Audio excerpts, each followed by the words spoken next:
Hello ladies and gentlemen, and welcome to today's game. We are here bringing you the coverage of your Eastern Wyoming College Lancers and Lady Lancers up against the NJC Lady Plainsmen and Plainswomen. I'm Jamie Lambert, I'm going to be your lead commentator tonight. Join us back here in about 2 or 3 minutes when we have some of our volleyball sophomores up here, and they're going to take some interviews and give us some insight into their season.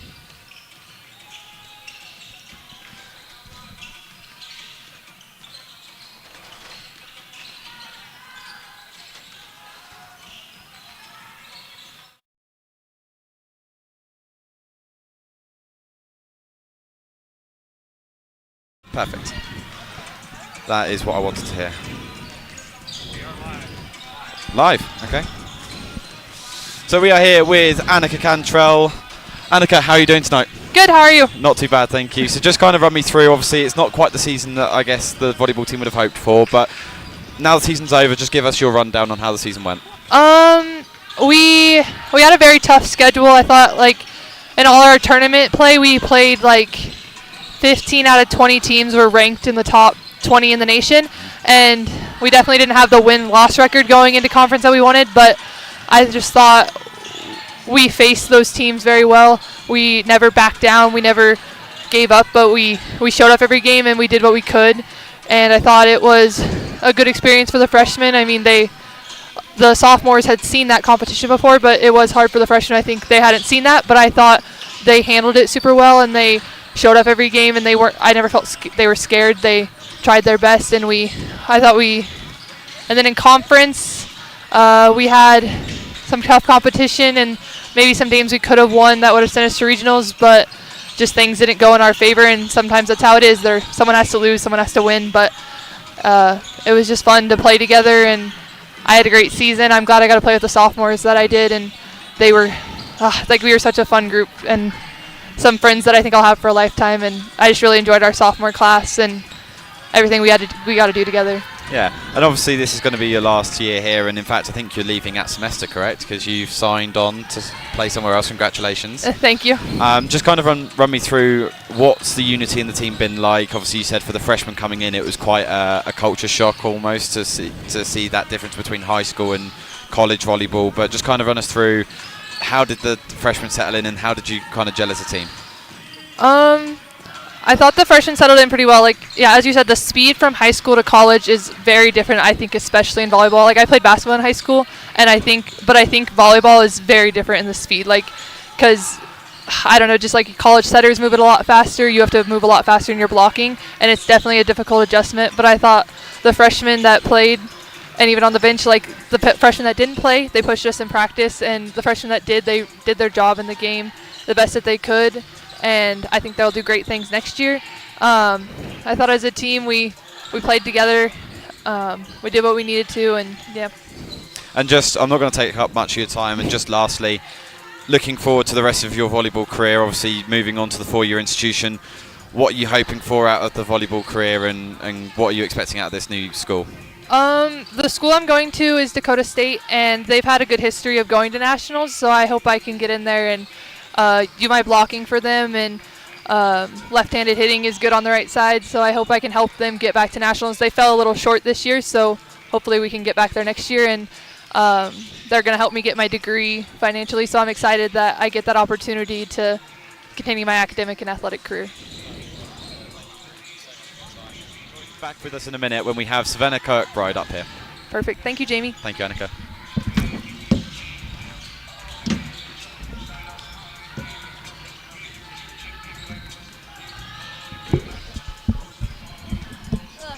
Hello. Savannah taking the hot seat. Hello, Jamie. You can hear me okay? Yes. Okay, perfect. Brad will let us know when we go back live. I think we're on a break at the moment. Okay, give me a second. All right.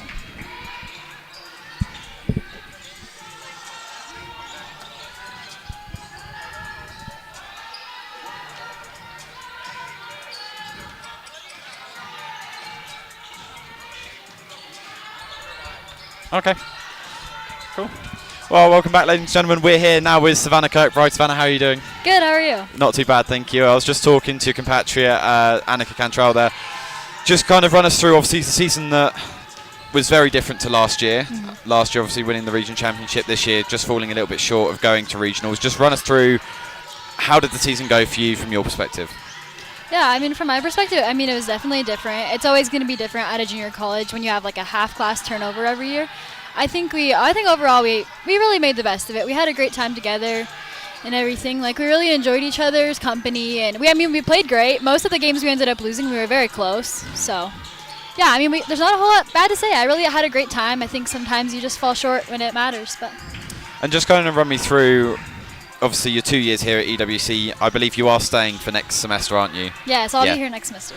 So just kind of run me through the 2 years that you've spent here. You know, how's it been? How the class has been? Just run us through that for us. I think it's been great. I definitely would recommend college sports to anyone who's doubting it. Like, I've made some of my best friends I've had in my life. And I think I've improved so much at volleyball and getting to do what I love, with people I love. It's been great, honestly. And just kind of run me through, what is your plan post EWC? Obviously, you're going to leave here in May. I know that a lot of the volleyball girls right now are trying to look at going elsewhere to a 4-year institution. Kind of just run us through your plans. Where are you in terms of that pipeline? Yeah, I've thought about playing for sure next year and everything, but we'll have to see. I'm not sure yet. I don't know. I'm not really a huge planner, so whatever happens, happens. But it'd be great to play. But if it's not my plan, it's not my plan. But we'll see. So. And then looking forward to even the academic side of it. Obviously, you are an elementary education major. Bang, education. got it right. You know, are you looking to continue that into your 4-year institution, or are you looking to change majors? You know, just give us an insight onto that. I think for sure elementary education. I love the kids. I love the classroom. So that's my plan. Yep. Perfect. And just kind of very lastly, run us through the classes here for education. Obviously, run primarily by Dr. Smith. Run us through how have those classes been, and how she is an instructor.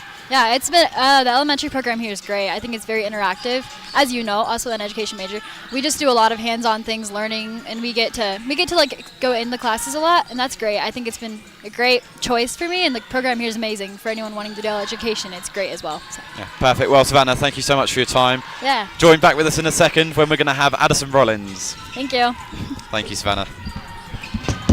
Wyoming, where hard-working hands build incredible things. Built this thing from the ground up out of nothing. Gave it everything. Now look at what it's given back. We know you put your heart into your business because that's what Wyomingites do. As a local bank, we put our hearts into helping you because we're not just a bank in Wyoming. We're Wyoming in a bank. Pinnacle Bank, the way banking should be. And welcome back, ladies and gentlemen. We're now here with Addison Rollins, who hails from Warland, Wyoming. Addison, how are you? I'm doing pretty good. How are you? Good, I'm not too bad, thank you. I was just talking to Savannah and Anaka about this season. Obviously not the season that I think the volleyball team would have hoped for, but just kind of run us through, how did the season go from your perspective? In the beginning, I think during preseason we went against pretty hard teams, but I feel like we didn't just give up. Every time, like, we knew it was going to be a challenge, but I feel like that brought us all together, and we went through a lot together, I feel like, obviously, but I feel like it was pretty good team-wise. Like, not looking at the scores or anything, I feel like we bonded and we created a family in the end. So that's what I like to take out of it. Yeah. And, you know, you mentioned about the fact that early on you played some particularly hard teams, and I can recall especially NJC, obviously the opponents for tonight. They came here and ranked 5th in the nation. That was a challenging game. And, you know, when you have those challenging games, how, as a team, do you try and pick each other up? We try to tell each other not to get frustrated with ourselves, so that way we can just keep working together and move on from mistakes, because volleyball is a game of mistakes. So if no one's making a mistake, no one's going to win. And so I think we just kept reminding ourselves that, and every set was a new set. We just kept repeating that over and over again, and so I feel like that helped us push through no matter what. Yeah. At the end of the day. Yeah, and so what are your plans kind of going forward? Obviously, your 2 years here are coming to an end. Are you going to try and go to a 4-year institution to play volleyball, or are you going to go just to transfer and continue your academics? What does that look like for you? I think I'm done playing volleyball. I think I'm just going to move on, get my master's in psychology, and I don't know, that's it. Just continue on. Yeah, just continue on. And obviously, you've got a very exciting future ahead. Obviously, your fiancé, Landon Gilmore. Yeah. Who also plays golf for the men's golf team. You know, just run us through that, how important has it been to kind of have him here by your side all the time, supporting you through these volleyball seasons? Besides my family, obviously, since he's with me 24/7, he's my biggest support system. And I don't know, I think him coming here with me and even getting on the golf team was like, I'm just proud of him. And I'm thankful that he would come all this way, especially since his freshman year, he was all the way in Texas, and he came home and then came to a small school like this and made the most out of it. So I'm just proud of him. Yeah. No, well, Addison, thank you so much for your time. I really appreciate you coming up here.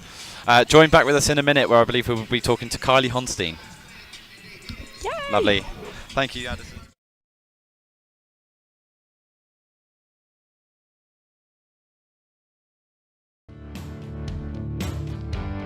Charging into your future as a Lancer is about meaningful relationships, learning at the crossroads of history and innovation, championing one another's success, and empowering every student to achieve their dreams.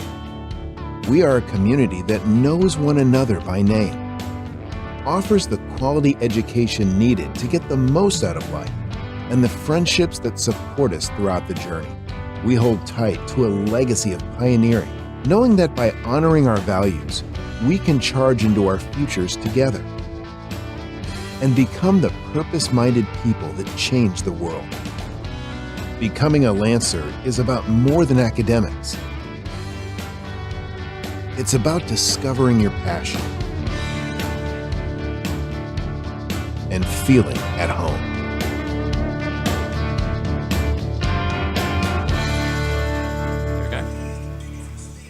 And welcome back, ladies and gentlemen. We're now here with Kylie Honstein. Kylie, how are you doing? I'm good, Jamie. How are you? I'm not bad, thank you. So, just talking to your teammates there, talking about the season as a whole, obviously not exactly the season that you would have wanted, but just kind of from your perspective, run us through, how did the season go from your perspective? From my perspective, that I think at the beginning of the year we really did play a lot of hard games. We were gone for 2 weeks at a time, the first 2 weeks of school, which made it extremely hard for everyone. We went all the way down to Texas and played 7 games back to back to back, and get in the bus and drive 6 hours, then get in the bus and drive another 6 hours, and I think we showed up to every game and played our hardest, and we played a lot of schools that we both never have seen the level of, and I thought that it went well. And then at the end of the season, it didn't turn out like how we wanted to, but we still showed up and we tried our best. So. And just kind of run me through as well, you mentioned about going away for the first 2 weeks of school. You know, that's really difficult to get off to that kind of start. So for the viewers at home, just kind of run us through, how difficult is it kind of from a student athlete's point of view to get those classes started again after missing 2 weeks of school? I think it's important to do, like at the beginning of the year, to have as many online classes as possible, because you are missing so many classes in person. And a lot of our teammates, we are all in the same classes, so we look to each other for a lot of help and get those. And just when you're on the bus for that long, you just have to do it. Yeah. And kind of run me through your time here. Obviously, your time here is slowly coming to an end. You are completing your elementary education major. Yes, I am. Just kind of run me through, how have those classes been, and overall, how's your time here at EWC been? It's been wonderful and everything. Like, I couldn't have asked for a better team and everything, and I'm doing elementary education, and I just switched this year, and I love it, and I think that's a great thing. Yeah, and just kind of very last question, just kind of run me through, what are your plans post EWC? Obviously, Anaka having signed for Dakota State. Are you looking to go and play volleyball again at another 4-year institution, or are you calling quits on that and just focusing on the education? I think I'm going to call it quits, Jamie. I'm going to go to UW and pursue my education degree, and then hopefully go be a flight attendant. Oh, perfect. Yeah. Well, best of luck with that, and thank you very much for your time. Thank you, now. Jamie. And join back with us in a second, where we will have Claraara Hi Hinnan from Sweden.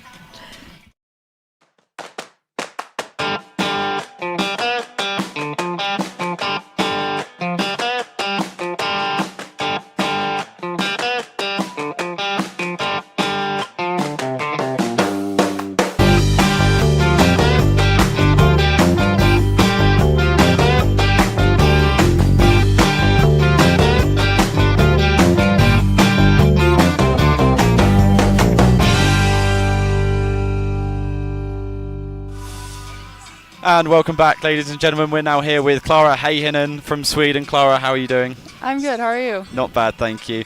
So, kind of from an international student's perspective, just tell me, how's your time here at EWC been over the last 2 years? It's been amazing. I'm so thankful for this experience, honestly. Like, coming here, just making a lot of friends, experiencing the culture. It's very different, but it's been so fun, and I don't know, I feel like I've developed as a person during these 2 years, so yeah, it's been great. And obviously this season, maybe not exactly what the volleyball team would have hoped for, considering last year, but run us through, how did the season go from your perspective, and what can you take away from it? It was a very intense season. I mean, we had a lot of preseason games, very intense schedule, but I think we had fun. I enjoyed playing, obviously, a lot more than I did last season, so that's been fun for me. Yeah, we've had fun, then obviously would have hoped for a better ending for it, but you know. And you know, like in that first season, you mentioned about the fact you didn't get as much game time, and you were playing a lot more this year. You know, how difficult can it be sometimes to kind of be sat on the bench and make sure that you're keeping up to date and developing as best as you can? Well, just kind of take it as some motivation to give it your all in practice, prove that you're deserve to get that playing spot. Yeah, it's been rewarding playing this year, considering I didn't play last year as much. So yeah, just kind of keep your head up, cheer for your teammates. It's the team win, not a personal win. So yeah, exactly that. And just kind of run me through, obviously Annika having signed for Dakota State, are you looking to do the same thing, or are you going to return to Sweden? Kind of what does the future look like for you post EWC? Honestly, I don't really know. We'll see. If I get a chance to play here somewhere, if I get a scholarship somewhere, that would be great, and I know I would enjoy it a lot. But at the same time, if I have to go back home to Sweden, maybe continue playing, continue studying, I wouldn't be mad about that either. But the main thing is you're going to keep playing, you're going to keep being a part of the volleyball scene. Yeah, I'll try. You'll try. And just very lastly, obviously you've built quite a relationship with one of the English kids, Freddie Dancox, in the men's golf team.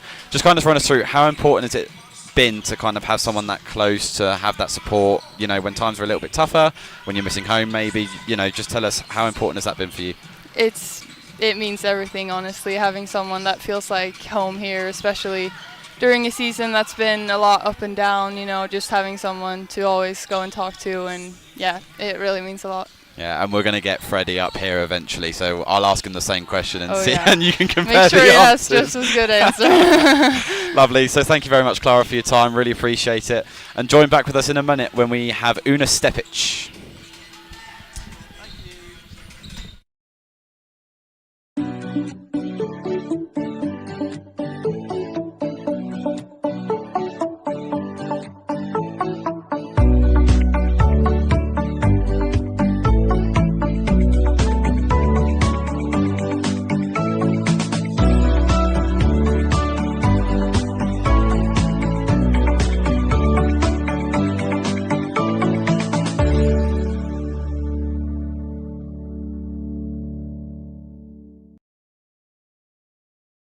Now here with Una Stepic. Una, how are you doing? Good, you? Yeah, not too bad, thank you. So just from your perspective, run us through, how did the season go for you? Obviously maybe not what you would have hoped for this season, but run us through, you know, what have you taken away from this season? Well, as you mentioned, the season did not go as we expected, since we did have like pretty high hopes from last year and everything. But I would say I learned a lot. Like, I kind of learned how to get through like tough times, rough times. In general, like, we traveled a lot, maybe like got to like adapt to different playing conditions. I've never played in Texas before, where humidity is huge. So I guess like I learned how to adapt to those things. Yeah. And kind of tell me, how difficult has it been being an international student to come here, obviously far away from home? How difficult has it been to adapt to somewhere like here? Well, I guess if I moved to a bigger city, it would be harder, because here, like, people are very communicative, they're very welcoming, so they made my like this past 2 years very easy to adapt to. And like as I said, it's a very small base, so it's like it was easier than it would probably in the bigger one. And just considering all of the 2 years combined, obviously with the team from last year, team from this year, the academic side of things, how have you enjoyed your time? Have you enjoyed it? And what are you hoping for kind of going forwards, seeing out the rest of the year? Well, I would say that I really enjoyed it. Like I met amazing friends. I think I'm going to stay close with them for the rest of my life probably. I've met some amazing people. My instructors is cool. Like, yeah, in general, I think I quite enjoyed it. And obviously, for a long time, you were third in the nation for, was it attacking attempts, or is it? No, it was kills. Kills, sorry.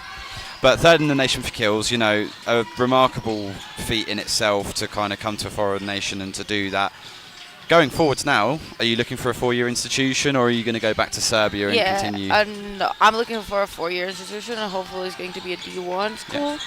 Yeah, I'm looking forward to that. Yeah. Are you talking to anyone at the moment? No, I still haven't started, but I hope it will happen soon. Okay, well, perfect. Well, best of luck to you, Una, and thank you very much for your time.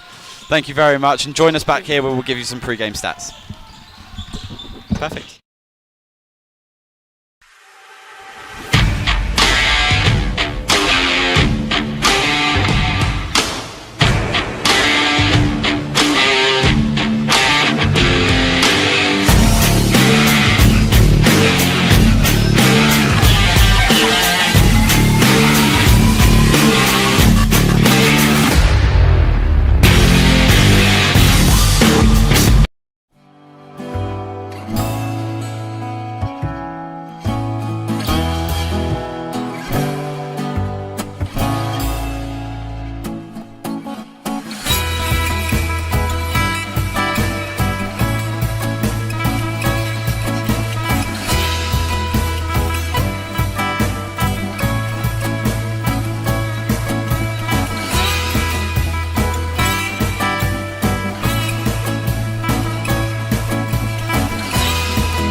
Welcome back, ladies and gentlemen. We're now back with Vladimir Rristitch from Serbia. Vladimir, how are you doing?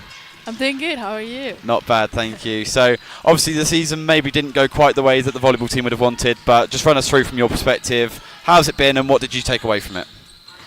Well, it was a tough one, to be honest. Like, we expected a lot more, and we just wanted to do what we did last year, but it just didn't go that way. But I think we played hard teams, which I think we all learned from it, and like got a little bit more experience that we needed, like personally.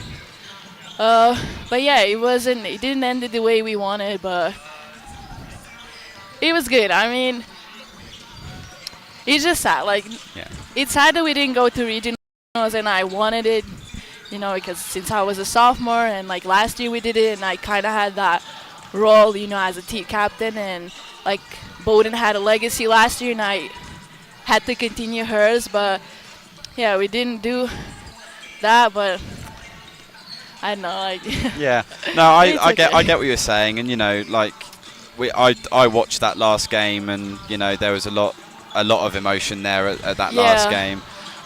But you know, just kind of run us through winning the region championship in that first year. You know, that can't be taken away from you. That's a great accomplishment in itself. Just run us through, how great was it to win that in your first year? I mean, it was amazing, because I came from Serbia. I didn't even know the rules. I didn't know what's happening. I didn't know what's conference. I didn't know what's regionals. So it's a lot different system than in Serbia. Like, we play for 9 months and everything, but like now here's just like 3 months season, and everything is just put up together. So like it was I mean, it was amazing, because I didn't expect it. I didn't know what that means, and like winning it just felt nice, because not knowing and like being a first year here and just like chasing the goals, it was truly a great accomplishment that we did. I mean, it was a bitter one this year, but I feel like I didn't continue. Like, the last question you asked, what I learned from it, I think I learned like nothing goes planned because like I did had that injury a little bit, and then he caught me off guard. I didn't expect it. Like I said, I wanted just to continue Bowden's legacy, and like we wanted to go to regionals, and like I was just stopped for a moment, and I had to make a reflection about myself and like everything that happened. So like it did make me learn that like nothing goes as planned, and like we did set goals like as a team, like to go to regionals, win regionals, go to nationals, and do better in nationals than we did last year. But I'd say it didn't go as planned, and the injury didn't go as planned. So I think I learned from that this year, and like I said, it was a learning lesson for all of us. Yeah. And kind of just run me through, you mentioned about having a legacy to build on with Bowden, and even through your injury, so many times I was sat up here with Coach Engel and we were saying, we can hear Vladimir from here, shouting out commands to your team. And you've clearly been a leader in this team. And kind of just tell me, like, how has it been with the team? How has it gelled in comparison to last year? And really going forwards into, hopefully, I hope for you, certainly going into a 4-year institution, how can you use those leadership skills to kind of bond teams together? Well, like from last year, this year I feel like I'm more open, and like I did have to step up, and like I feel like everyone can be a captain, but not everyone can take it and be a leader. Like even off the court and on the court, like it's different role.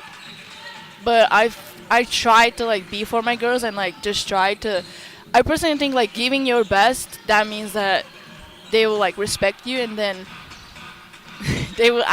No, it's right. Lead by example, I think is what you're trying to say. Is kind of be a hard worker and kind of get them to follow like suit.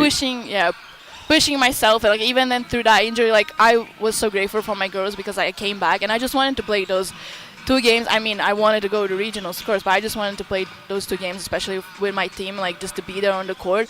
And like all of them were like showing me that they want me there, like that I'm ready, because I felt like I wasn't ready. It was hard for me to go to dive on the floor and to try to run and save those balls, especially when I see a wall. But I mean, they were there for me, which like shows that I think I did a good job in it.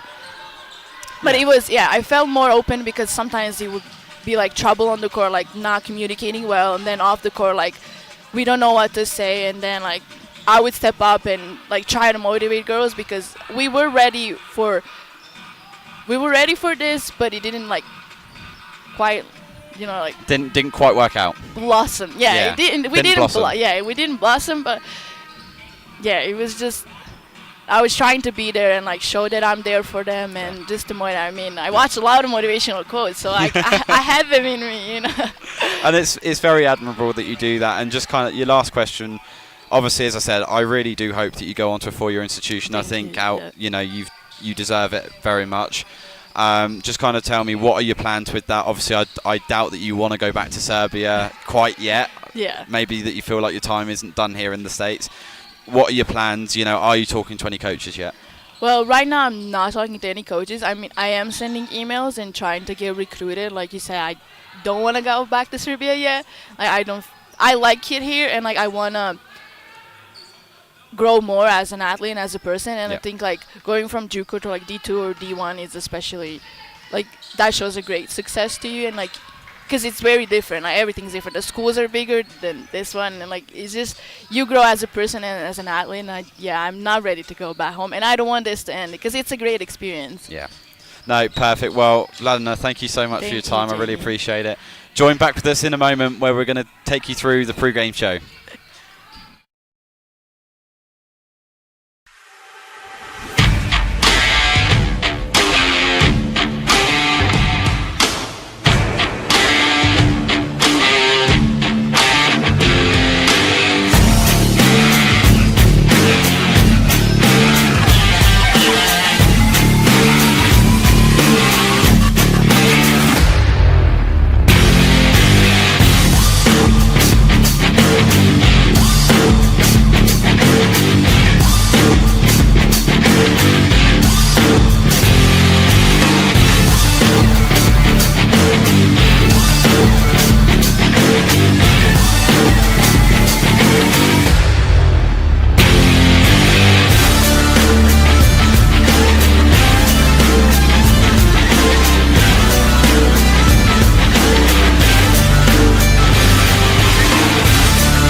Welcome back, ladies and gentlemen. It is great to have you here with us tonight at the Velpech Activity Centre here for this latest edition of the EWC Men's and Women's Basketball.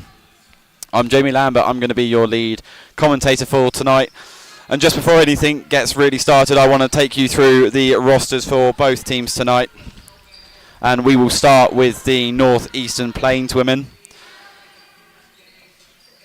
Number 1, Rebecca Segerman. Number 2, Natalie Damron. Number 3, Madison Sapida. Number 5, Riley Phelps. Number 6, Giselle Sales.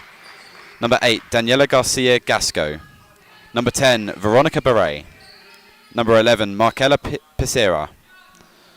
Number 12, Yaeli Ben Harush. Number 13, Maria Rodriguez Esparza. Number 15, Natalie Moore. Number 23, Monique Sina. And number 24, Ashlyn Godfrey.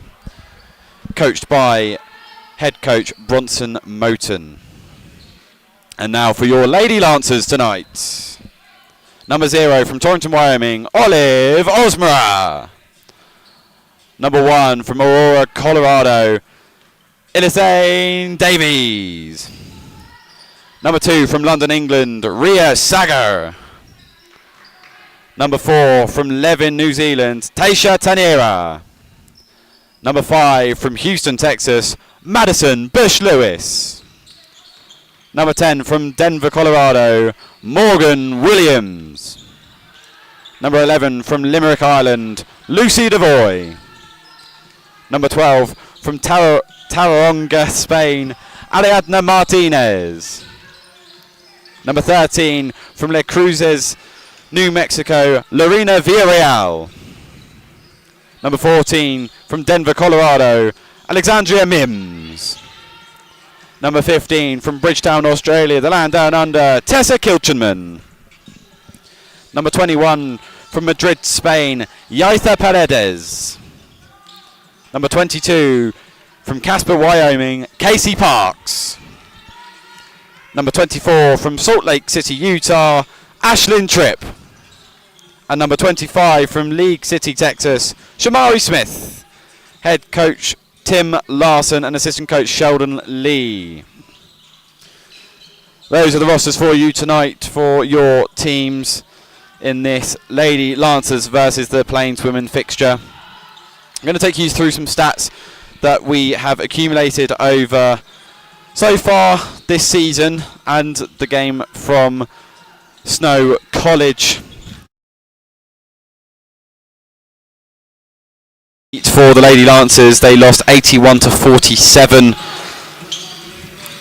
in quarters. Snow College went up 18-8 in the first quarter, then pounded on another 26 points in that second quarter to take them to a 44-18 lead. Then coming into the third quarter, both teams scored 16 points, and in that fourth quarter, Snow College beating out Eastern Wyoming College again, 21-13 in that fourth quarter, ending the game in 81-47. One of the most notable things from that game for the Lady Lancers was that a lot of their percentages were below average on the season, including their field goal percentage, their 3-point percentage, and their free throw percentage, all below their average percentage for the season. And it just kind of summed up how that game went for the Lady Lancers, just pressured to do things that necessarily they wouldn't have normally done.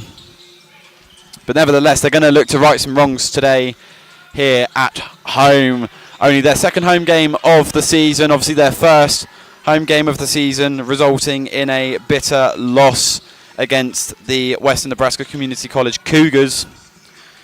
That was the doubleheader that we brought to you on Military Appreciation Night, which also so happened to fall on Armistice Day.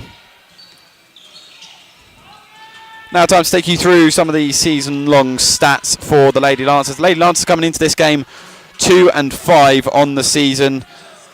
And the current streak, they've lost 3 games in a row. And as I said, the Lady Lancers very much going to be looking tonight to right some wrongs. And coach Tim Larson has been working his girls very hard in the gym in the past week, trying to make sure that they're all ready for this game after their disappointing loss against Snow College. So what are their season-long statistics so far? Well, so far the Lady Lancers have averaged 59.3 points a game. In that they've had a 32% percentage made from the field goal, 23% made from three-point range, and a 65% free throw percentage. And from the line, perhaps not making the most advantage of penalties given in favour of the Lancers. As we see there was a pass that went a little bit astray there from, I think it was Lucy Devoy. Lady Lancers also averaging 11 assists per game and 36 rebounds. That was another figure that for the Lady Lancers in the last game just was below average on their season. They got 25 total rebounds in the last fixture, which for them, especially having spoken to Coach Tim Larson after the game, one of the things that he really emphasises is making sure that they're getting, boards off of shots, whether it's offensive or defensive, and quite frequently talking about the hustle. And even speaking to some of the Lady Lancers after the game against Western Nebraska, they mentioned about the fact that they felt as though they just got out-hustled by the Lady Cougars. But nevertheless, we are 3.5 minutes away from this game starting, as the Lady Lancers going through their usual pre-game routine of everyone taking 3 throws, just making sure that they are dialed in from the line. And just to focus on the Lady Plains women for a second,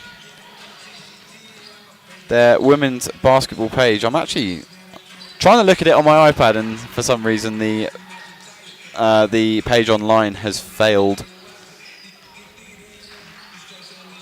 Join back with us in about 30 seconds when I'm going to try and get this up for you so I can give you some stats on the Lady Lancers' opposition tonight.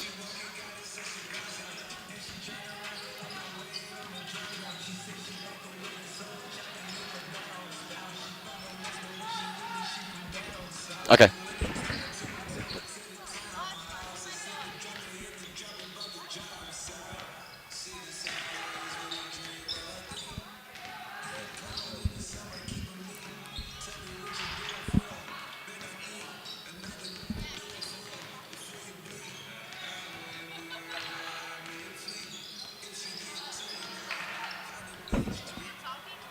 Am I talking? Well, I can go back live now. I can go back live.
And we are back, ladies and gentlemen.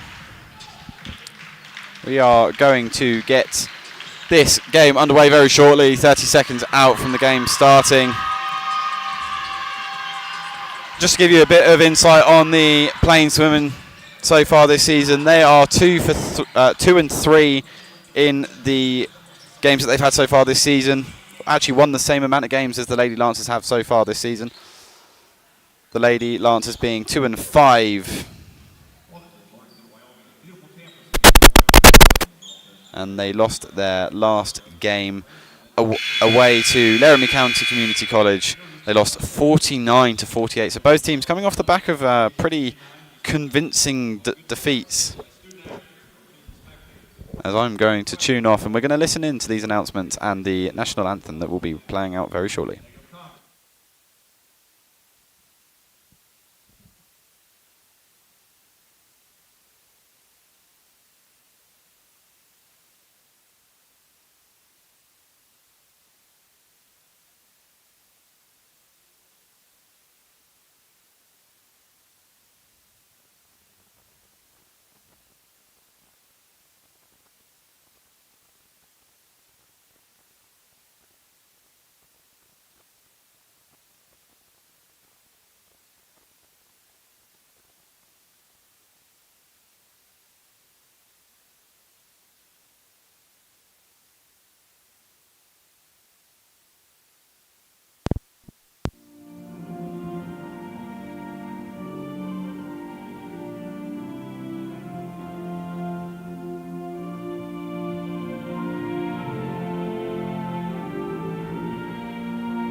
Number 3, Madison Tequila.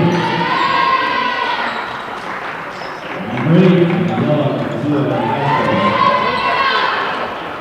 Number 11, Number 12, Rristitch. Number 23, Anaka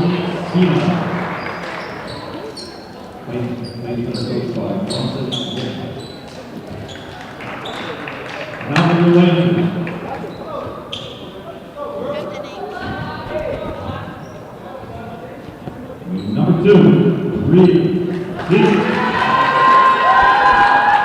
Number 5, Anaka Cantrell.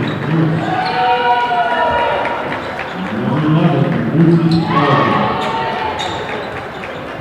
Number 12, Addison Rollins. Number 21, Vladimir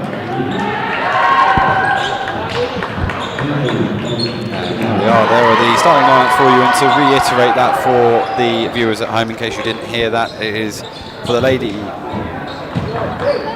plainswomen, for the Northeastern, it is number 3, Madison Cepeda, number 8, Daniela Garcia Gasco, number 11, Markella Pissarra, number 12, Yali Ben Harouche, and number 23, Monique Senna.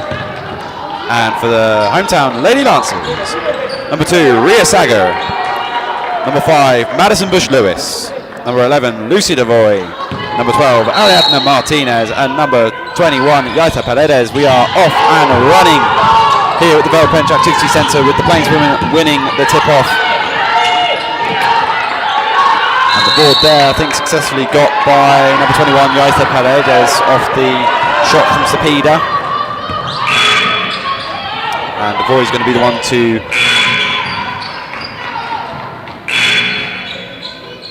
throw it back in bounds. Bit of a confusion here at the scorer's table.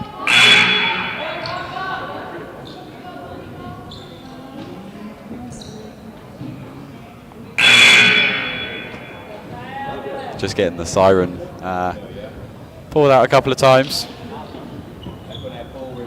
And there's just going to be a brief intermission here whilst the scorer's table get that figured out.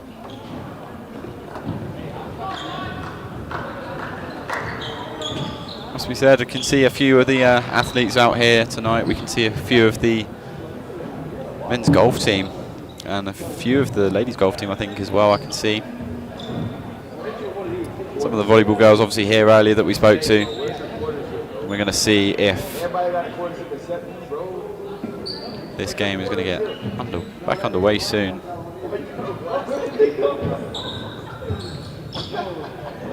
I think we are about ready to get this game back underway. And a brief little intermission there. So Devoy handing it off to Bush Lewis, who comes forward for the Lancers.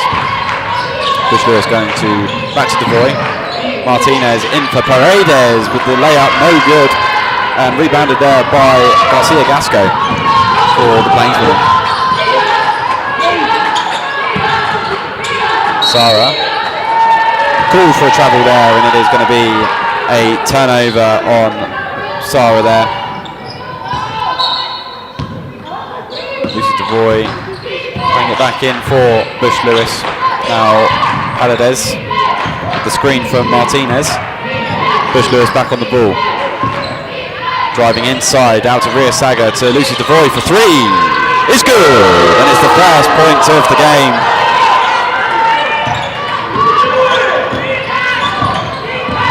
Senna coming forwards for Northeastern. Senna driving inside, back out for number 12, Hadouche for three, no good. And Martinez gets the board, and now Bush Lewis going to break forward here for the Lady Lancers. Lady Lancers coming forward quickly. Ria Saga hands it off to Martinez. Martinez with the shot for two is good, and it's a 5-0 lead early on here in this first quarter.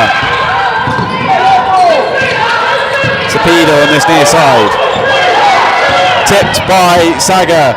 Paredes with the steal. Saga going to go for the layup. Saga is good for 7-0 to the Lady Lancers. And what a way to come out of that intermission. The Lady Lancers coming out with venom and building up a relatively early lead. It's going to be the first time out of the game. It is called from the NJC bench with Coach Moten. I believe it's been extended out to a media timeout. We'll bring you this game back here very shortly.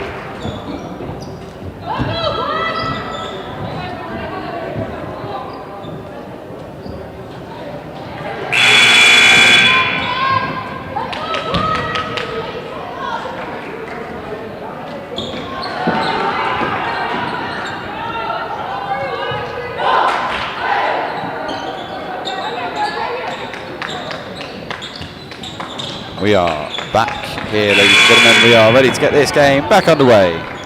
It's going to be number 12 on the sideline, Hadouche for NJC. Cepeda back to Hadouche from Tel Aviv, Israel. Over to Cepeda. Cepeda trying to lose Paredes to no avail, but it's a good pass by Cepeda in there for number 12, Ben Hadouche.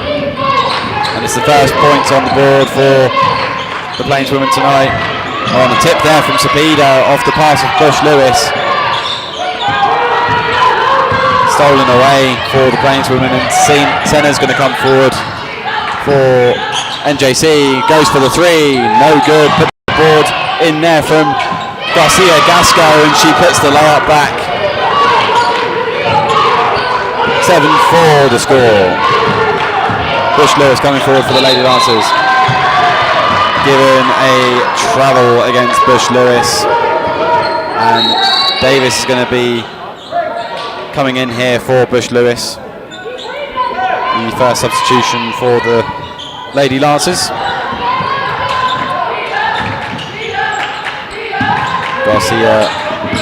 It's Hadouche coming forwards for NJC. Now Cepeda looking for an option. Goes over to Sarah. Tipped and stolen by Ria Saga. Ria Saga coming forward for the Lady Lancers. Going to kick it out to Yaitha Paredes. Adriana Martinez. Paredes for three is good. And it takes the Lady Lancers to double digits. 10-4 the score. 2 for 2 so far for the Lady Lancers from 3-point range. Garcia Gasco for NJC. stolen away by Paredes. Paredes trying to break forwards. Garcia Gasco doing a good job of getting it back. And Cepeda with the layup. Successive fast breaks for both teams. Davies coming forwards. Now in for Ariadna Martinez for the layup is good. Finishing to a little bit of contact it looked like, and it's 12-6 for the Lady Lancers. Garcia Gasco driving towards the rim for the Plainswomen. No foul given. Paredes coming forwards. Garcia Gasco very much appealing that one. Davis to Martinez.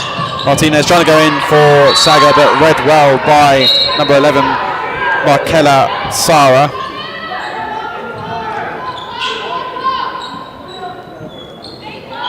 A very frantic start to this game as Ria Saga is taken out of the game in favour of Lorena Villarreal. Martinez inside for Paredes. Paredes trying to go for the layup, no good, but she boards it. Devoy, Villarreal to Davis. Villarreal looking for something. Devoy out to Paredes. Paredes to Devoy. Devoy for two. Just needed to get that out before the shot clock went. Ooh, and brought down there. Garcia Gasco by Paredes. It's a fair ball.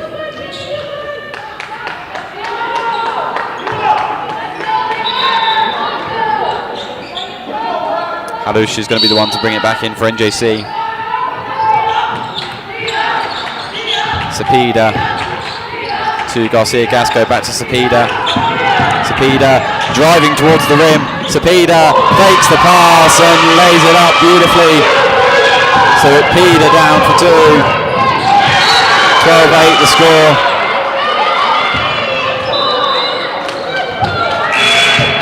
Madison Bush-Lewis is back into the game for Davis.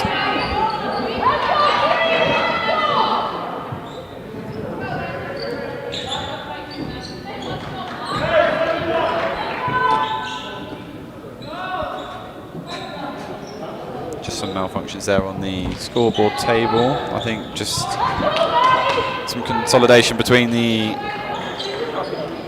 two referees there just to clarify exactly what the clock was at.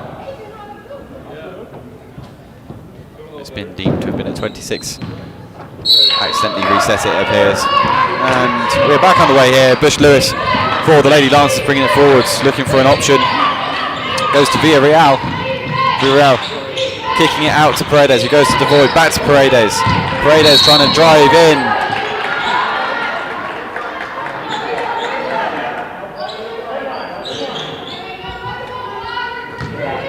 Block there given against the Plainswomen.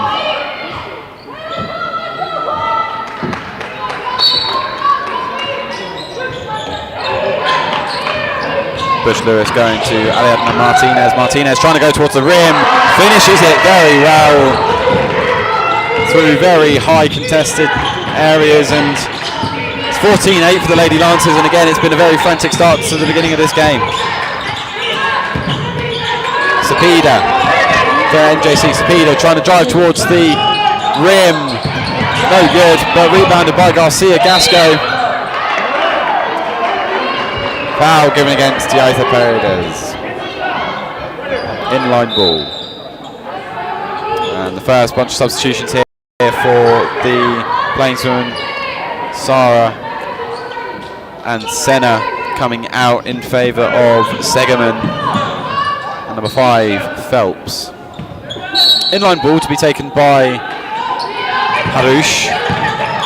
Garcia Gasco handing it off to Segerman. Harush looking for an option. Harush blocking foul on Yaitha Paredes. And Ria Saga is going to be checked back into the game for Yaitha Paredes. It's 2 fouls in, well, probably just about a minute for Paredes. Harush is penalised there, and it's going to be a turnover on Harush, and a Lady Lancer ball. Inline ball going to be taken by Devoy. Bush Lewis coming forward here for the Lady Lancers. Saga, she's going to go for three. No good. Off of a plainswoman hand, I believe. Given against the Lady Lancers, in fact, so it is going to be a plainswoman ball. Harush.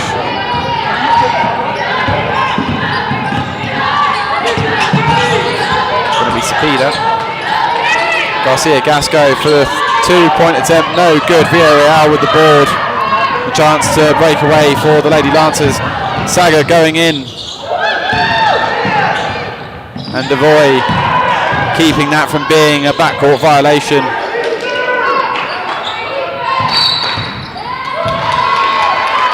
Travel being given on Ria Saga there.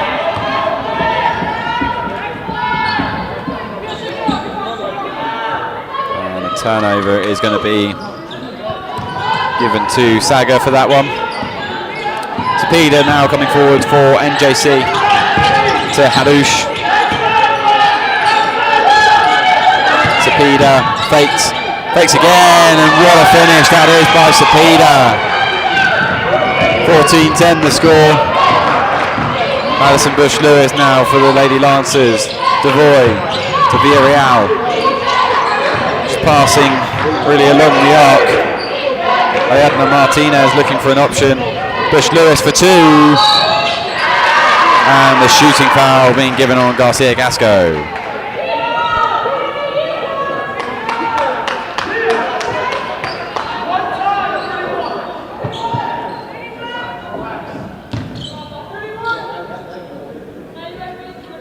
Going to be Bush Lewis to take her 2 attempts from the line. The first one up in the air, and the first one is good.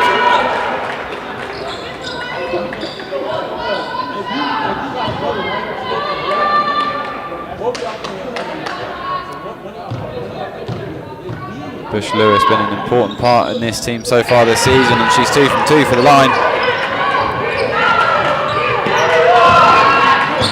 Coming forward now is Harush for NJC. Going to Garcia Gasco, back to Harush. Looking for something, she goes all the way across court to Cepeda, inside for Garcia Gasco. To Phelps, and the foul being given there against, I think it was Lucy Devoy. And it's going to be NJC's chance from the line for the first time tonight. It'll be number 5, Riley Phelps, the freshman forward from Keensburg, Colorado. Her first attempt is up in the air. Her first attempt is no good.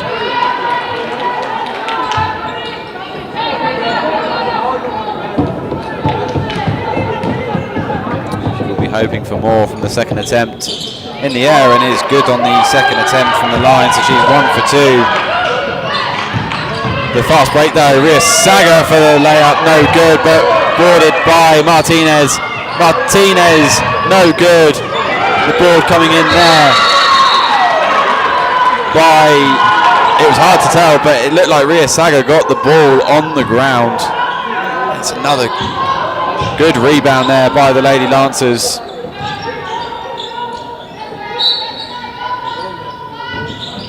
Ariadna Martinez to Saga. Bush Lewis, Saga, Devoy, Saga driving inside, the shooting foul given against Segerman there.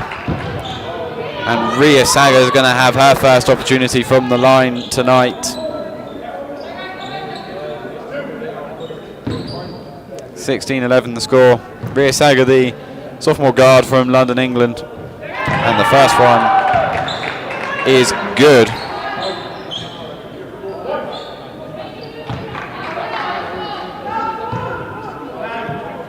Second attempt for Saga is also good. So that's 4 from 4 from the line for the Lady Lancers here. 2 for Bush Lewis and 2 for Saga. Cepeda coming forward for NJC. Cepeda faking the shot. Garcia back to Cepeda. It's good ball movement there by NJC. And immediately those 2 free throw attempts from Saga are counteracted by a good 2 attempts themselves. I believe that's an illegal block there on number 12, Ariadna Martinez. In fact, she's now going to be substituted out of the game in favour of number 14, Alexandria Mims, the sophomore forward. No, sorry, I read the wrong person. I was reading off of Ariadna. Alexandria Mims, the freshman forward from Denver, Colorado. The steal there coming in from Saga, but then the tip from Cepeda. The layup is good by Segerman. 18-5 this game. Saga looking to drive towards the byline. Mims going to Bush Lewis. Bush Lewis just had to get it away, and she's giving it away to Harush. Harush coming forwards now. Garcia Gasco. It's going to be Garcia Gasco for 3. Harush for 3 rather, and it is good. Timeout there called by head coach Tim Larson. It's going to be a 30-second timeout. And so far in this game, it's been very end-to-end for the Lady Lancers. I think you can see Tim Larson there just giving his girls the instructions, looking quite animated whilst doing so. I think for Tim, it's going to be interesting for Coach Larson to see how his girls react from this, going up very early, coming out of the blocks, firing, and NJC ever since have been able to just very well preempt exactly what the Lady Lancers are going to be doing, and they've been up to the challenge, both teams. 18-18 as it stands so far. When you look at the stats from last game, I mean, they've already outscored themselves by 10 points in the first quarter, so clearly things going much better tonight than it was against Snow City for the Lady Lancers.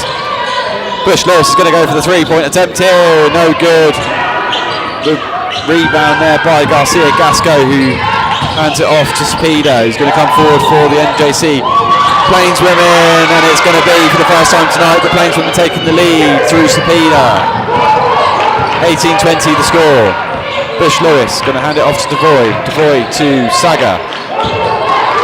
Goes to Villarreal. Villarreal into Mims. And the foul there called on Garcia Gasco from NJC.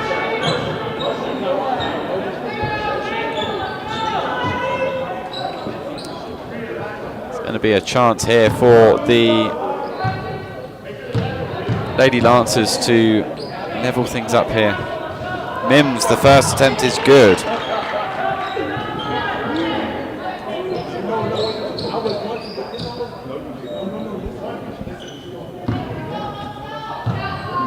Mims, the 5'8" freshman forward from Denver, Colorado. The second one is in the air, is no good, and the rebound there by number 5, Riley Phelps.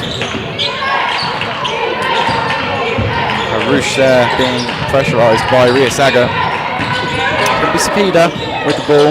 Garcia Gasco going infield to Segerman. Garcia Gasco on the ball now. Garcia Gasco trying to shift her player. Harouche for 3 is no good. The ball there by Lucy Devoy. A chance now for the Lady Lancers to break away. Bush Lewis going to Villarreal. Saga for 3 is good. 22-20 is the lead. And that 3-point attempt there by Ria Saga is enough to take the Lady Lancers into a first quarter lead. Join us back here in a moment where we're going to bring the second quarter to you here live.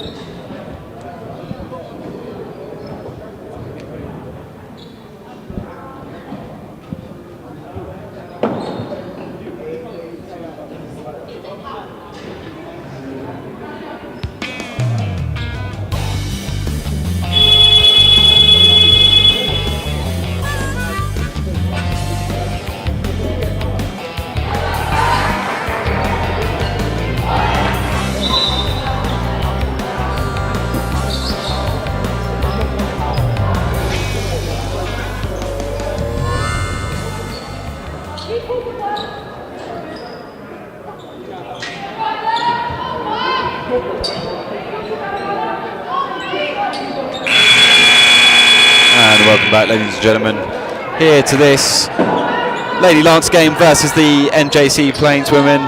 That first quarter, if you're just tuning in, ending in a 22-20 game in favour of the Lady Lancers, and a very closely contested game at that. It's going to be Segerman to deal with the inline ball. She goes to Senna, who's checked back into the game for the NJC Plainswomen. Go over there to Sarah. And Phelps. It is going to be, it's in fact out off of a Lady Lancer hand. 18 seconds on the clock there for the Plainswomen. Segerman to deal with the inline ball. It's a bit long there for Senna, but she managed to get there. Senna going to go to Phelps. Phelps with the screen. 3 seconds on the clock. They need to get a shot away here. No good. And the steal there by Ariadna Martinez. Bush Lewis now going to be the chance to bring it forward for the Lady Lancers. Martinez driving towards the rim and so unlucky for it not to drop. The ball there by Segerman. Foul going to be given on Casey Parks.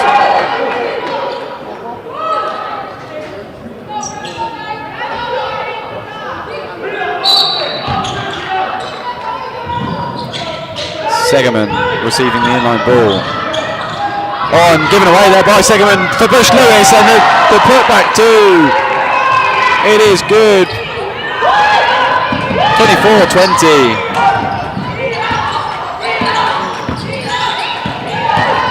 And Senna here trying to go for the 2-point attempt. No good. Off of the hand of Beret. Turnover for the Plainswomen. So far, the Lady Lancers coming out of this first quarter with promise. Martinez going to go for the 2-point attempt. No good again. Got remarkably unlucky on some of these shots, bouncing a lot of times on the rim. Nevertheless, Senna to bring it forward for NJC. Segerman. Travel on Segerman there, and it's going to be a turnover on NJC. Lucy Devoy checking back out of the game, and Lorena Villarreal is back in. Bush Lewis going to be the one to bring it forward here for the Lady Dancers. Villarreal driving towards the rim. Saga for three rather. No good, but Villarreal is the one to rebound the ball. Bush Lewis trying to go inside for Villarreal. It's going to be a byline ball foul on number 11. Markella Sara.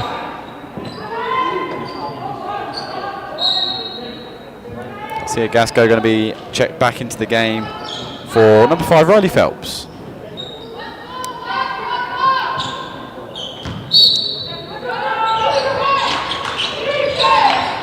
Shot clock resetted for the Lady Lancers. Byline ball is back in. Saga looking for something, and she finds Bush Lewis here beyond the arc. Martinez going to go for the 3-point attempt. Is good. They gave her the time, and they shouldn't have. 27-20 the score for the Lady Lancers. And that pass read there by Ria Saga, and she in fact gets the ball back for the Lady Lancers. It came off of a NJC hand. Another turnover there for the NJC Plainswomen. Bush Lewis going to Ria Saga. Saga charging inside, and she finishes through the contact. The and one attempt is going to be Ria's. What a fantastic move, especially to finish through that contact, and it's a chance for a double-digit point lead here for the Lady Lancers. The point is in the air, and it is good for Ria Saga, the extra point. And one attempt. Good for Saga. Now Senna coming forward for NJC, trying to shift her woman in. Bush Lewis. Segerman couldn't do a lot with it, and she throws it out of bounds, and it's going to be another turnover. Is it? I think that was given, in fact, in favour of NJC. I thought that certainly looked like it just went straight out.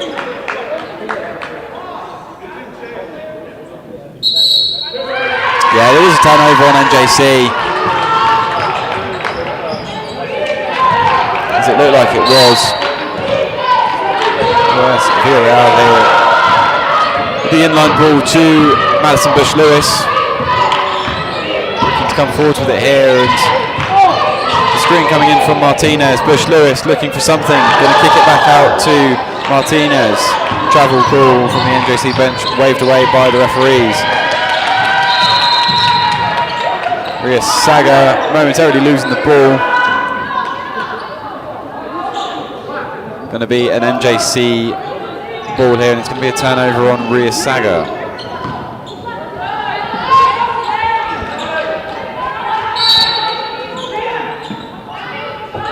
.6:53 left on the clock. Lucy Devoy checking back into the game. Ria Saga, Madison Bush Lewis back out of the game in favour of Davis and Devoy. Senna going to Garcia Gasco. Trying to go back inside, and Villarreal doing really well to read that, and now it's a fast breakaway for the Lady Lancers. Martinez trying to put up the two, but Garcia Gasco was just as savvy to it. 25 left on the clock for the Lady Lancers on the shot clock. Kicked out to Casey Parks. Casey Parks trying to go inside. It's going to be a turnover on Casey Parks. The steal away by Segerman. Senna going to Beret. Number 11, Sarah for the three is airballed, and it's going to be a turnover.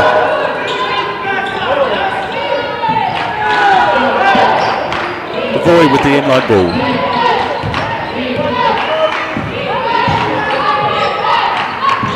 Davis to Devoy. Devoy looking for Martinez. Martinez going to Villarreal for the three is good. 33-20 the score for the Lady Lancers. Senna come forward for NJC. Ruled a block on number 13, Lorena Villarreal. Blocking foul there. Going to give the chance for the NJC Plainswomen to have the inline ball. Segerman is going to bounce past that, straight out of play, looking for Garcia Gasco. There's going to be another turnover for NJC. Davis coming forward here for the Lady Lancers. Villarreal looking for something. Attempted going for the three. Martinez for two.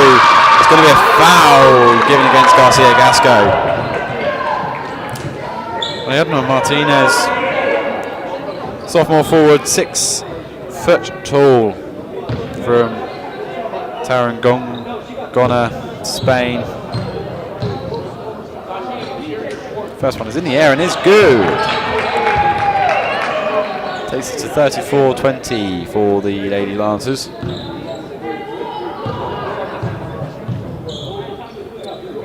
Second point is in the air and is good for the Lady Lancers. The Spanish sophomore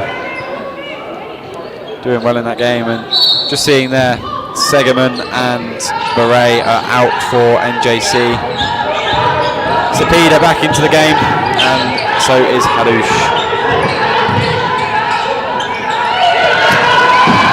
Cepeda for two is good. Immediately back into the game and immediately making an impact for NJC. Davis, Devoy inside for Martinez. Martinez going out to Villarreal. Villarreal to Martinez.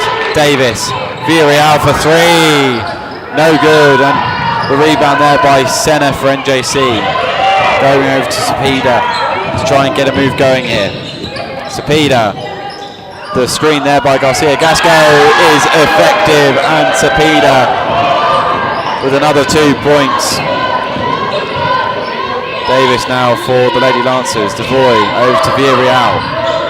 Villarreal looking for him to go inside, but the travel there called on Villarreal. Going to be checked out of the game for Madison Bush-Lewis, as well as Alexandria Mims coming into the, or trying to come into the game at least. But that's going to be after the media timeout that's been called by the referees. And we will restart the second quarter here just in a little bit.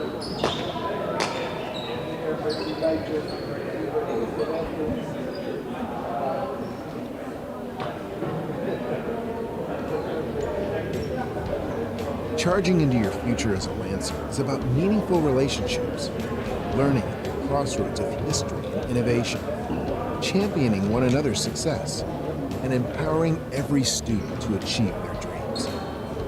We are a community that knows one another by name, offers the quality education needed to get the most out of life, and the friendships that support us throughout the journey.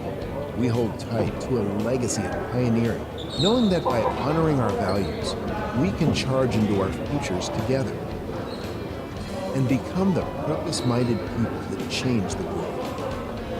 Becoming a Lancer is about more than academics. It's about discovering your passion and feeling at home.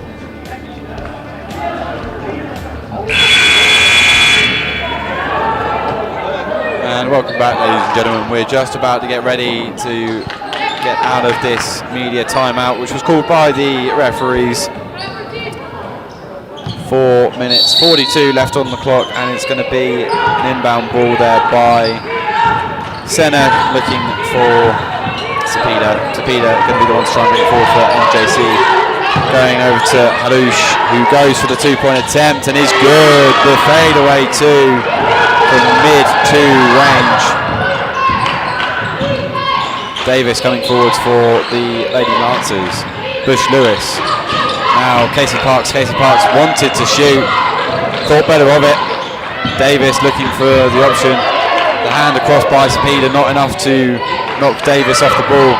Bush-Lewis going to kick it back out for Casey Parks. Casey Parks for 3, no good. And unfortunately for Davis, not quite able to get the board. Out of bounds, and going to be inbounded by number 3, Cepeda.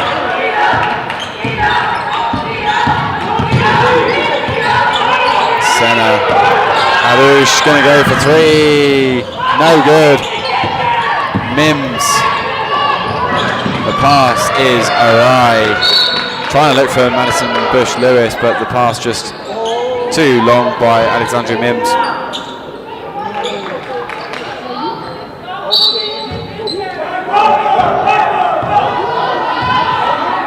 Senna coming forward for NJC. Senna over to Harouche. Harouche to Garcia Gasco, who gets it to Senna for 3. No good.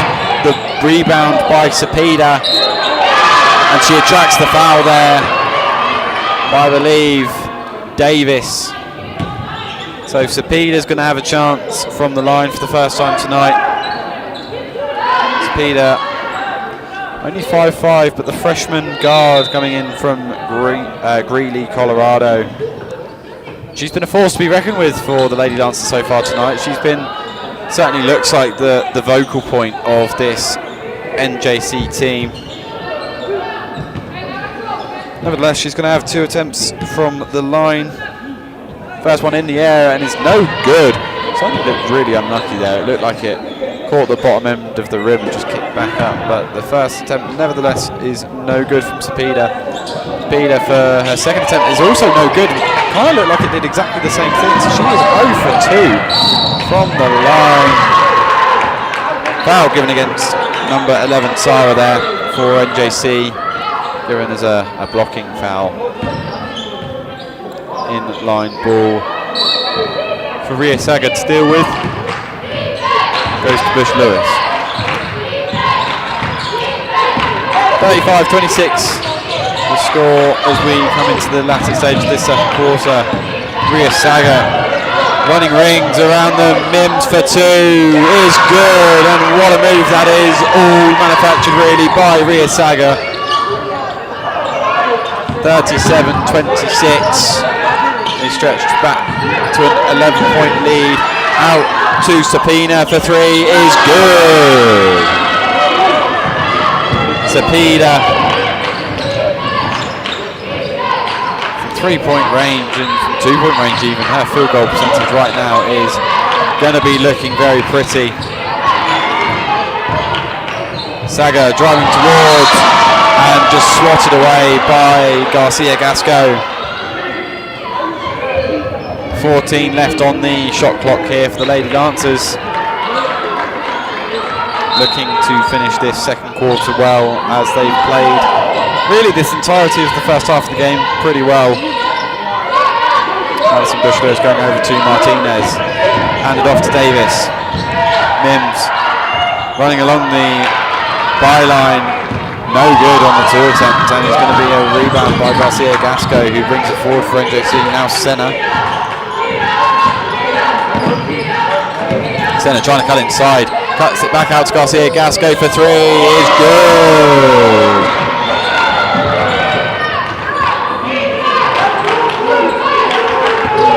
Lady Lancers need to make sure that they don't fall to a late momentum builder by NJC.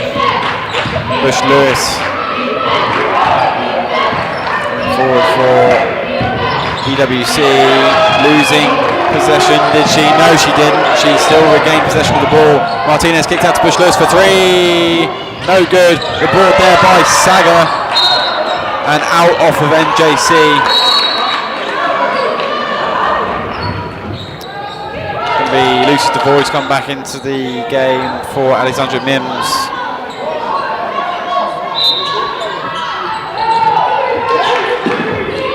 Davis looking for an option. Devoy to Davis, who goes for the three. No good. Garcia Gasco with the rebound. Senna going to come forwards for NJC. Sapida going over to Harush, who goes for three is good. No one there to cover her, and now all of a sudden it's a 2-point game. Davis to Devoy. Bush Lewis. Bush Lewis. Foul given on against Bush Lewis there. It's going to be a turnover.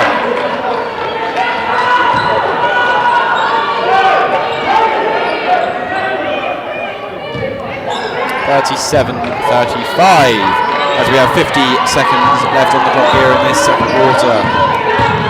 Sapida to Senna. Harush. Back to Senna. Sapida for three is good. And the succession of threes for NJC mean that they take a lead here, 37-38. Ariadna Martinez for two, no good. The rebound by Sapida. A chance for NJC to come forward again. No time left on the clock. Garcia Gasco for two, no good. Devoy to Davis. Davis coming forward, needs to do something with it.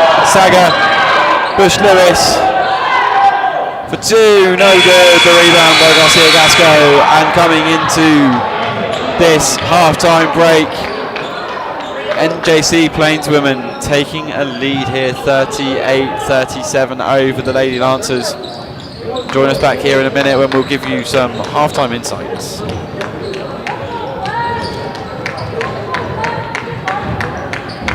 Hi, my name is Gordon Nairo. I'm a sophomore at East Miami College, majoring degree health sciences.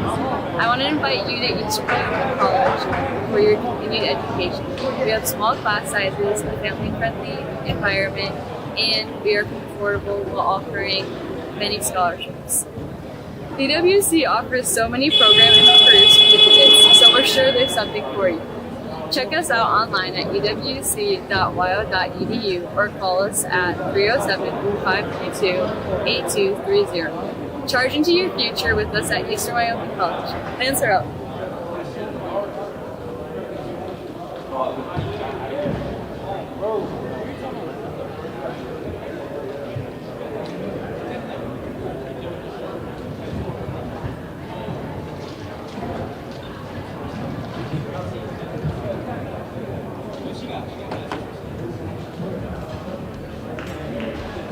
Charging into your future as a Lancer is about meaningful relationships, learning at the crossroads of history and innovation, championing one another's success, and empowering every student to achieve their dreams. We are a community that knows one another by name, offers the quality education needed to get the most out of life, and the friendships that support us throughout the journey. We hold tight to a legacy of pioneering, knowing that by honoring our values, we can charge into our futures together and become the purpose-minded people that change the world. Becoming a Lancer is about more than academics. It's about discovering your passion and feeling at home.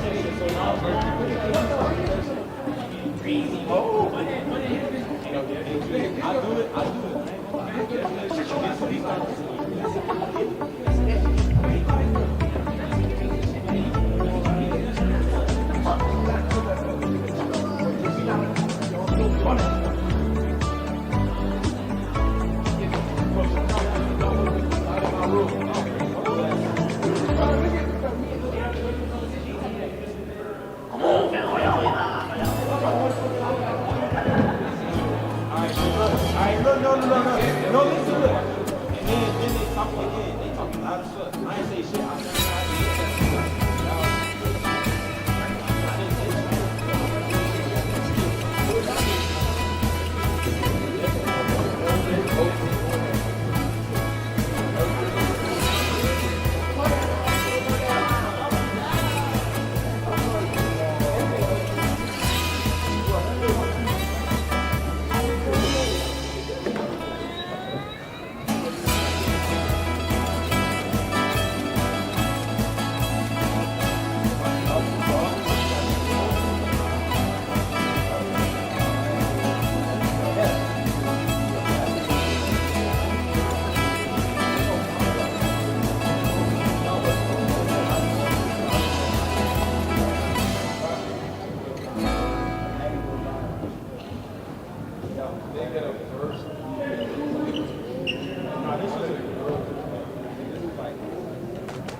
Hi, my name is Bowden Leydal. I'm a sophomore at Eastern Wyoming College, majoring in community health sciences. I want to invite you to Eastern Wyoming College for your continued education. We have small class sizes, a family-friendly environment, and we are affordable while offering many scholarships.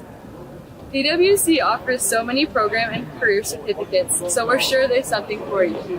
Check us out online at ewc.wyo.edu or call us at 307-532-8230. Charge into your future with us at Eastern Wyoming College. Lands are up.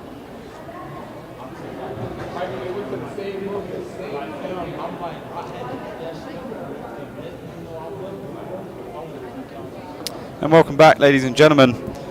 You join me after that pretty enthralling first half there between the Lady Lancers and the Plainswomen. I've just seen on the scoreboard there that it actually shows that it is currently a tied game, 37-37. Having gone into the break, we believed that it was going to be a Plainswomen lead going into the second half, but nevertheless it is going to be a tied game, and I think that's pretty fair, a fair representation of really how this game has gone so far. It's been an interesting one to watch. So far, Sapeda, the one that I feel like I've been saying the most of, Madison Sapeda, 9 for 11 in that first half, as well as 2 3-pointers made and attempted. And obviously that 0 for 2 from the line I think is really a bit of an anomaly on her performance so far, because it's really been good. 9 for 11 from the field goal range, sorry, is particularly good. And I did say in that broadcast the fact that her field goal percentage was going to be pretty good, and I mean that shows there for the Plainswomen. One of the other noticeable members of the NJC team so far that certainly I've kind of feel like I've kept saying is Yaeli Ben Harouche. She is currently 4 from 8 attempts from the field goal range, one made attempt from 5 attempts from beyond the arc. And really, she's had another good game. But quickly, just going over the Lady Lancers stats. I mean, it's been kind of a mix there. I mean, for a very long time, I think the Lady Lancers were 100%. I think in their first 4, maybe 5 attempts of 3-point attempts beyond the arc, and they were playing really well. Certainly in that first 10-minute quarter, that I feel they were playing some pretty solid basketball and really taking it to NJC, and obviously come towards the end of that half, NJC really turned it on and managed to peg them back as well. So it's going to be interesting to see how this game ends up panning out, but certainly for the first portion of that game it's been pretty consistent. I mean, certainly here, the free throw line, the Lady Lancers have only missed 1 from 9 attempts. They are currently 8 for 9 from the line, which is another good stat to kind of say.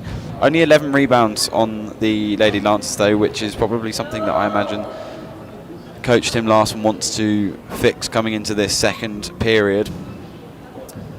But nevertheless, it's been great to bring this game to you so far, and it's certainly been an interesting game to watch. And looking at kind of the best scoring run, or maybe even the biggest lead for the EWC, their biggest lead at one point was 15 points, and in the space of about 5 minutes they all of a sudden lost that and ended up it being close enough to a tied game again. Twice the game has been tied, and twice has the lead changed. EWC actually went on a run of 17 points consecutive without response in that first half, so it's going to be an interesting one to see how this second half plays out. But so far it's a tied game, 37 all, and we will bring the rest of the game back in a moment. Wyoming, where hard-working hands build incredible things. Built this thing from the ground up out of nothing. Gave it everything. Now look at what it's given back. We know you put your heart into your business, because that's what Wyomingites do. As a local bank, we put our hearts into helping you, because we're not just a bank in Wyoming. We're Wyoming in a bank. Pinnacle Bank, the way banking should be.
Welcome back, ladies and gentlemen. We are 2 minutes away from getting this game restarted, and as you can see, the NJC Plainswomen are back out on the court. We are waiting to see the Lady Lancers re-emerge. They're being given that 2-minute warning by the scorers table. So as I say, looking forward into the rest of this game. So far, it's been an interesting one to see. I mean, certainly towards the end of that half, it was very apparent that EWC kept giving the ball away quite a lot, and that has ended up resulting in 12 turnovers, which is a considerable amount of turnovers. Certainly with, you know, at the beginning of the game having been so fluent and so smart with the ball is probably the wrong term, but certainly being very protective of the ball and keeping the ball very well. And you look at the last game that they were at, when they went to Utah and played Snow College, they had 20 turnovers in total. And I think that's one thing that, having spoken to Tim Larson a little bit about, he's not too happy about how much sometimes his team give the ball away. But nevertheless, they are back out and ready to get going here. 55 seconds on the clock here for the Lady Lancers and the Plainswomen. Overall, it's been an interesting game to watch. It's you know, there's been the same amount of fouls on both teams, 17 fouls, which again is probably considered to be a little bit too much, I think, on behalf of Tim Larson. But nevertheless, it's been a very interesting game to watch.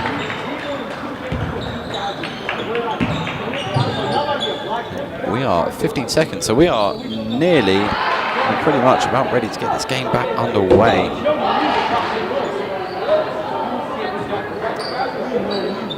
And out of the two teams, I mean, EWC have been the team with the most time in the lead. I mean, they've had roughly around 8 or 9 minutes in the lead of this game. If not, maybe even more than that. I've got here, it says 7 minutes 19, but I know that the quarter's got a little bit muddled up. So I think they've probably actually been in the lead for a much more considerable part of that game as we do get underway again. Here in this game, Lucy Devoy looking to go towards the rim and just denied there by Harouche.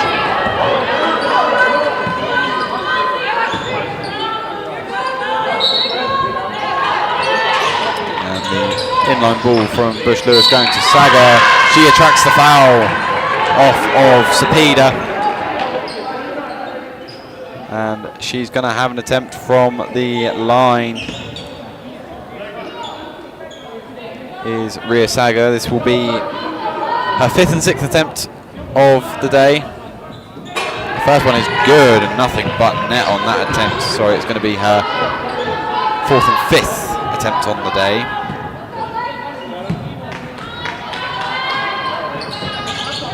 And her second attempt is no good, and it takes her to 4 and 5 from the line.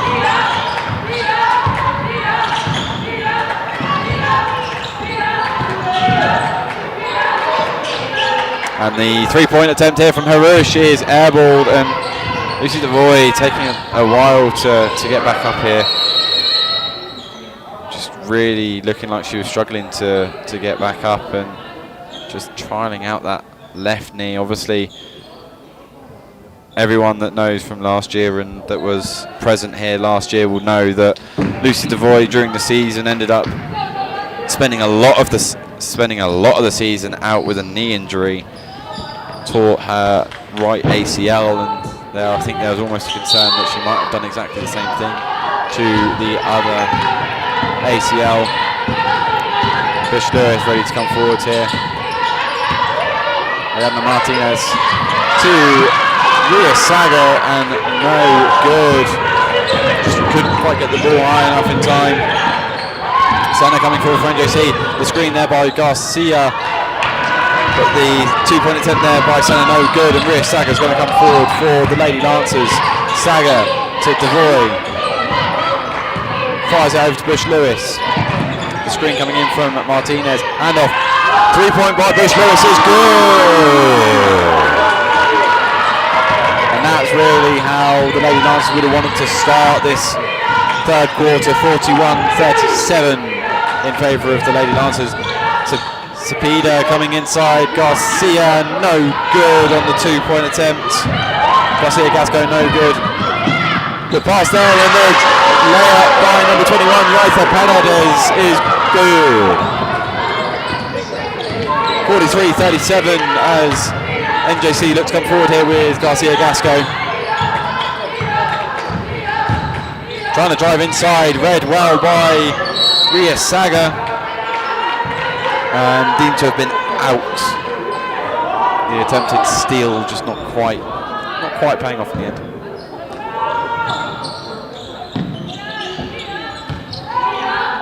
Alush going inside for Garcia Gasco. The block coming in there from Bush Lewis. Rristitch going to go to Lucy Devoy. Lucy Devoy over to Yaitha Paredes for 3. No good. And taken away there by Cepeda. Cepeda coming forward for the Plainswoman. Cepeda driving towards the rim and is good for the 2-point attempt. Yaitha Paredes getting the ball off Bush Lewis, and there's the foul being given against number 11, Markella Sara. And it's going to be Yaitha Paredes. It's going to be her first attempt from the line today. The sophomore forward coming from Madrid, Spain. First attempt is up in the air, and that's good. For Yaitha Paredes.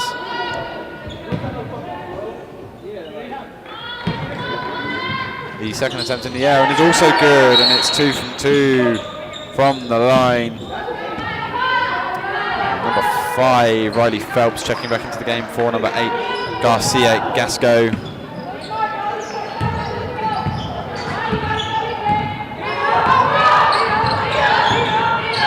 Coming forward with it now is Senna for NJC.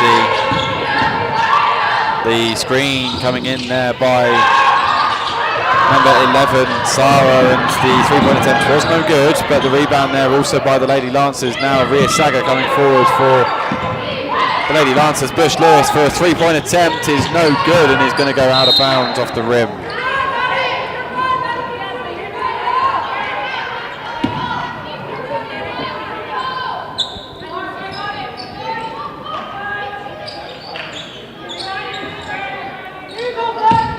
The inline ball taken by Sara. It's now going to be ball forward by Cepeda. Cepeda lost the ball a little bit then. It was a good finish there by Yaitha Paredes, but the foul being given there against number 11 of Markella Sara.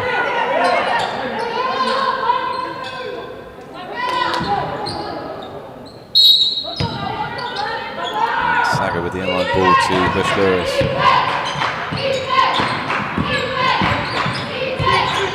Bush Lewis to Rristitch to Yaitha Paredes. Goes for 2, no good. Coming forwards now from JC, Sara. Oh, and the tip there just off of Martinez's fingers. Distracted by the listings, Phelps.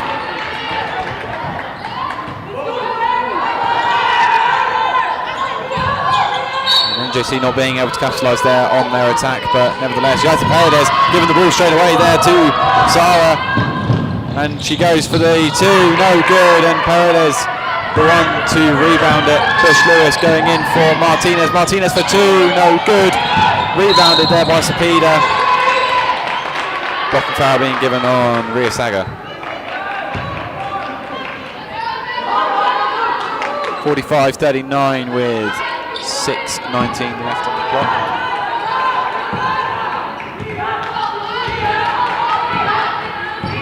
Cepeda now coming forward for NJC.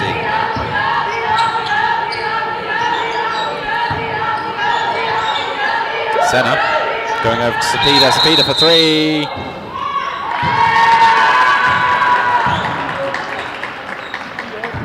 Foul there being given against Cepeda there, and it's going to be a turnover.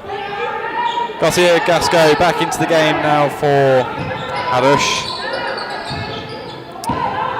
Boy with the inline ball. 6 minutes left on the clock in this third quarter.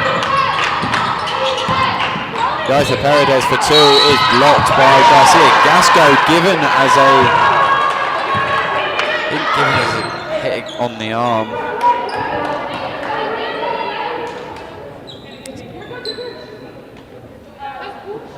Gaisa Paredes is going to take her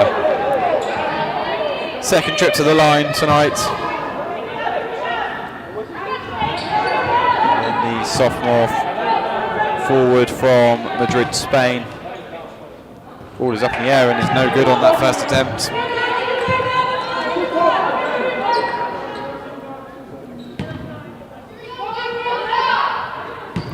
Paredes for a second attempt is good, just about, but it's good enough. 3 from 4 attempts from the line. Senna going over to Harush. Foul there being given against number 5, Madison Bush-Lewis. I think, no, never mind, it was given on number 11, Lucy Devoy.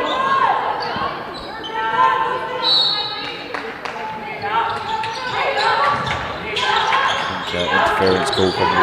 Now Garcia Gasco coming forward for NJC. Gasco for 2 is good. 46-41 in this game. Madison Bush-Lewis now going to Yaita Paredes. Paredes going inside for Martinez. Martinez looking to go towards the rim. Martinez given as a foul against Martinez there. She successfully put up the 2. But the foul there given against Martinez for trying to shake off her marker. Nevertheless, Senna to Garcia Gasco. To Cepeda. Cepeda, 50 feet. And Cepeda then attracts the foul off of number 2, Ria Saga.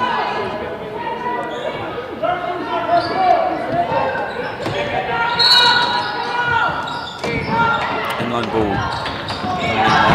Garcia Gasco looking to do something with it. The fadeaway 2, no good.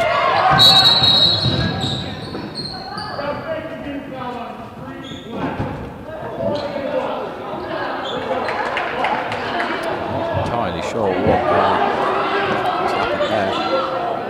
Nevertheless, we are going to get this restarted with an inline ball from Lucy Devoy. Now to Paredes, to Bush-Lewis. Paredes going to go for a 2 from mid 2-point range. It's going to be off of number 23, Senna, and it's going to be another Lady Lancer ball from the byline, and it's going to be a timeout here called by the referees.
Welcome back, ladies and gentlemen. 4:46 left on the clock, 46-41 in favour of the Lady Lancers here. Bit of a messy start to this third quarter, really. Had a couple of people go down on the floor, looking like they might have picked up an injury. A couple of calls, I think both benches have questioned some of the calls, but nevertheless, we're back into play, and Paladez looking for a chance to go for two. No good. Snatched away by Phelps. Now Senna to come forward for NJC. Senna going to Harush. Harush to Sapida. Sapida going in towards the rim. No good. She looks like she's hurt herself there, Sapida. Just a bit of an awkward landing, if anything, it looks like.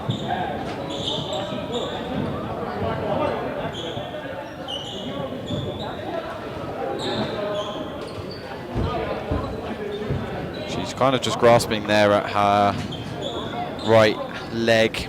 Looks like to be more of a hip slash quadriceps injury. She looks to be relatively calm though, so I'm not sure if it's just a bit of a dodgy landing or quite what. She's up on her feet, and that's always a good sign to see. But she will be momentarily subbed out of the game just so that she can get checked up, just so that they know that everything's okay with her. Rebecca Segerman is going to be checking back in her place. And it's going to be a Lady Lancers sideline ball here to get this third quarter restarted. Bush Lewis then coming forwards for the Lady Lancers. Devoy going to Villarreal to Martinez. Then Ria Saga. Ria Saga trying to shake off Segerman, and she does well. Not quite getting the two, but put back 2 attempts, no good as well. Ria Saga there looked like she slammed her head into the ground. She was okay. But Rebecca Segerman going to be the one to bring in the inline ball here for the NJC Plainswomen. Now coming forwards is Senna to Segerman. Segerman looking for an option, not really finding one, and Villarreal is putting on some pressure there. Garcia coming forwards with it. Garcia trying to go towards the rim, the fadeaway two, good! She has proven that she is quite the player with ability with those fadeaway twos. Garcia Gasco. Bounce pass inside for Martinez for the Lady Lancers. Martinez for two is also good. Segerman for NJC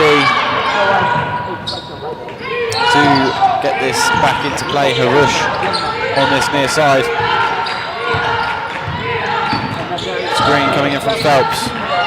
Senna for three, good! Trading points here with the Lady Lancers and the Plainswomen. Bush Lewis now for the Lady Lancers. Villarreal to Devoy for three, in off the backboard, and I had her call it. 51-46, and again just trading points, these two teams. Segerman put under pressure by Lucy Devoy. Segerman, it's a good pick off there by Ria Saga, but not quite enough to stop it from going out of play. Madison Bush Lewis there and Davis just colliding into each other accidentally. Bush Lewis and Devoy checked out of the game in favour of Davis and Paredes, and the foul there being called on the Lady Lancers.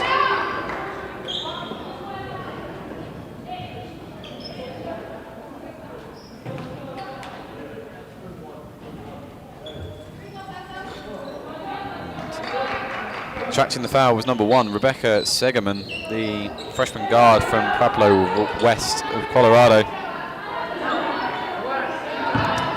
5-7 for the Plainswomen. Her first attempt in the air and is good on the first attempt.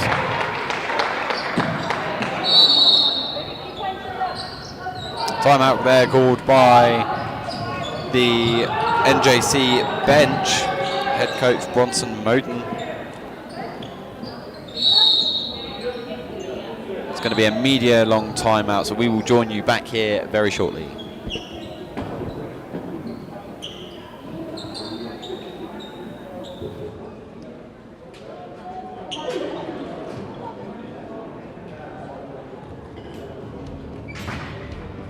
Charging into your future as a Lancer is about meaningful relationships, learning at the crossroads of history and innovation, championing one another's success, and empowering every student to achieve their dreams.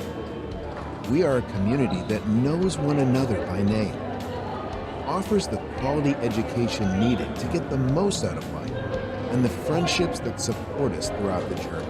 We hold tight to a legacy of pioneering, knowing that by honoring our values, we can charge into our futures together and become the purpose-minded people that change the world. Becoming a Lancer is about more than academics. It's about discovering your passion and feeling at home.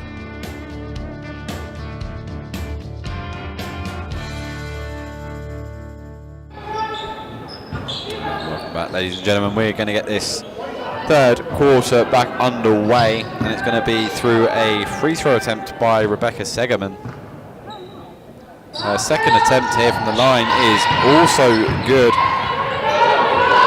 from 2 on her first trip to the line tonight. Madison Bush-Lewis coming forward for the Lady Lancers. Bush-Lewis going to go over to Villarreal. Villarreal looking for an option, going inside for Adriana Martinez. Going to Yaisa Paredes, her Spanish compatriot, over to Davis. Bush-Lewis trying to fake out her marker. Bush-Lewis to Martinez. Martinez going out to Davis. Davis for three. No good. The rebound by... looked like Yaisa Paredes, but I'm not sure which way they've given the ball. It is going to be an EWC ball. So the rebound was given there to Yaisa Paredes.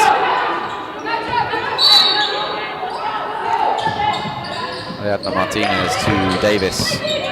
Davis going to go to Villarreal to Paredes, who's going to drive towards the rim. Tracks the foul off of lead number 12. Yaeli Ben Harouche. It's going to be her first foul of the evening. And it's going to be another chance for Yaisa Paredes from the line. It's 3 from 3 at the moment. And she is good on that first attempt from the line this time round.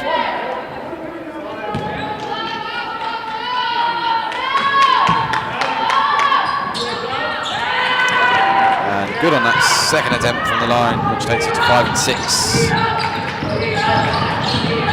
from the line so far tonight. Segerman losing the ball, and Davis now going to bring it forward here for the Lady Lancers. Davis losing the ball to Senna, and Senna's going to be the one now to bring it forward for NJC, trying to weave around, lose Davis as a marker. Senna with Garcia Gasco now. Harouche over to Senna for three, no good.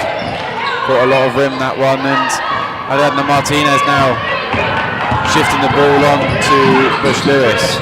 Bush-Lewis driving in, foul given against NJC, and it's going to be Bush-Lewis's first attempt at the line tonight, and it's going to be called on Harouche again, so that's 2 fouls within a minute really there. Bush-Lewis so far been an integral part of this team, the guard freshman from Houston, Texas. Now first attempt is up, no good on that first attempt. Oh, apologies, it's actually her second trip to the line tonight.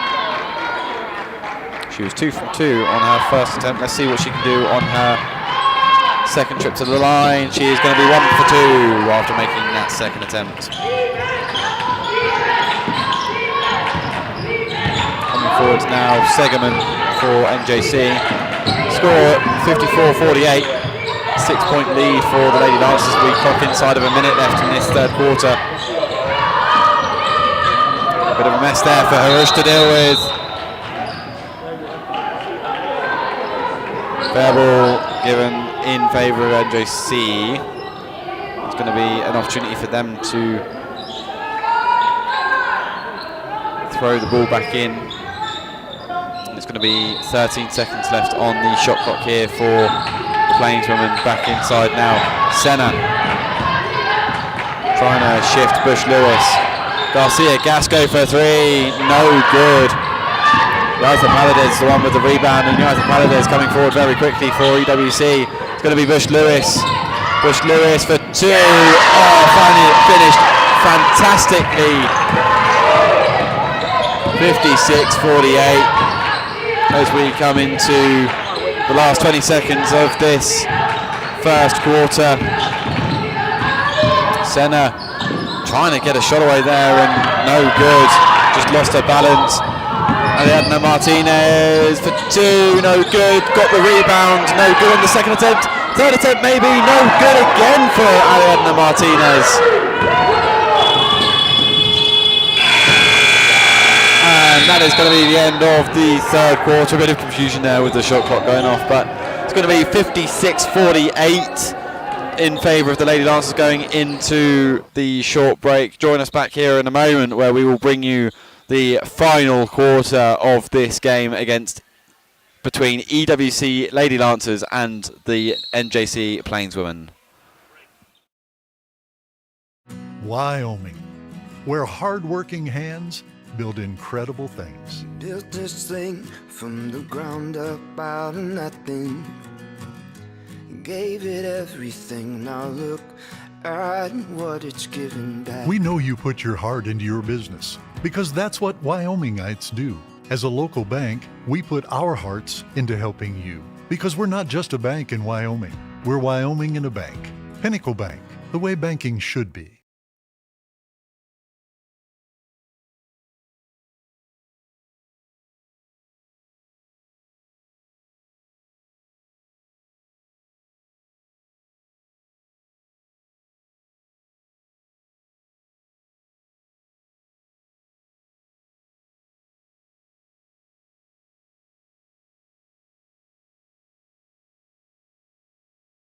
That third quarter, 37-37 was the score going into the second half of this game. The NJC Plainswomen only being able to post up 11 points, whereas the Lady Lancers being able to put up 19, and that is why they currently find themselves in an 8-point advantage over the NJC Plainswomen. 20 seconds left in this timeout, and it's going to be interesting to see how the Lady Lancers react to this and how they come out of this little break, as NJC are ready and out of their huddle. The Lady Lancers have run out of time now. 56-48, and we have 10 minutes left of basketball here to go until we decide a winner of this game. Number 3, Madison Cepeda, has checked back into the game for NJC, which is a great sign to see after she went down. Clearly just a bit of an awkward landing on her hip, it looked like.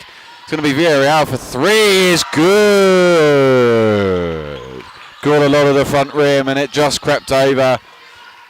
And once again, the Lady Lancers opening up a lead of double digits. Kick back out to Senna. Senna going to go for the three. No good. Cepeda can't get that over Adriana Martinez. And now Bush Lewis going to try the 2 attempts. No good. Harush, the one to get the rebound, and now going to be Senna the one to bring it forward for NJC. Senna trying to lose Davies. The screen coming in there from Garcia Gasco. Sarah is going to be called for a travel. Markella Sarah there. Madison Bush Lewis going forward for the Lady Lancers now after the inbound ball. Villarreal is going to go for another 3-point attempt here. It is 2 for 2 in the space of about 2 minutes. 62-48 for the Lady Lancers. And if NJC are going to want something from this game, they're going to have to find something quickly. Garcia Garso. The 2-point attempt there from Sarah up and no good. The rebound there from Paredes. Paredes handing it off to Bush Lewis, who's trying to lose Cepeda. Illegal screen called on Yaitha Paredes there.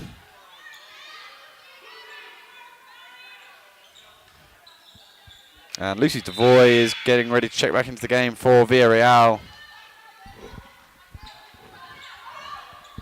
2 3-point attempts there, meaning that the Lady Lancers opening up even bigger of a lead since the quarter start. Garcia Gasco coming forwards for the Plainswomen. A foul being given there against number 1, Davis.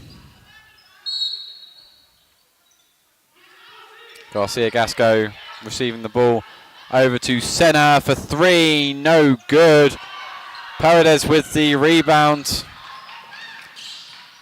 On a bit of a skid there by Harouche. Cross-court ball there by Davis was intercepted by Cepeda. Senna now for NJC. Senna losing her woman very easily. And the putback 2. The fadeaway was fantastic and well executed.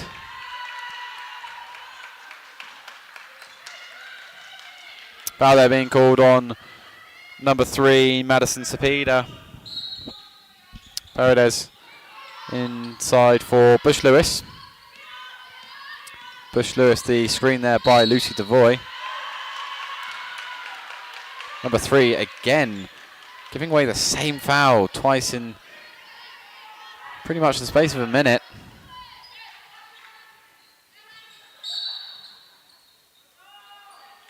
Bush Lewis now up against Cepeda.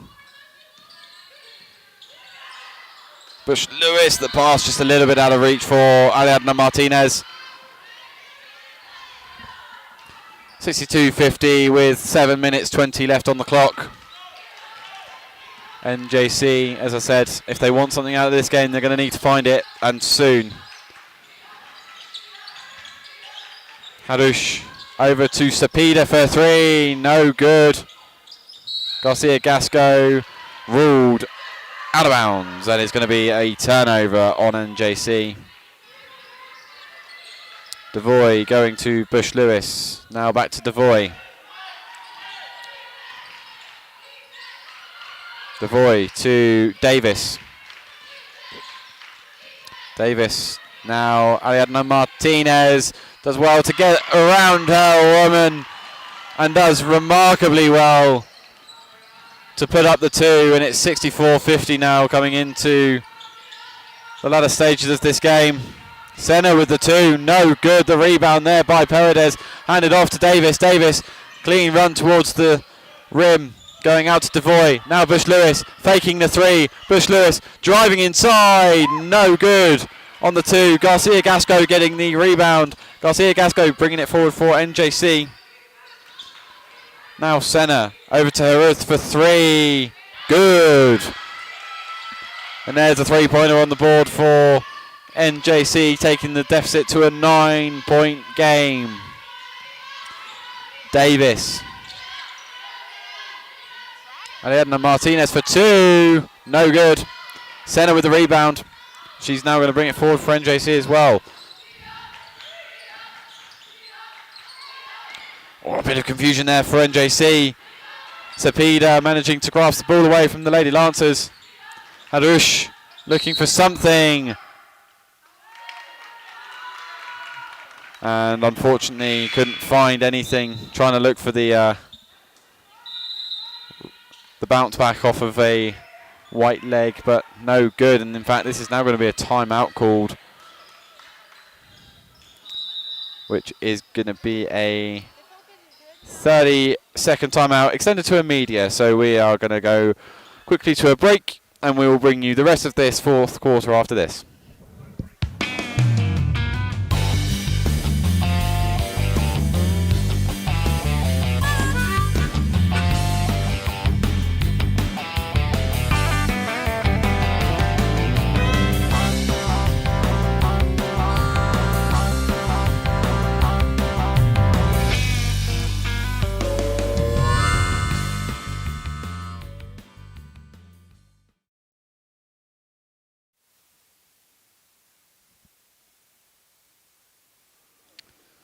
And welcome back, ladies and gentlemen.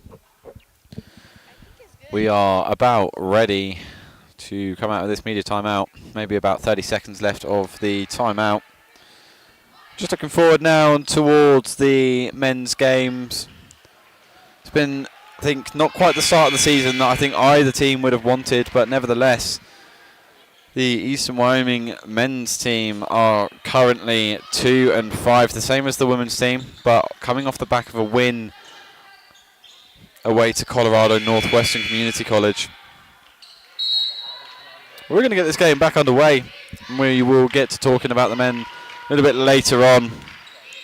Madison Bush-Lewis going over to Yaitha Paredes. Lucy Devoy. Bush-Lewis now, Paredes. Paredes doing well to shift her marker, and the board getting there by Garcia Gasco, and then off of Mims, and unfortunately for the Lady Lancers, not going to be their ball. It's going to be Harush to bring it back into play for NJC, brought forward by Cepeda.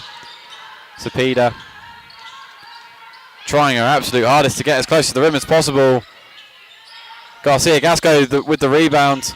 Harush over to Segerman for three, no good. And Paredes with the rebound. Going to go cross court there to Rristitch. And the foul given against Rristitch there.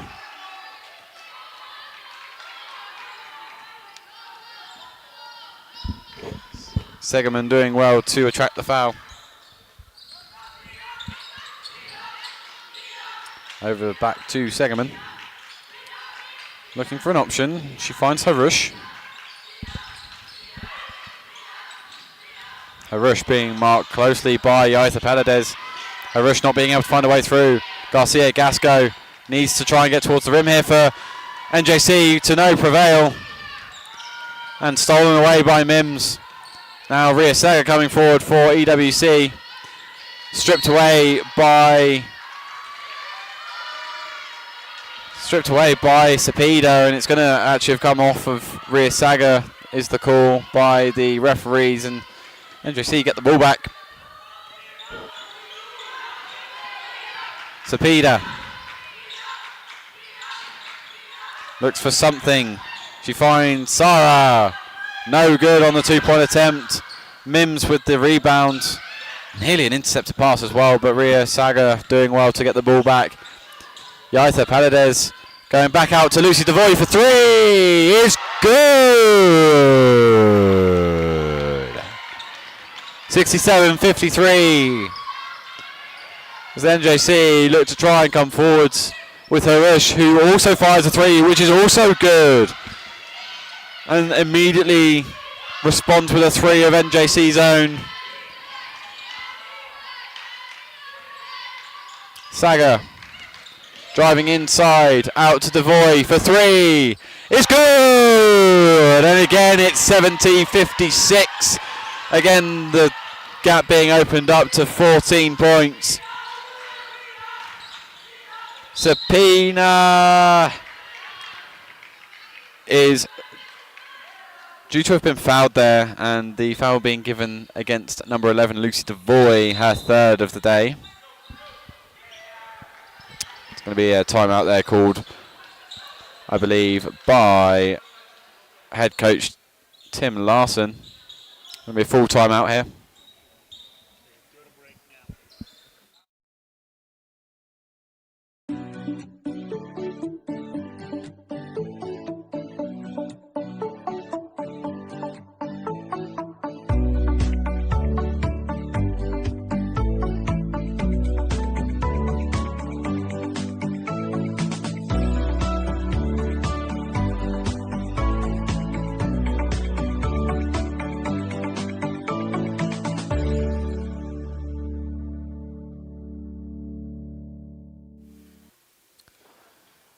And welcome back, ladies and gentlemen. After that advert break, it's a little bit of a ways off of getting out of this timeout, but it's really crunch time now for the NJC. They're 14 points behind with 3 minutes left to go. Looking at the stats from the women's games so far this season, you'll see the fact that the ladies have averaged 59 points per game, so they are well over that in this game alone. It's going to be interesting to see the stats from after the game. I think in total the shooting stats from this game have been far superior to that of the average so far this season. But coming out of this timeout now, see Coach Sheldon Lee and head coach Tim Larson there just giving their girls the lowdown. We're going to get restarted here with a trip to the line for number 3, Madison Cepeda. 0 for 2, not any longer. She's now 1 for 3 from the line. That's her first attempt at the line this time round, and that's the second one as well, so that takes her to 2 and 4 from the line on the game. Bush Lewis then bring it forward for the Lady Lancers. Paredes back to Devoy. Bush Lewis, hand it off to Saga. The attempted strip away there by Cepeda, no good. It's going to be called a foul on her, and it's going to be her 4th of the game. She needs to be careful before she ends up fouling out. One more foul and she is gone from the game. Lucy Devoy to Paredes, Martinez, Bush Lewis, Saga going inside, trying to get a 2-pointer off, but she attracts the foul. Foul being given against NJC's number 3, and that is her out of the game. She is going to be fouled out. I'm sure Coach Moten is not going to be happy about that, especially seeing as so far today Cepeda has been an integral part to this NJC team. Number 10 Veronica Beret comes into the game, and that is going to be Madison Cepeda's night over. Rhea Saga from the line, her first attempt up and no good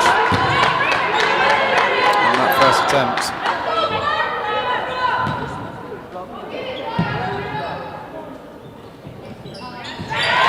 She converts on the second. Takes it to 5 and 7 from the line tonight.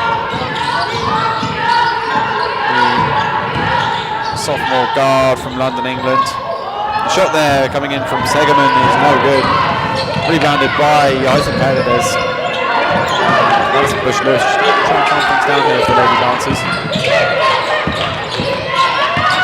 Paredes trying to drive towards the rim. Paredes blocked there by Harush. NJC going to look to come forwards. Harush. Garcia Gasco, no good on the 3-point attempt. Got Yartha Paredes there with the rebound, handing it off to Bush Lewis. 1 minute 50 left in the game, and it's looking like a mighty big deficit, about 13-point deficit for NJC to try and recover from. Lucy Devoy over to Saga for 3. Looks to be blocked there by Segerman. How has she managed to get across that quickly? Oh, we'll never know, but that's a great block from her. Segerman for 2, attracts the foul off of Lucy Devoy. Lucy Devoy looks very confused at that call. In fact, it was actually called on Ariadna Martinez.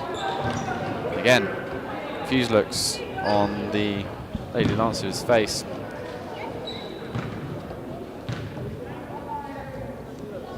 Segerman's first point attempt is good. Takes her to 3 from the line, and it's going to be a timeout here called by Coach Moten. Well, 12-point deficit here, and the Lady Lancers are leading 71-59. Join back with us in a moment where we will get this fourth quarter restarted.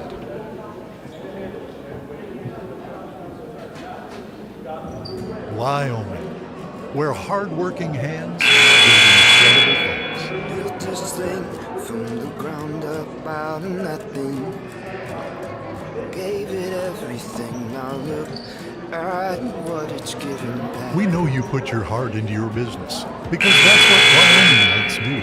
As a local bank, we put our hearts into helping you because we're not just a bank in Wyoming. We're Wyoming in a bank. Pinnacle Bank, the way banking should be. Right, ladies and gentlemen, we are coming out of this timeout. 1 minute 34 left to go for the Lady Lancers to see out this game and to hopefully come out of it with their first home victory of the season. Right now we've got Rebecca Segerman up for a second attempt from the line. No good on that second attempt. That takes us to 3 and 4 from there, from her attempts. Martinez handing it off to Bush Lewis to Devoy. Lots of high pressing going on here for the Plainswomen of NJC. Going inside for Saga. No good.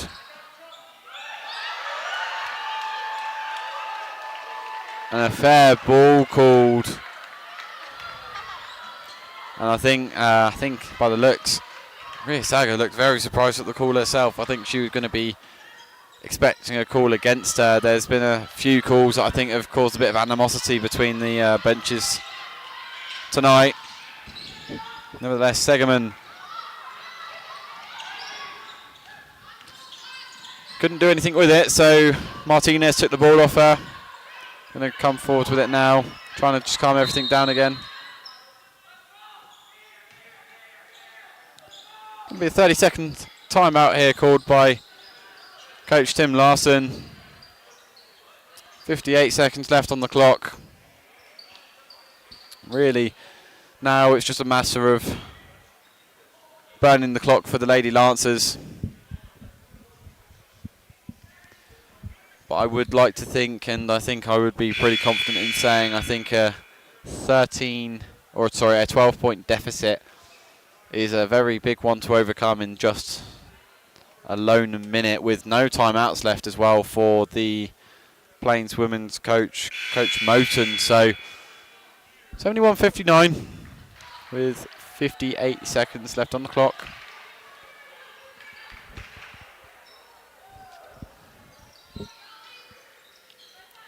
We are getting back into it here. Ria Saga going to be the one to take the ball from the in-line. Gets it into Bush Lewis. Bush Lewis going back out to Devoy. Devoy going to Martinez. Martinez inside for Paredes.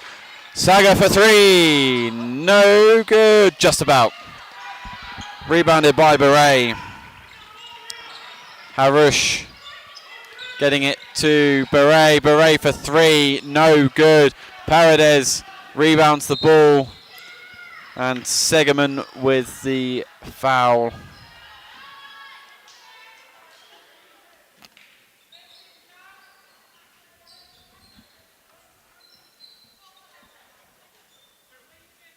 You'd like to think if Paredes puts these away, any attack then forth from NJC is probably going to end into no avail.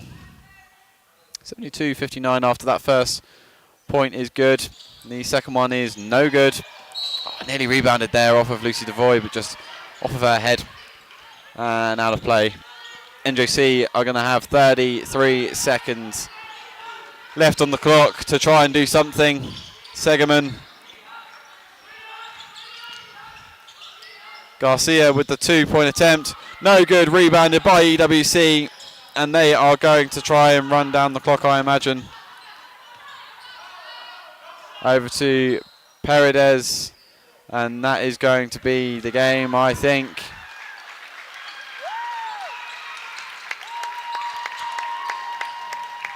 As the clock runs down, it is full time here at the Velpech Activity Centre, and it is a win for the Lady Lancers. 32-59 the final score.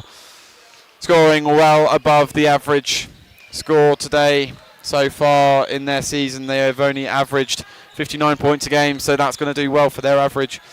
Join back with us in a little bit when I hopefully will get the stats from the full game stats, and we will take you through those.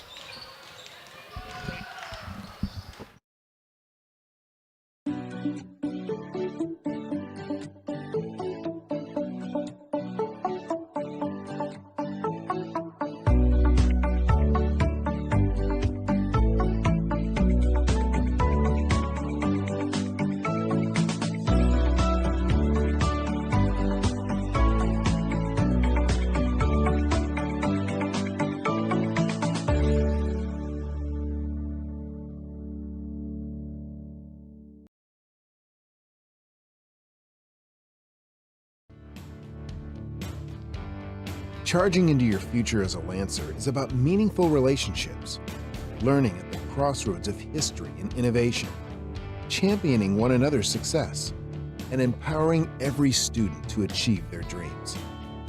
We are a community that knows one another by name, offers the quality education needed to get the most out of life, and the friendships that support us throughout the journey. We hold tight to a legacy of pioneering, knowing that by honoring our values, we can charge into our futures together and become the purpose-minded people that change the world. Becoming a Lancer is about more than academics. It's about discovering your passion and feeling at home.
Wyoming, where hard-working hands build incredible things. Built this thing from the ground up out of nothing.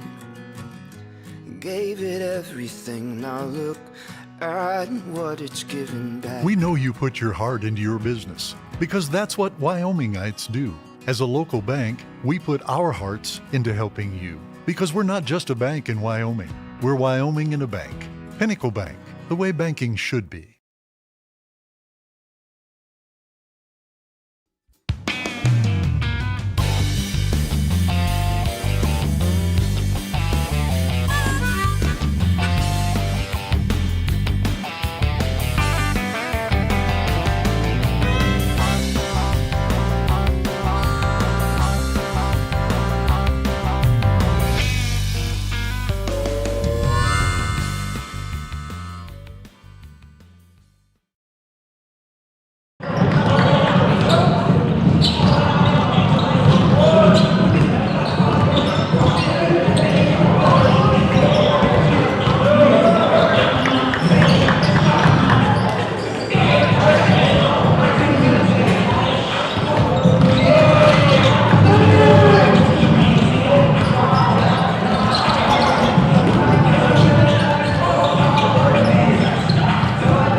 And welcome back, ladies and gentlemen, after that enthralling game of the Lady Lancers versus the Plainswomen of NJC.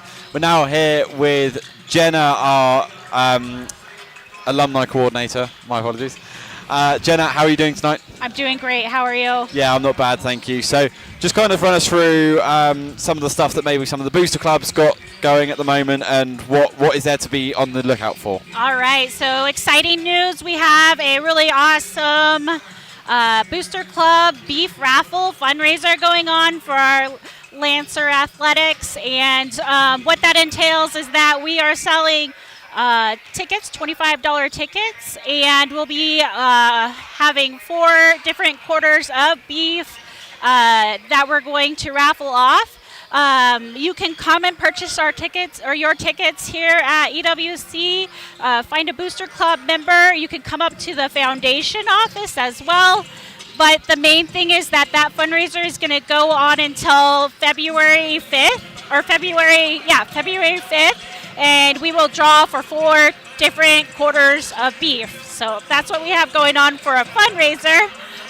We also are looking for people to join us with the Lancer Booster Club. So if you're interested, we would love to have your support for our Lancer Athletics. Perfect. And kind of just run us through, for people that maybe don't know exactly what the Booster Club do for Lancer Athletics, just kind of run them through what is the Booster Club's purpose? Our main goal is to just support different things. So like starting off, we've done a tailgate. Hosting a meal before our Lancer athletic games, opening nights, opening game days. We put on a Lancer Golf Foundation tournament as well. So there's just a lot of funding behind the scenes to help our Lancers be able to do the things that they do. One of the exciting things is there's going to be some improvements, some updates in the gym, some flyers, some banners, and so the Booster Club supports that and the funding for that. We also have sponsorship levels where if you want to sponsor and have a banner up in the gym, and there's a lot of other things that come with that, but those are some of the things that the Booster Club is working on right now at this time. And for those that perhaps are listening to that and going, yeah, you know what, actually I do really want to get involved with that, kind of how could they reach out to you? How could they reach out to the college and get involved? Stop by the foundation, reach out to any of the coaches. We're all part of that Booster Club. If you just stop into the college or call down to the college, they will guide you in the right direction. Yeah, perfect. Right. Jenna, thank you so much for your time. I really appreciate you coming up here and talking to us about what you've got going on, and we appreciate everything you do for Lancer Athletics, and thank you for doing all your hard work. Thank you. Thank you.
Charging into your future as a Lancer is about meaningful relationships, learning at the crossroads of history and innovation, championing one another's success, and empowering every student to achieve their dreams. We are a community that knows one another by name, offers the quality education needed to get the most out of life, and the friendships that support us throughout the journey. We hold tight to a legacy of pioneering, knowing that by honoring our values, we can charge into our futures together and become the purpose-minded people that change the world. Becoming a Lancer is about more than academics. It's about discovering your passion and feeling at home.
To Keith Davis. Number 3, Ethan Tyne.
Number 41, Joseph Jean.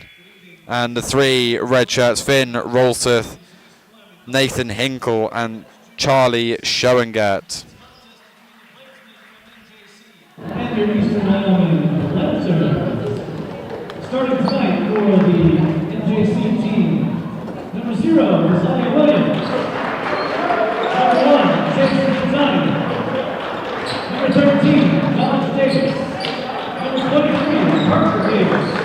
And number 2, Xavier Shepherd.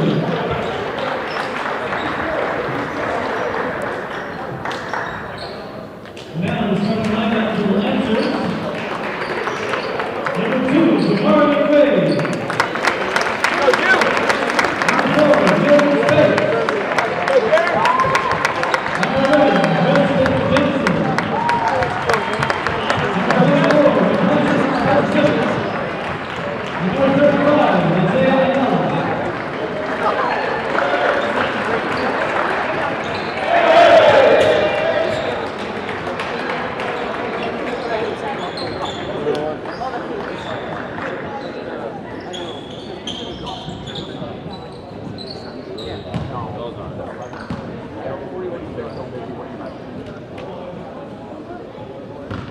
35, Isaiah Allen. Number 13, Dodge Davis. Number 23, Parker Davis. And number 32, Xavier Shufford. And for your hometown Lancers, it's number 2, Jamarian Way. Number 4, Jaron Spates. Number 11, Dresden Jensen. Number 24, Vukashin Spasievich. And number 35, Isaiah Ayala.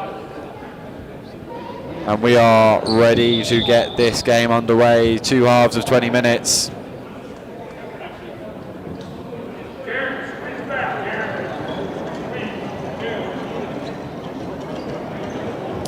The referees there just not entirely happy about there being a ball rack just in front of the bleachers, but nevertheless we are now ready to get this game underway. It's going to be Ayala versus Shufford for the tip-off. NJC are victorious in that tip-off. Picked up by Parker Davis. Davis on the ball now, number 13, Davis. To Shufford. And the pass there from Manzani completely bypasses Williams, and that's an unnecessary turnover there from NJC. It's going to be Dresden Jensen from the line. Jamarian Way coming forwards for EWC. Way going to Ayala.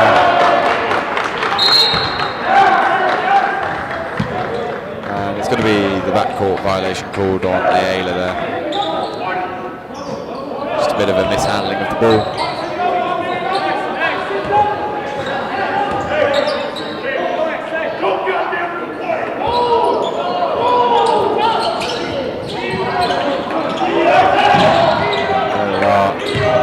Into play then, and number 0, Williams forwards for NJC.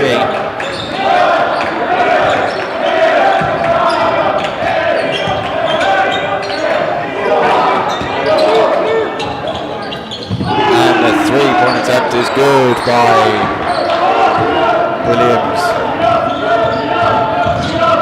We're now joined here with Coach Tim Larson. Tim, great win today for the girls. Just kind of from your perspective, just run us through it. It was really big win for us. Just as a young team, a young season, being able to find a tough and gritty win for us is something that we can help grow on. It was a really good team effort. It sounds cliche, but 5 goals in double figures. We had great contribution from low off the bench, hitting those 3 big threes, especially in the second half. Just finding ways to stay disciplined defensively in the second half and clean up the boards and got us out and kept getting us good looks on the offensive end. And we got to the free throw line like we wanted to. And so it was an overall good team win. And it certainly looked like your shooting was a lot sharper than potentially it's been at certain points so far this season already. And, you know, is that something you've been working on in training, or is that something that's just kind of come and fallen for your girls today? A little bit of both. I mean, we've put a big emphasis on it, especially recently. We've had our struggles a little bit offensively. That's just part of being a young team, having so many freshmen. We're still not shooting the ball, I think, to the ability that we have. But it's starting to come around. We're starting to understand, good shot, bad shot, in rhythm, being able to find the extra pass to find the right person to shoot the ball at the right time. As we continue to improve and we continue to work in practice, just making sure that we're doing all the process steps well so that we can let the results take care of themselves. And certainly from the way that the game kind of shaped out, you got off to a lightning start. You went, I think, 7 points up within the first minute, it seemed like, and forced NJC into a very early timeout. But from there onwards, NJC kind of built into the game. And looking at the way that the game kind of ended up panning out, do you have any concern about the girls maybe losing some momentum kind of further into the first quarter? I mean, I think it was about 5 minutes in where NJC started to get their kind of foothold in the game. So is that something that you kind of look at with concern, or is that just something that NJC just managed to switch it on a little bit later on? No, I mean, you never want to give up. When you get a hot start, you never really want to get it back in. It's a long game. 40 minutes is a long time. We came out with a lot of energy on the press, and we forced them into some early turnovers. But then I thought we didn't do a very good job of maintaining that energy and picking the right times to go into our trapping that we did earlier in the quarter. I think we just sort of, part of it is just young and trying to figure it out, learning when to go and when to, once somebody goes, being able to make the next rotation. And those are all things that we continue to try and iron out in practice and things like that, so we can kind of continue to change the pace on teams and just find different ways to create some good looks. But I thought what happened after that is, we got up 14 and then we just got to continue to learn how to communicate. We got to keep some players out of foul trouble. But at the end of the day, the more experience we get, the better we're going to be as we continue to go. Because then the more things they see, the more things they get used to. Yeah, precisely that, and kind of looking forward to, that's a great two there by Spaziovic, and looking forward to the next game, which is obviously on Saturday. As you said, big confidence boost for the girls, and what are you expecting out of your girls coming into Saturday? Just to continue to try and grow.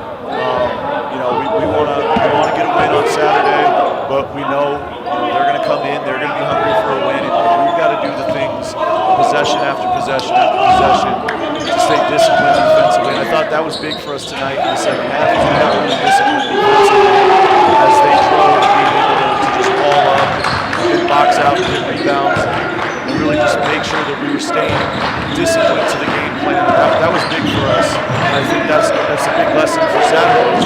We got to make sure we're doing the same things, stay disciplined to the game plan that we see within our scout, within what we're capable of doing, and then being able to share in each other's successes and take care of each other as we go. Well, Coach, thank you so much for your time. I really appreciate you coming up here and kind of giving your insight on the game. Best of luck on Saturday. Obviously, we'll be covering that here on our YouTube channel as well. But, Coach, best of luck for Saturday. Thank you very much. Thank you.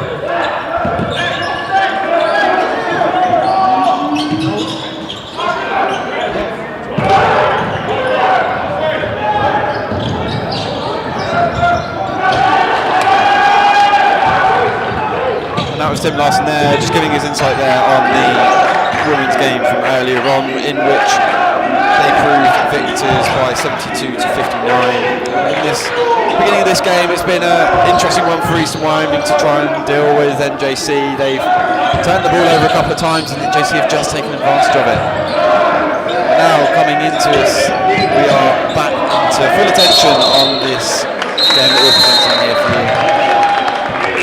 As they call, I think it was a timeout here that's been called.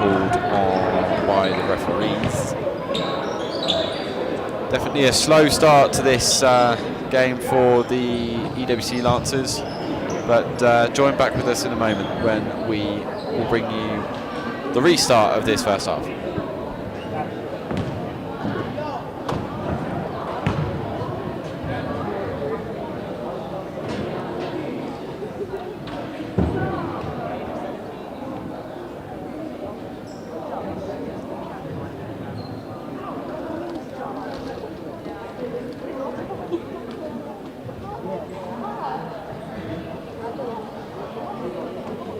Wyoming, where hard-working hands build incredible things. Built this thing from the ground up out of nothing.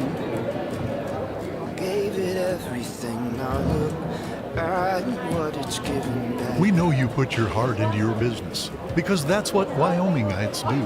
As a local bank, we put our hearts into helping you. Because we're not just a bank in Wyoming. We're Wyoming Bank, Pinnacle Bank, the way banking should be. Welcome back, ladies and gentlemen. We are going to bring you the restart of this first half, which so far for the Lancers has been a bit of a slow one in which the coach Bill Engel has shown a lot of displeasure in the way that his side have conducted his business so far, but nevertheless still a lot of time left in this game, nearly 35 minutes of this game still left to go. 6-14 is the score in favour of the Plainsmen here. Big response needed by the Lancers. Ayala going to Spates, who then goes to Spesivic, who goes inside towards the rim. Dresden Jensen for three is good! That's the kind of momentum builder that I'm sure Bill Engel would really want to see out of his team. 9-14 the score, 5 back. Thomas here, handing it off to Williams. Williams to Carter. Carter on the floor, managing to get it to Davis. Davis blocked. Spates going forward.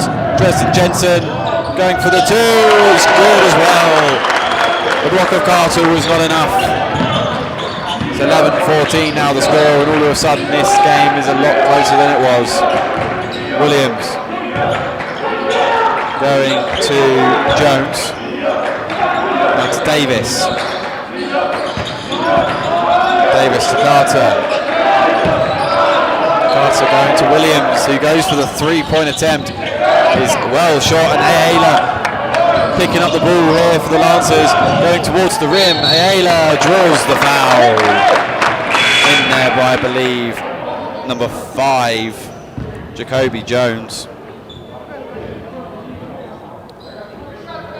And Joseph Jean and Ryan I are ready to substitute into this game after this first free throw. Ayala is good on his first attempt from the line.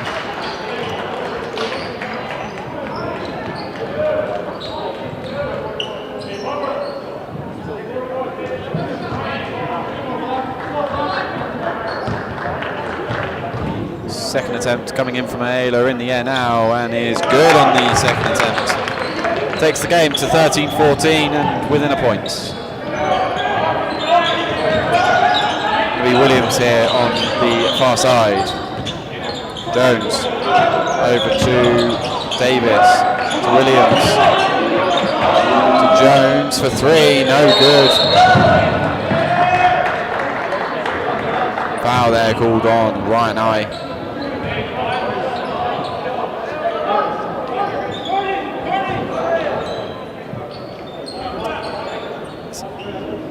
Keziah Williams is going to be the one to bring this back in bounds for the Plainsmen. 15 up for the two-point attempt, was blocked by Jean. Now Williams kicking out to time. Time to Williams. Williams going to go for the three-point attempt. Is no good, and I comes away with the ball. Ryan Ayala pump faking the three. Lorenzo Major Jr. back to Ayala. It's an air ball. It's going to be out of bounds, and it's going to be a Plainsman ball. 13-14 the score. Williams bringing it forward for the Plainsmen. Time. Williams. And Homer there, finishing the two-pointer to take it to a 13-16 game. Major Jr. Jensen to Major Jr. for three is no good. Doing really well to get the rebound there. Major Jr. looking for a route. Goes to for three. It's good. And it makes it a tied game at 16 apiece. Williams for NJC. Now Jones to time. Williams. Inside to Carter. Carter looking for an option. Fadeaway two is no good. The ball trying to, the attempt from Homer, no good. Getting it was Ryan Major Jr. to Dresden. Dresden Jensen, no good on the two-point attempt. Williams now coming forward for NJC. Williams to Homer. Inside to Carter. And the foul being given against 41, Joseph Jean.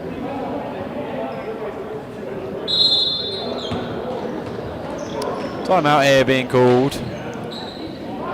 No indication as to who gave the timeout, but nevertheless, join back here in a minute when we get this game restarted.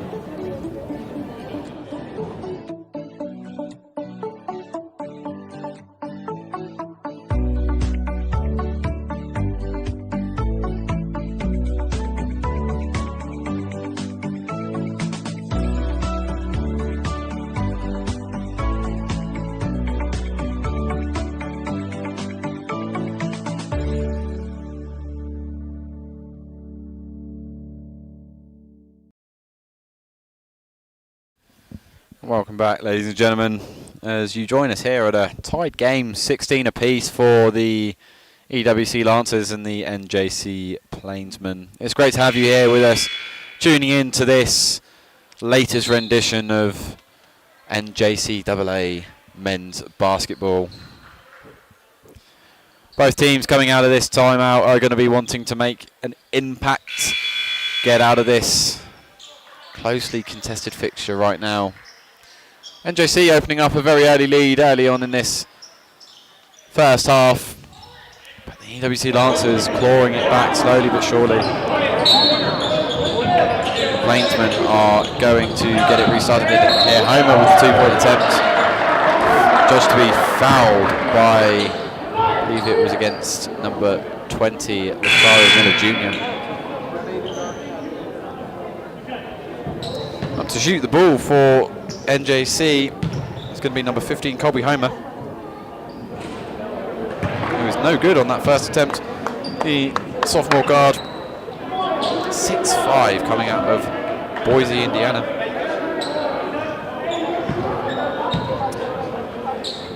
And this to avoid 0-2 start from the line. And he gets it. It's 1 for 2 from the line, and it gives the Plainsmen the lead again. Major Jr. coming forwards with it now to Miller Jr. going to Jean. That's Now Miller Jr. to Jean.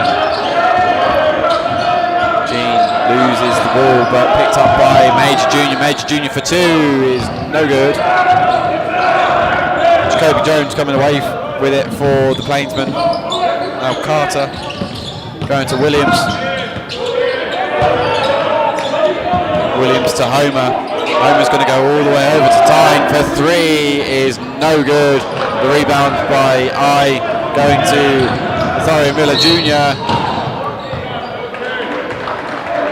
foul, I believe, being given on number 5. Yeah, number 5, Jacoby Jones. It's going to be his second of the game. And a chance for Lothario Miller Jr. to take the line. His first attempt in the air, and he is good. Lothario Miller Jr., the sophomore guard from Jacksonville, Florida, at 6'3". His second from the line is also good. 2 for 2 from the line, and all of a sudden, the Lancers take the lead for the first time in this game. 13,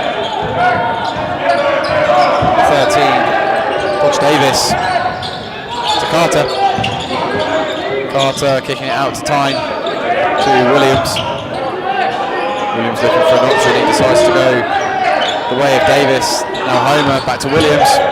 Williams driving towards the rim, and it is good.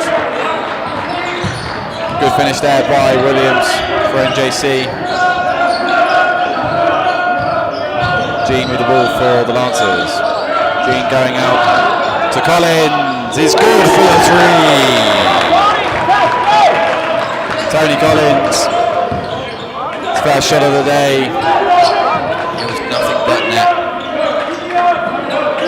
Williams coming forward now for the Plainsmen.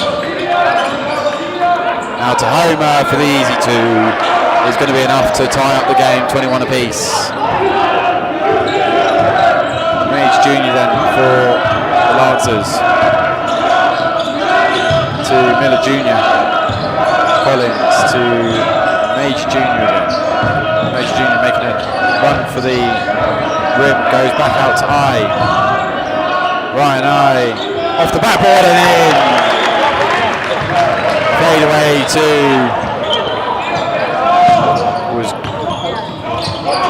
good. Tyne going to Williams. Now to Homer.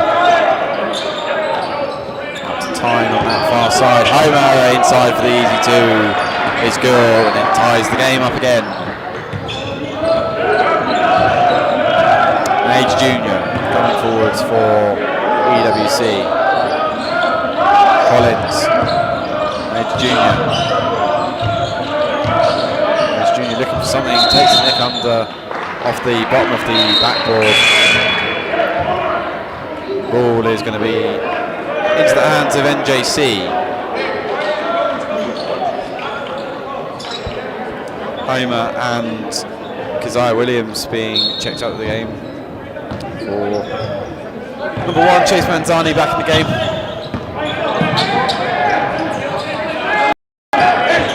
13, Dodge Davis. He's with Davis now. Now to Tyne for 3. No good. Ryan I coming forward with it. Ryan I hands it off to Miller Jr. Is fouled.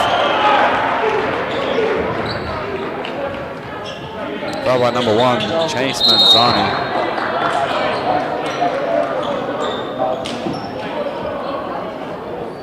It's going to be another timeout here called, I believe this time by Coach Bill Engel. So far it's just been a very back and forth game of basketball, 23 apiece, and it's been clear that since the opening 3 or 4 minutes in which it was a little bit scrappy, it's now ended up evening out, and EWC have managed to find a little bit more of a footing in the game.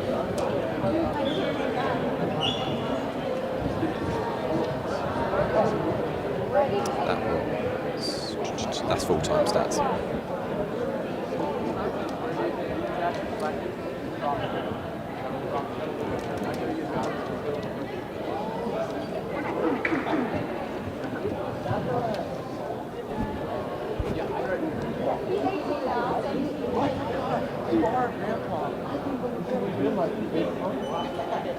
Hi, my name is Bowden Lidl. I'm a sophomore.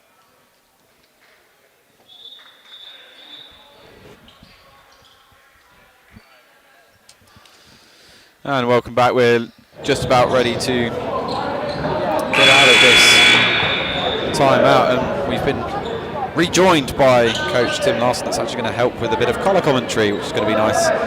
Be able to give you folks at home a little bit of a more detailed insight into what is actually going on instead of a golfer bringing you this coverage. I don't know how much better I'm going to be. I mean, I only see some white jerseys with a little gold trim. Oh, but a different kind of color commentary. I got it. All I have left are bad dad jokes and a little bit of coaching sense. Well, the Plainsman coming forward with the ball now. Manzani trying to drive in towards the rim. Well defended there by Miller Jr. The 3 attempt by Davis is good. It's nice to see that draw back. Got cleared. Joseph Jean there for 3. Probably not his finest attempt that one, but out of bounds for an NJC ball. 26-23 for the Plainsmen in this game. Josie coming off a really good game against Colorado Western.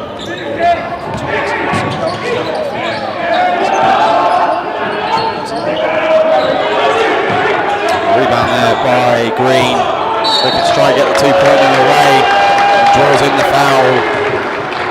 I believe off of number 31. Looks like Tony got him from behind.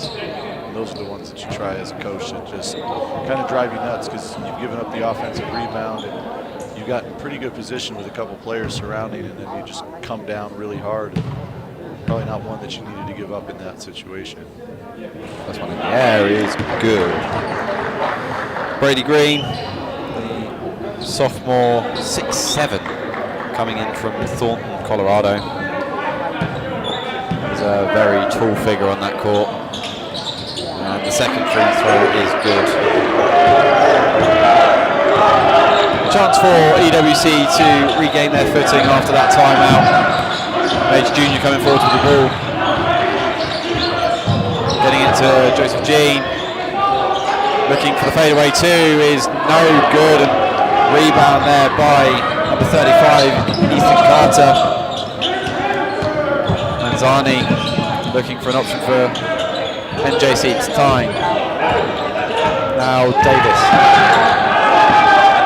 Over to Manzani, just having to force them to just reset, take a new approach with 8 seconds left on the clock. No good on the 2-point attempt, bit of a messy rebound situation, and it's going to fall the way of NJC in the end.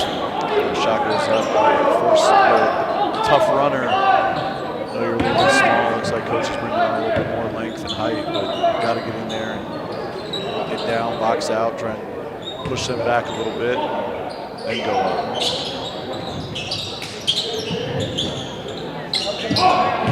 Inbound ball towards Davis, going to Tyne.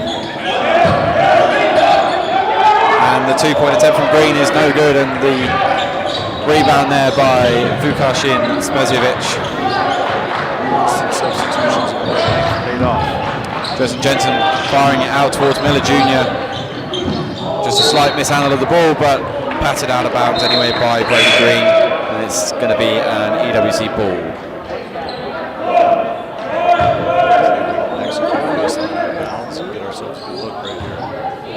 5 minutes 35 left on the clock here for the Lancers. Can they find something? Major Jr. draws in the foul off of Green, and it's going to be his first trip to the line tonight. So far the Lancers 4 from 4 from the free throw line. Major Jr. first one's in the air and is no good, just slips out. That's one of those commentating faux pas. You talk about the shooting 4 for 4 as they go. Yeah, we love to call that the commentator's curse back at home, I think. The second one though is good and takes it to 5 from 6 from the line. Pitching the perfect game. Talking about pitching the perfect game. Manzani now coming forwards for NJC.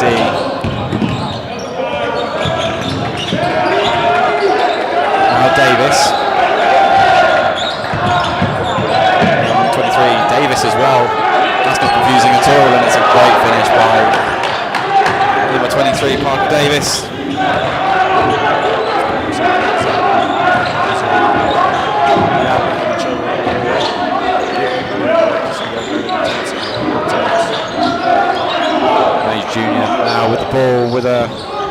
3-point attempt and is no good. The rebound there by 23 Parker Davis.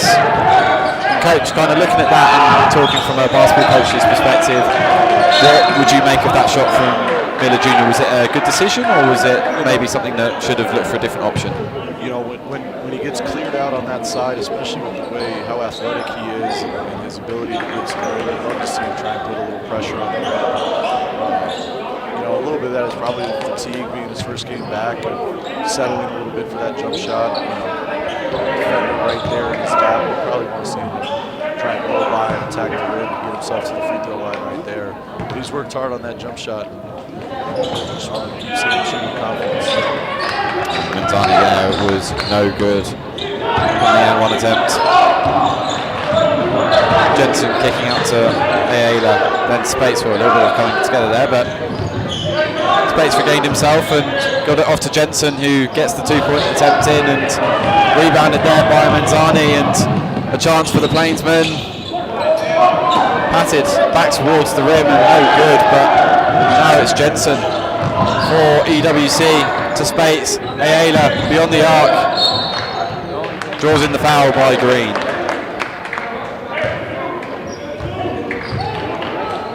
Make the defense shift at that kind of just, we call it drive, kick, pitch. Just being able to get downhill, make them have to rotate.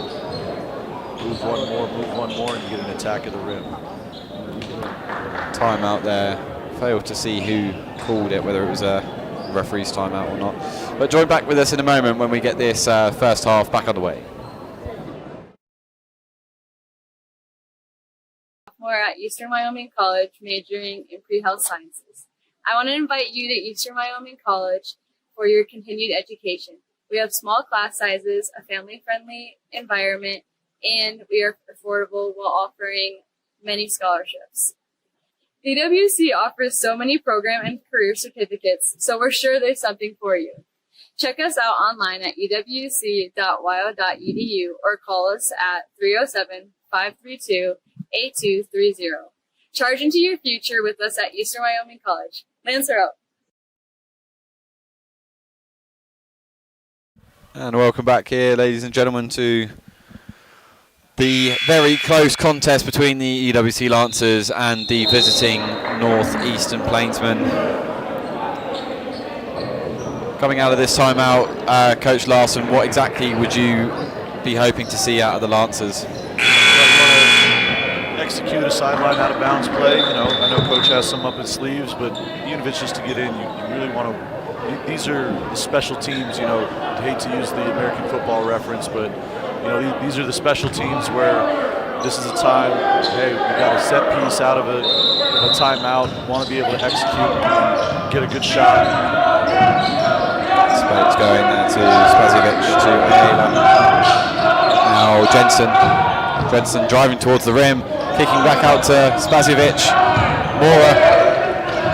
Ayala going to Mora. Spates has to get the shot off. Doesn't quite fall for them. And just to be off of Spazievich, and it's going to be an NJC ball.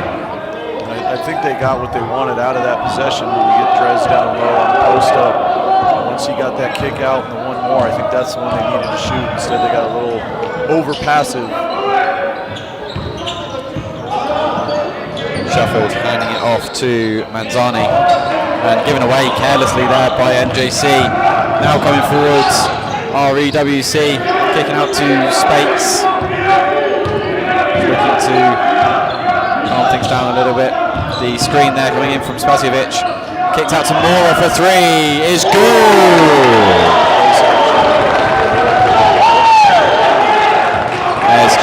Ross was such a smart pick for them last year. You know, a lot of his attempts last year came from the mid-range, and he always worked hard on that three-point shot. Showed it off right there. The three-point attempt there from Tyne, no good. Russell Moore able to come forwards again. Attracted the foul there by number 32, Xavier Shufford. I don't want to say my nickname is Nostradamus, but Russ pulling up from mid-range was pretty much on the money right there. Commentators curse both ways.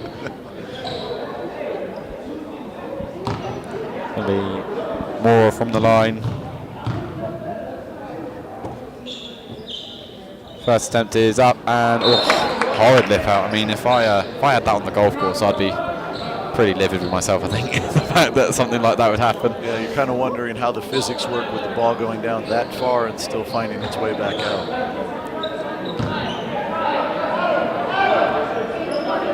Russell Moore, the sophomore guard coming out of Crestview, Florida.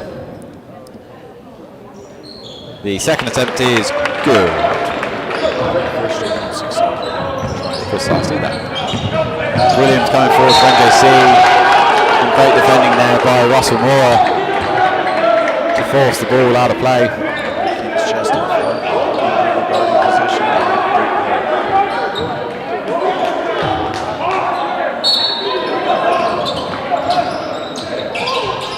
EWC will be looking just to try and box out here. Good call from the backside. Coach Engel is very clearly not happy with that call. Coach Engel's complaining about the fact that I think he think it was going both ways, and 32 was pushing in while his player was wrapping up. Well, I'll tell you what, the ball, there's a very common saying, and, even as a golfer I know this, the ball doesn't lie, and the fact that he's just missed that extra attempt is probably a good indication as to why that is. As a coach, I will tell you we fully hate that expression, and as a color commentary right now, I will fully endorse that expression. That is something that just playing some basketball games here, sometimes the golf team will always say the ball doesn't lie. And I think sometimes in passing, sometimes the basketball players go by and just go, they just cringe. Ball there being given against number 23, Parker Davis. As upset as Coach Engel was right there, I think that was what he was looking for on the previous possession, and Russ did a great job of getting in front. There's definite size advantage there, but when he fights in that way to get in front, forcing the turnover there. Spazovic for the Lancers, sticking out to Moore. Moore going to Coxon. Jensen for three, no good. As a coach, you live with that kind of offense where you get ball reversal into a drive with a kick and then one more to a good shooter. That's what you want. You can't ask for better offense. Tying for three, no good, and rebounded by Vukashin Spazovic. Chance for Russell Moore now from that midpoint range. There it is again, coach. It's something that he has locked in. I'd like to say the relationship that he had, he's the best mid-range shooter, but he's not. Our player last year was a better mid-range shooter than he is, so Luna Moreno she taught him how to shoot mid-range last year. That's my story, and I'm sticking to it. Well, I'm sure Luna listening at home will be very appreciative of that. Ayala kicking out to Moore, and just do you look at that and go, should he have shot that, or was he right in making that extra pass? It was the right read. It just didn't quite execute. Maybe make that decision a little bit quicker. But the way he's been feeling it, you want to see if he can pause the defense there. Spazovic to Ayala. Shooter coming low, missed the shooter. Back out to Coxon. Going to Jensen now. See what Jensen can do with it. Back out to Coxon for three. No good. And the rebound there coming in from Keziah Williams. I must admit, Adam Coxon is one of those that every time that I come into the gym or kind of walk by the gym, I see him in here, and he's a very fond player of shooting from three. And my mate, can he shoot a 3-point? And Jensen from the long range three, and just not quite good. Well, very much like it was in the first half, Coach, in your game. It is 30-30, well, it wasn't 30-30, but it's a tied game going into the second half. And what do you make of that first half there from the Lancers?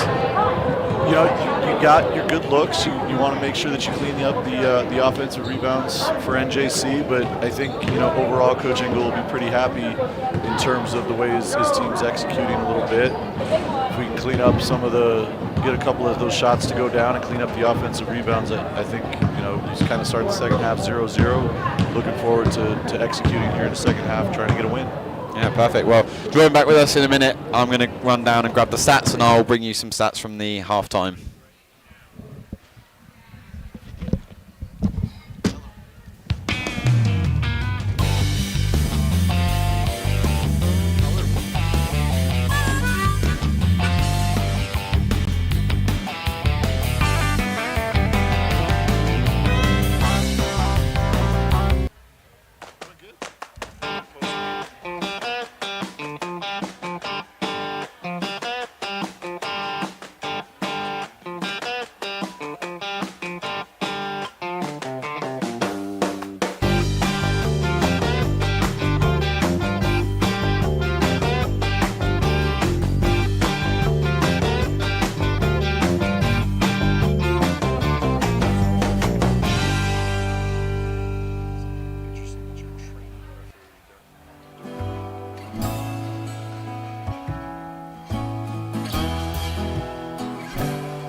Wyoming, where hard-working hands build incredible things. Built this thing from the ground up out of nothing. Gave it everything. Now look at what it's given back. We know you put your heart into your business because that's what Wyomingites do. As a local bank, we put our hearts into helping you because we're not just a bank in Wyoming. We're Wyoming in a bank. Pinnacle Bank, the way banking should be.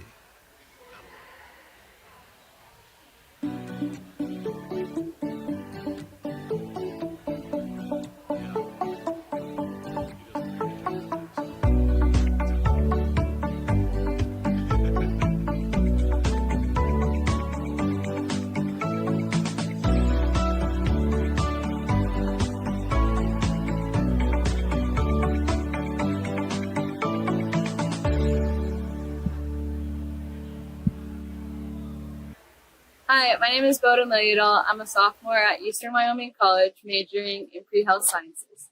I want to invite you to Eastern Wyoming College for your continued education. We have small class sizes, a family-friendly environment, and we are affordable while offering many scholarships. The EWC offers so many program and career certificates, so we're sure there's something for you. Check us out online at ewc.wyo.edu or call us at 307-532-8230. Charge into your future with us at Eastern Wyoming College. Lancer up.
Right, and welcome back, ladies and gentlemen. We are here with Lucy Devoy. Lucy, how are you doing?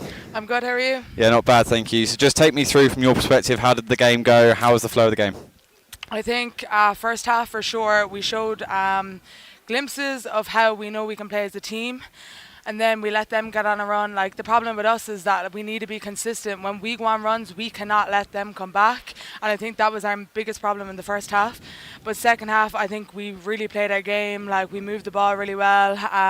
Whoever was Ari, who was on fire today, we just made sure she got the ball because they literally couldn't guard her. But yeah, the second half was a lot better than the first. And just kind of coming off of the back of the defeat to Snow College, you know, how much of a confidence boost is this going to be going forward? For sure. We need, like, this needs to be a stepping stone into the rest of the season before Christmas. We need to have a winning streak from now on. Last week, of course, tough losses, but I think as a team we've definitely learned from them. We can't go back on that. And yeah, I think from now on it's going to be we're playing our game. That's it. And looking forward towards Saturday, obviously we're going to be back in the gym here, and we're going to bring that live on our YouTube page to you guys at home. What are your ambitions for that game, and kind of what are you taking from this game going into the next one? I think Saturday for sure. Like, this game was good in terms of like the way we need to be going, but it needs to be better. Like, there's certain things like communication on transition defense. Like, we can't be settling for little mistakes like that. Like, we need to be on our game. Our defense is where everything comes from for us. So if our defense is good, our offense is good. So on Saturday, I'm just saying we better be getting stop after stop and putting the ball in the basket. And yeah, we're going to get another win for you. Perfect. Well, thank you very much for your time, so Lucy. much. Thank you. Wyoming, where hard-working hands build incredible things. Built this thing from the ground up out of nothing. Gave it everything. Now look at what it's given back. We know you put your heart into your business because that's what Wyomingites do. As a local bank, we put our hearts into helping you because we're not just a bank in Wyoming. We're Wyoming in a bank. Pinnacle Bank, the way banking should be. And welcome back. We've now got Ria Saga here. Ria, how are you doing? I'm good, doing good, thank you. How are you? Yeah, not too bad, thank you. So just kind of take us through from your perspective. How did the game go? How was the flow of it? I think the game was good in most part. I think similarly to what Lucy said, we have times where we're really, really good and we're like increasing the lead and we're playing good defense, but then we also have times, and it comes in like chunks where we don't play so good as well, and then we kind of let them get back. And it just, like, the inconsistency is also kind of similar to our practices where we just need to have more consistency, and hopefully in the games, and it's going to relay there too. And kind of looking at having come off that defeat to Snow College, obviously that was a hefty defeat. You know, how much of a confidence boost is this going to be going forwards, and kind of looking at the rest of the season, obviously, what do you feel like you have to do as a team to kind of better your chances? I think more than a confident boost, it's also just like, this is what happens when we play well. This is what happens when we move the ball, when we play good defense. This is evidence right in front of us. So I think it just shows us and like reinforces to all of us that this is what we need to do, and this is how we're going to keep moving forward. And the past, as Lucy said, is the past, but we have to learn from it. So it's not a loss, it's a lesson. So yeah, and kind of going into that, what lessons can you learn going into the game on Saturday that we're going to bring live here on the YouTube channel? I think moving the ball is a big one. I think so we can get good shots, especially because when we all move the ball, when we all have good energy, then good things happen. But as Lucy said as well, it all comes from the defensive end. When we have good defense, it gives us some motor, it gives us motivation, it gives us some momentum, and from there our offense can run more freely. Right, Ria, thank you very much for coming up here and to talking with me. We're going to bring you the rest of this men's basketball game just in a short while.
Right. And welcome back, ladies and gentlemen. We are back from our little break there, having just spoken to Ria and Lucy. And Coach, just kind of run me through quickly, how happy are you with the performance from both Ria and Lucy tonight? Oh, that was massive for us. They're just, last year, Lucy being out with an injury and still coming back to trying to figure out playing with the brace on and that sort of thing. But she's getting better and better, and she really anchors our defense. And then Ria's basketball IQ and her energy and her communication just leads us so well. And I was so happy, when they're both on the floor, we do so many really good things, and that's just contagious for the rest of the team. And I'm so happy with them. And we had Yai getting into double figures, not only in points but in rebounds as well. And Ari, like Lucy and Ria were talking about, just Ari was massive for us tonight.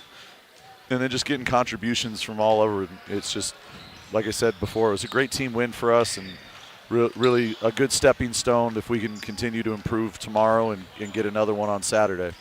And kind of just run me through, when you've got a team that are operating at, such one at a high level and two in such a cohesive manner, how much of a difference does that truly make into how a game can play out?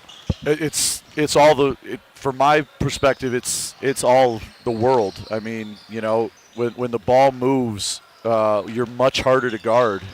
When you've got 5 players that can be dangerous on the floor and they're all working together and finding the right shooter.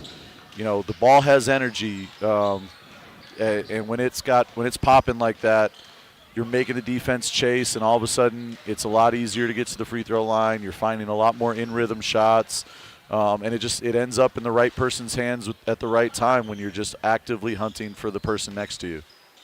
And it's one of the things that I'm actually going to use and I hate to say this word because this is not what we use to describe it, but a soccer reference. Football. A football.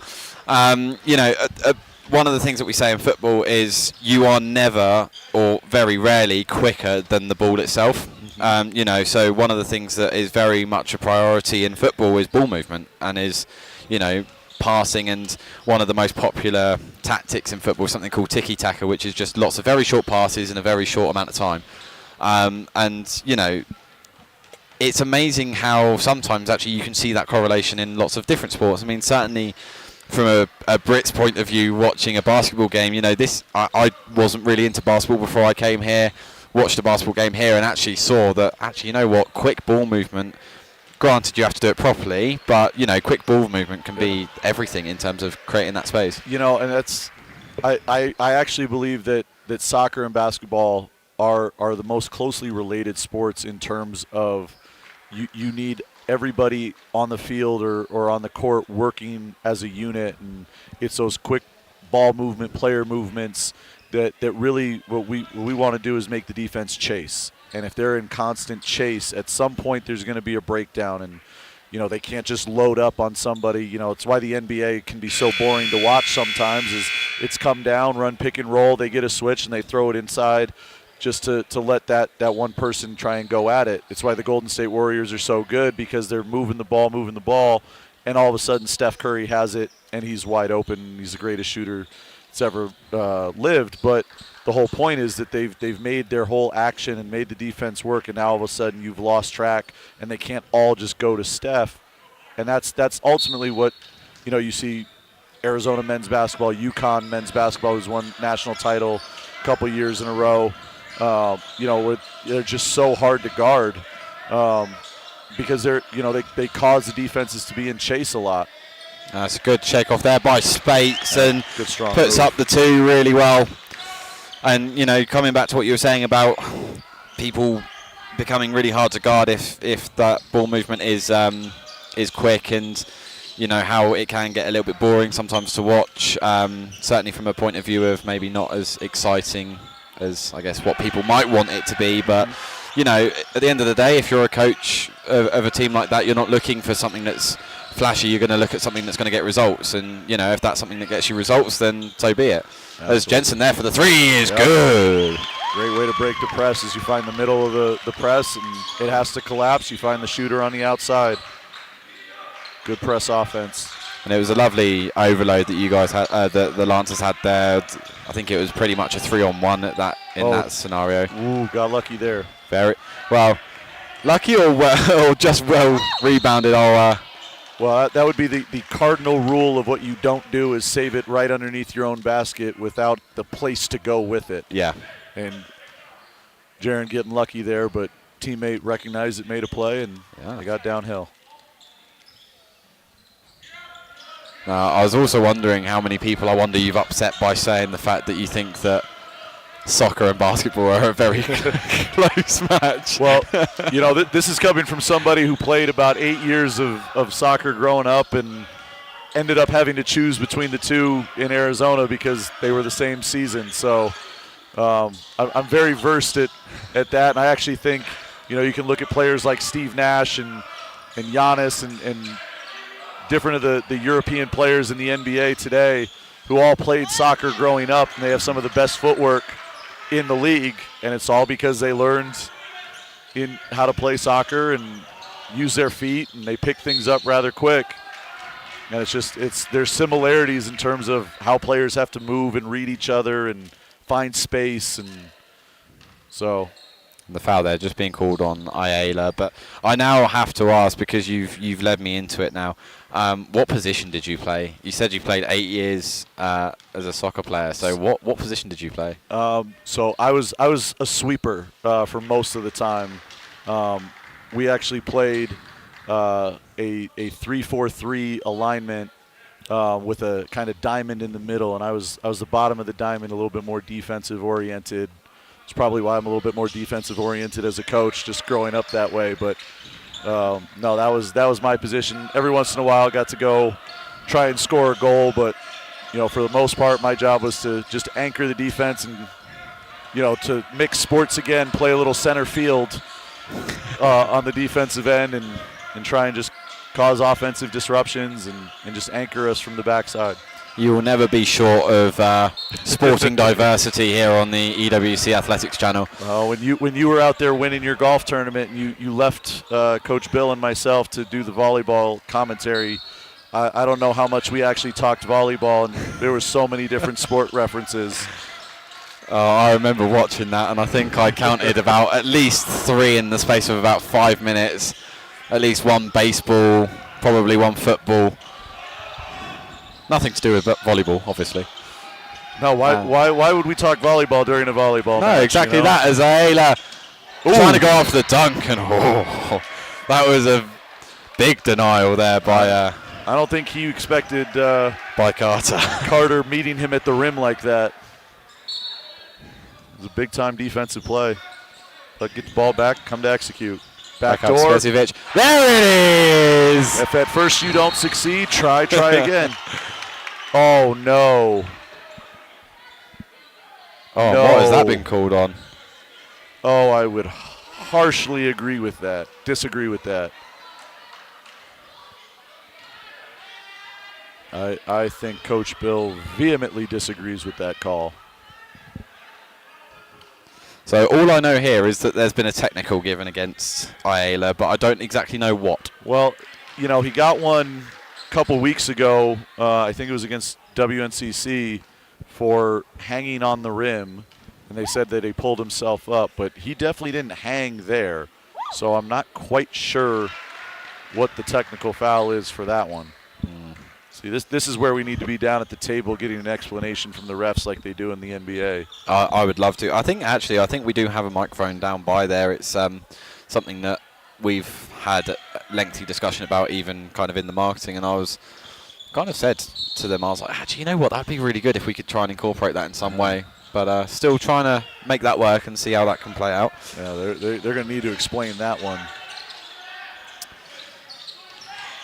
It's one of those of there was a few calls that caused a lot of animosity on the benches, both for your team and for NJC in your game, and I tried my best to explain exactly what I thought was going on. But as I say, not to much success. But Coach Morton and myself, I think, are both very biased towards our teams, and the referees, they've got a tough job, and we try to make it tougher on them, I think, probably more than we need to, but I thought for the most part it was fair game, and you're never going to be happy with everything. Exactly that. The kick out there to Manzani. Good close out. Now you just got to finish the possession. There you go. And the pick up by Spates here. Go. Going to get it to Jensen. Tracks a foul there by Williams. Good throw ahead. Good attack of the rim. And a chance for Jensen from the line. It's going to be his first trip to the line tonight. Drez has become a real impact freshman for Coach Engel and just continues to get better day in and day out. Certainly been one of the players that in the first home game of the season against WNCC, he certainly, addressed himself as one of the players to look out for, because he was absolutely buckets from 3 points. Yeah, and he's working hard at becoming a more consistent shooter, because he's really crafty and can get downhill with the best of them, and he's starting to really shoot the ball, which is making him what we call a 3-level scorer. When you can finish at the rim, pull up in the mid-range, and shoot it from 3, it just makes you a more dangerous player. And as he continues to grow over his freshman year and into his sophomore year next year, he's going to be one to watch out for. And Davis getting it back inbound, and Manzani trying to alley-oop there, and it's just not quite good enough of an attempt there. And Ryan A feels a little bit egregious, I think, there to not get a foul. Yeah. That'd be, I think, one of those where everybody expected somebody else to make a call, and where it just sort of doesn't happen. Nobody's quite sure what the illegal contact is, because they both kind of hit chest up, but a lot of contact there. But, at some point as a coach, you like to see some of these things get let go and let the players decide. And, of course, as I say that, there was less contact there than the previous play, but and obviously that's the way. Media timeout here called by the referee, so we will join back with you in a minute.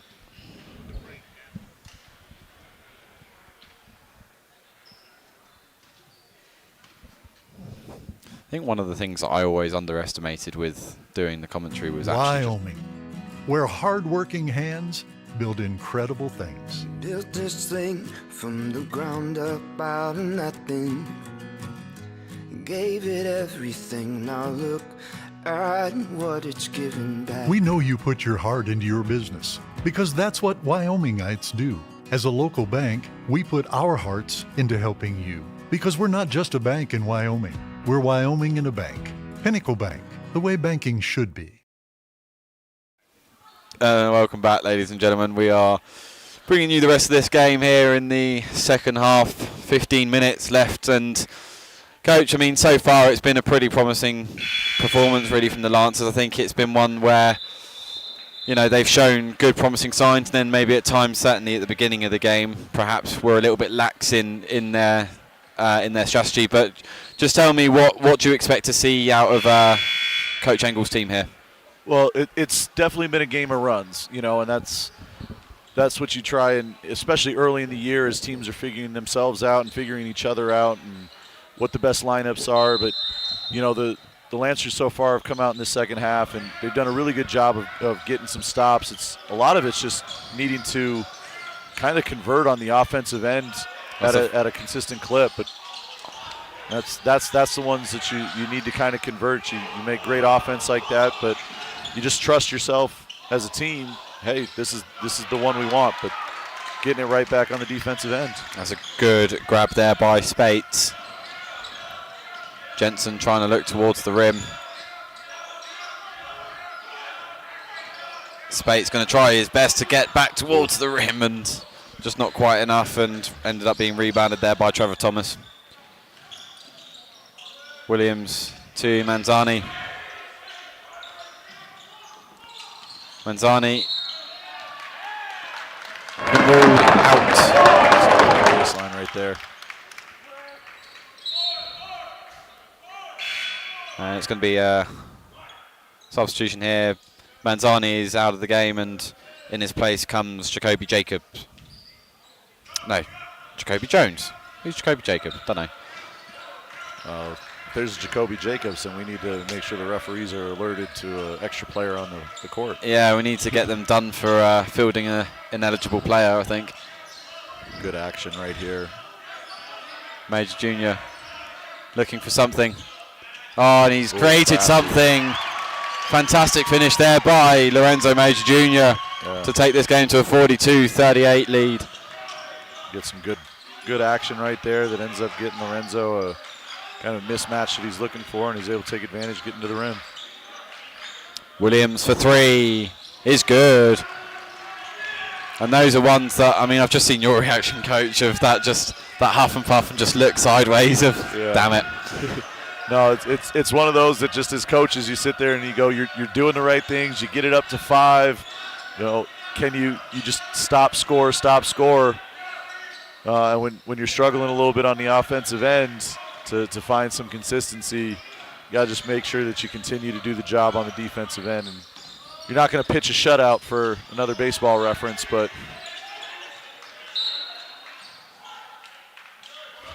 and Spates has been called as his foot was on the baseline, and I don't think he agreed with that call. But nevertheless, it's going to be an NJC ball, and I think that was a pretty good call. I think Jaron tried to move his foot there right there at the end and plead his case to no avail. Yeah. But nevertheless, he's stolen the ball back for the Lancers, and it's a good response. Ryan attracts a foul there by number 35, Ethan Carter. He took off with bad intentions to go throw it down, but gets fouled, goes to the line, and those are the things that, you know, when you give up the 3 and you don't have a good offensive end, you want to make sure that you can go and do the job again on the defensive end. And these guys do a really good job in transition of getting out and running, and that's where they're making their money right now. Ryan A's first attempt is good.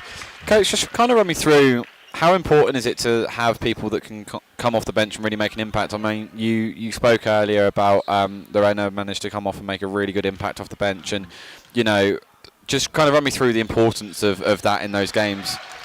Oh, it's invaluable. You know, obviously, you know, you'd love to play as many players as you can, but you need to make sure that you got players that are out there producing and trusting, and the deeper that you can go with players that you trust that are going to come in and provide a spark, whether it be scoring, whether it be rebounding, whether it be defense, they're providing those little things that lead to winning. And it just, in games where, you know, maybe your starters don't have it all the time or they get into foul trouble, you know, for example, us, you know, Yai got into foul trouble early on, and we were able to, you know, kind of sustain it in the first half, but it gave us great experience. And then we were able to come back in the second half where she was able to stay disciplined. But, you know, those are the things that just continue to develop depth and just lead to better things as we go. Oh, and that was a good attempt there by Ryan I. And just kind of in that little sequence of events, as the 3 there by Davis is no good, but the rebound got by NJC, and they put it back for the layup. Yeah, right now the offensive glass has been the Achilles heel for the Lancers. NJC's doing a good job going after every offensive rebound that's gotten them back in the game. There's a sequence of a couple of really good moves there, not to mention one by Tristan Jensen there just to bypass his marker and to make sure he just had a very open attempt at a 2, as Ryan A's 3-point attempt is no good.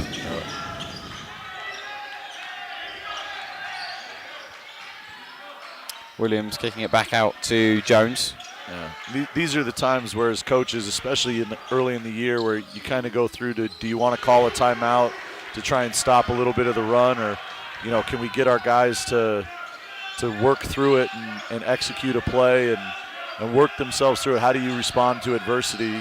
You know, it's not every time you're going to be able to bail your teammates out or your team out. If you can get them a good look, or, you know, like this, we're getting Lorenzo going to the free throw line, stops the run, make a couple of free throws, and get yourself back on track, especially with the under-12 media coming up. Yeah, the media timeout here coming up, so we will join back with you very shortly.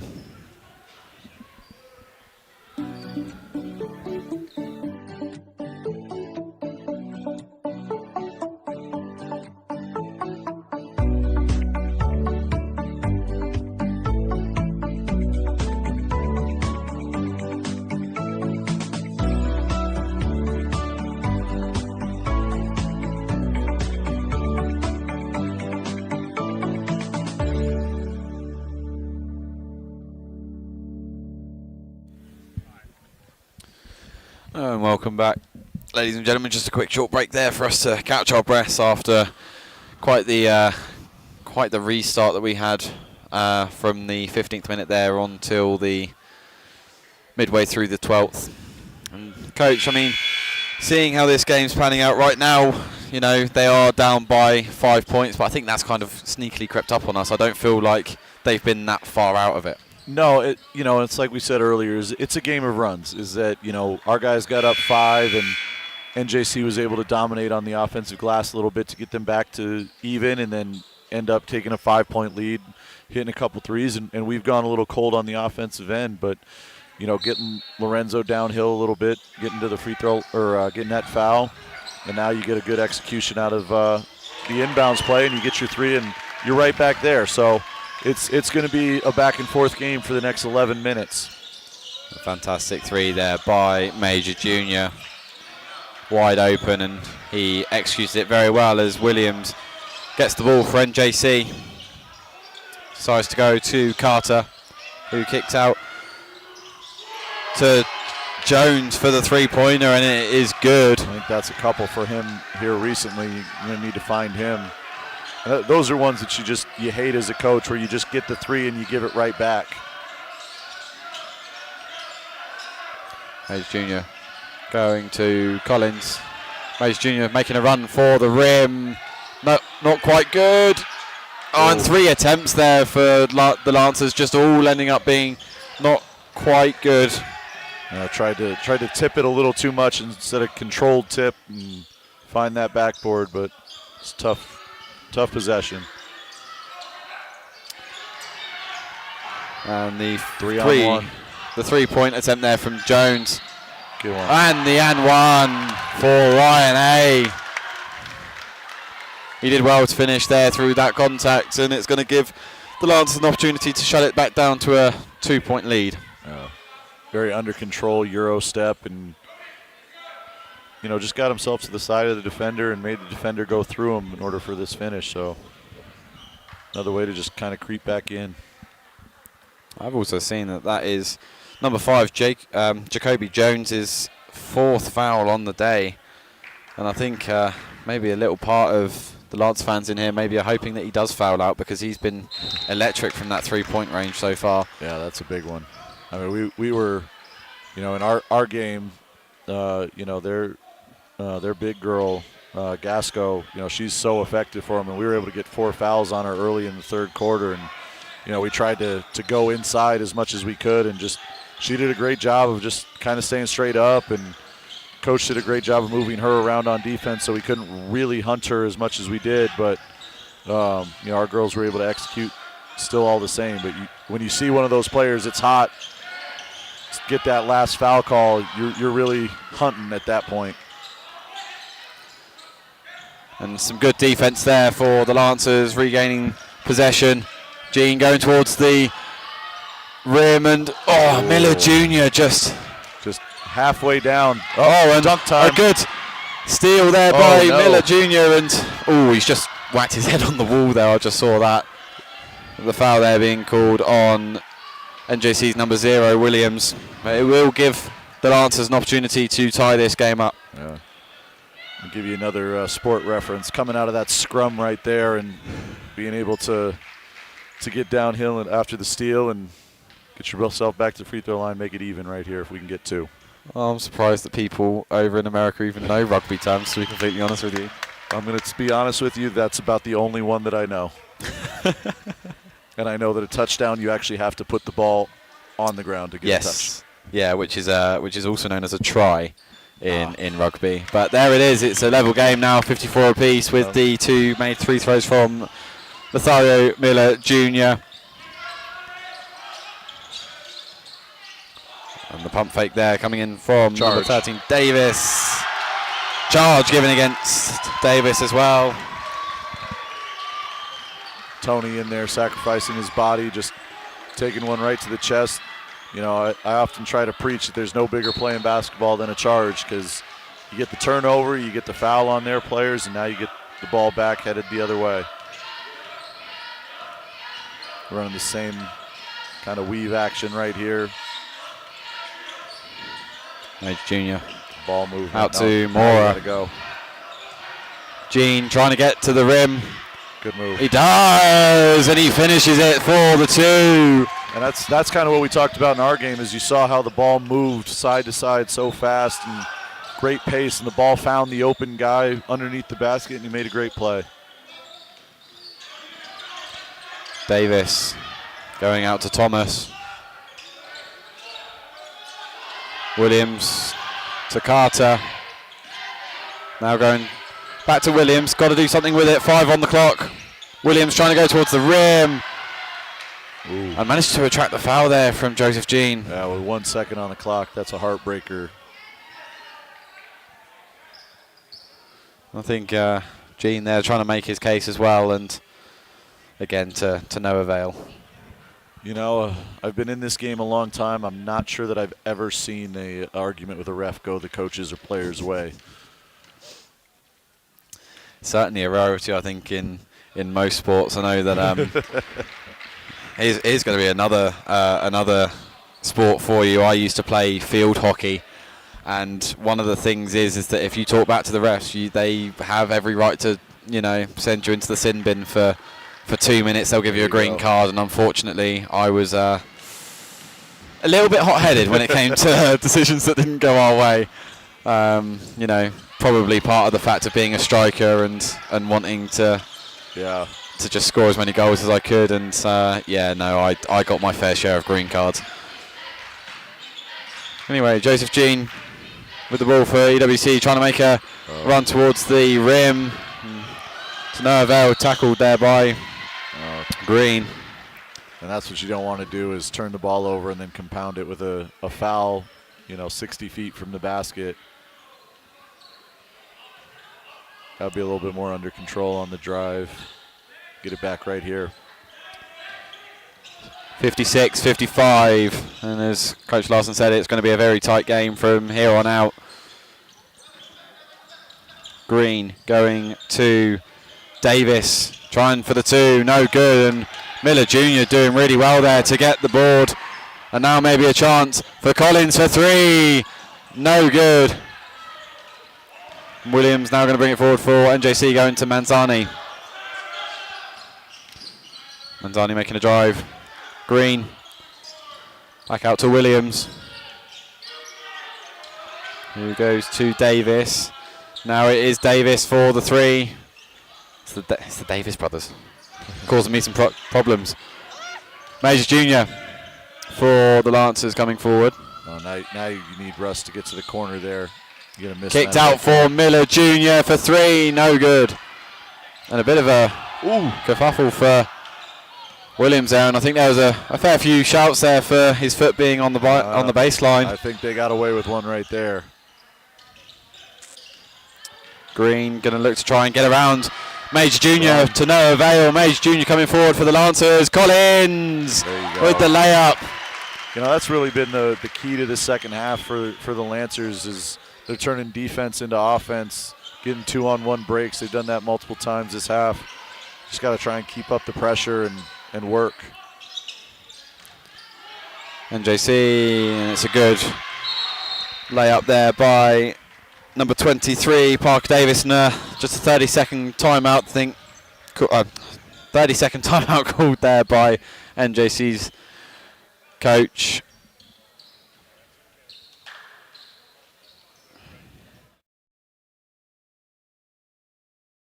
Hi, my name is Bowden Leudal. I'm a sophomore at Eastern Wyoming College, majoring in pre-health sciences. I want to invite you to Eastern Wyoming College for your continued education.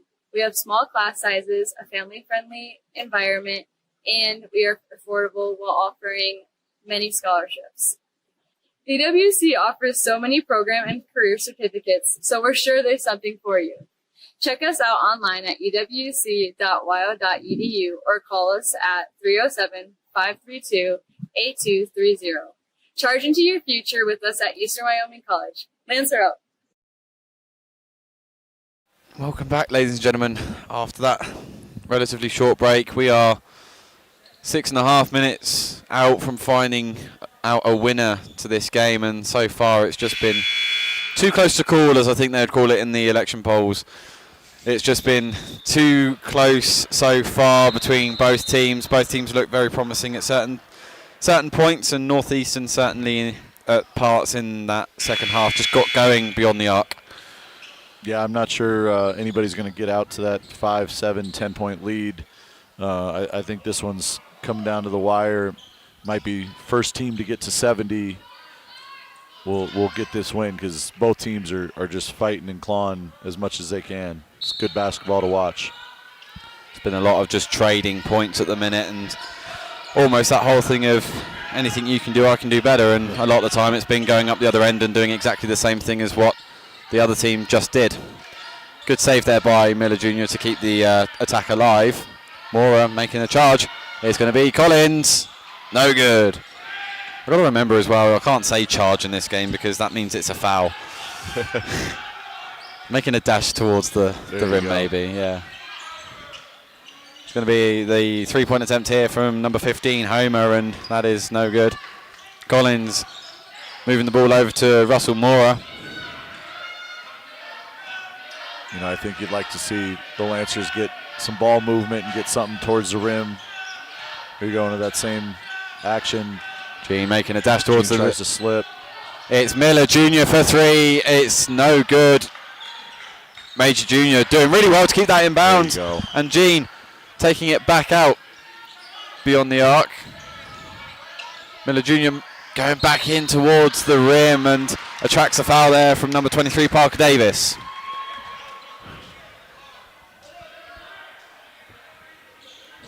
And that's what you want to see out of the Lancers right there is, you know, they've gotten a lot of drive to kicks that have led to some open threes that they just haven't connected. Is, you know, try and get all the way to the rim and get yourself to the free throw line. You're in the bonus. This is where you want to try and get some contact, continue to get free throws for the rest of the game.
The Lancers getting ready to come out of this timeout. And Coach, what do you anticipate coming out of this? Obviously we've got 2 attempts at the line, and you know it's a chance for LJ to stretch that out to a 3-point lead. Well, this is a really good opportunity as you start to hit that under 5 crunch time. You know, if LJ can make both of these, get you up 3, you know, and if you can get up 3, get a stop and get a score, you can get to that 5-point, 6-point range. Give yourself a little breathing room as you come down the stretch here. But you need to just continue to do the job on the defensive glass and continue to cause some havoc defensively.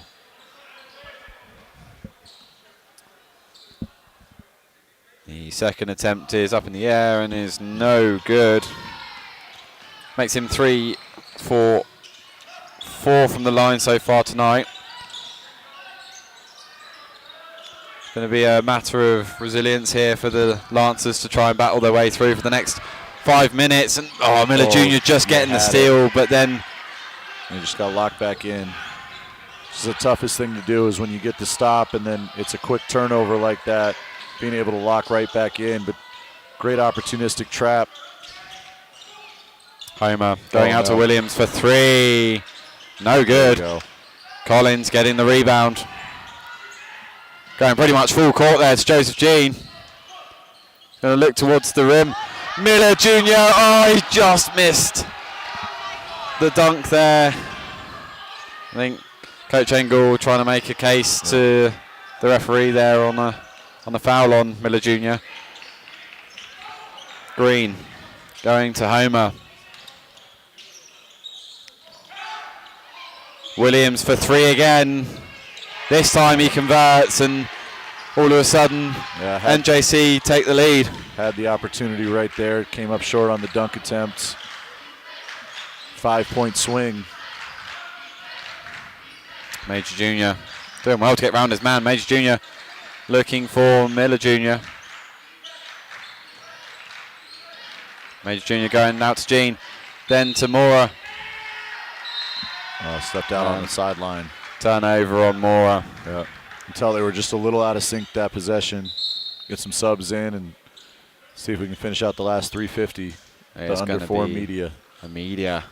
It's the one thing actually that I've noticed with American sports in comparison to a lot of the sports that we play at home in England is it's very stop-start. And just run me through quickly how much of a killer is that sometimes, how stop-start it can be? It really is tough because, we have so many, especially in the men's game where you've got a media timeout every 4 minutes, and then you have the timeouts that you have. If you're in a game where there's a lot of foul calls or just a very physical game, and now there's a lot of free throws, and then the stops within the timeouts, it's really hard for players to get a rhythm and find the substitution patterns and who's getting tired and who's ready to come out, because there's so many times that they're just getting rest naturally. But it also makes it really hard to get a rhythm, and so you kind of like it when the refs let you play a little bit, and it helps players get a rhythm with all the different start-stops, like you said. Yeah, and it's one of the things of kind of watching these games and watching how they go on, and it certainly looks like it's more capable for players to keep up a higher level of energy throughout the game. But certainly from a tactical point of view, it seems like a massive pain in the backside. Mm-hmm. And it can work in your favour in terms of you taking those timeouts and then making the other team cold necessarily, but it doesn't really play out to much advantage, I feel, in basketball. In football maybe you can take a timeout to freeze the kicker or something like that, but maybe for basketball it doesn't play as much of an advantage as maybe other sports. As a coach, you really need to make sure that you kind of have a depth of sets that you want to kind of come out of a timeout with, because you have so many stoppages and plays. Can you get guys to execute a defensive set? Can you get guys to execute an offensive set and get yourself a good shot? And there on that shot, just not quite being able to get it to hit the rim, and it ended up being a shot clock violation. So turnover and a ball for the Lancers to come forward now. Good move there. Good look. He just wasn't ready for it. Was able to throw it in there, and I don't think Isaiah was looking for it. Ayla making a good move, and it was something that we saw earlier by Jensen as well, Dresden Jensen, which that time just couldn't quite make it convert. Oh, and Jensen nearly getting the steal there as well.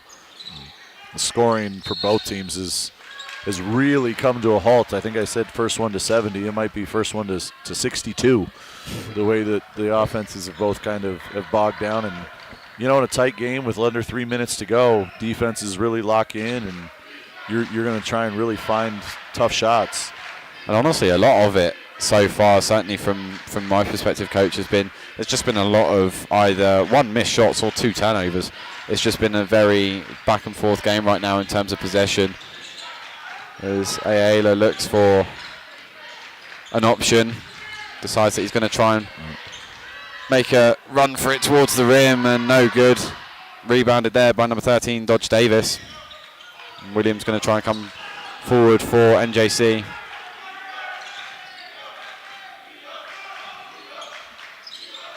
These kind of games, especially early in the year, can become really invaluable as you learn how to win in tight games and how do you execute down the stretch.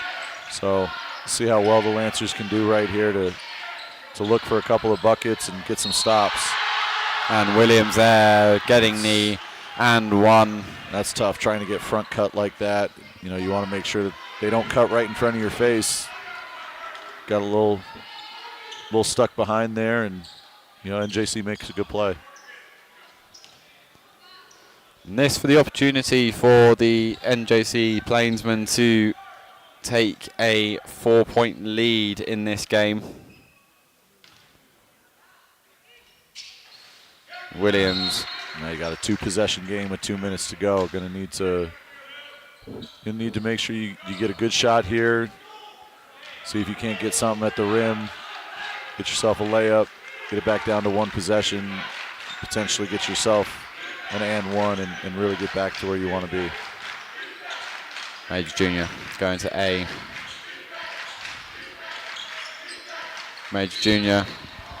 Well, now you're going to go to the line. And that's the foul. That's what you want out of, you're in the bonus. That's why you want to attack the rim right now, is now you're in the double bonus. So anytime that NJC fouls, you're going to the line for 2 for the next 2 minutes. And how much of a tactical, shift is that now going to pose for the Lancers? Is it going to be trying to attract those fouls a lot more often, or is it going to be, stick to your own game plan and see if they foul you anyway? Well, at this point, you want to stick to your game plan, but, a few minutes ago when NJC had 8 fouls and you were in the bonus, that's when you really wanted to try and get to the rim, get off 2 feet, draw some contact, and really put them in a bad spot. Now you just got to convert on the line. You're back down to 1 possession. Looks like we got a timeout from Coach Engel. 30-second timeout there called by Coach Engel, and you know him probably a lot better than I do. What exactly do you think he's now going to be saying to his guys in that huddle? He's going to break down this next defensive possession. Probably talking about what he wants in terms of schematically. Do they want to front the post? Do they want to? What type of switches are they looking for? Making sure that they get the right personnel in there, because it looked like he sent a couple people to the score table, trying to get some defense probably in there, and then try and get a good offensive possession. Maybe look to kind of run and jump, put a little pressure on NJC, make them uncomfortable, use some clock. Yeah, it looks like he brought on some more quickness. So they're definitely going to try and fly around right here. Williams for NJC. Just attracting the foul there off of Major Junior. And that's what you don't want, is now you don't have the foul to give, because the next one puts NJC on the line. And you had him trapped right there, no need to reach. You got him right where you wanted him in the corner. Oh, and stolen away by Jaron Spates. Now get something good. Run your offense, get something good. And Major Junior. And now you're going back to the line. Gets the foul. It's going to be 2 attempts at the line for Major Junior.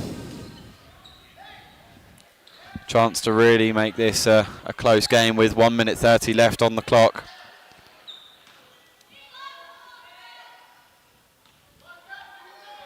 Major Junior, first attempt is good.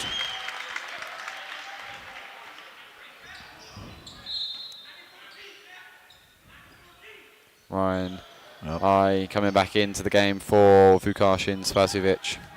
Another quickness type move. Looks like Coach Engel might be keeping the press on. It worked really well those last couple of times.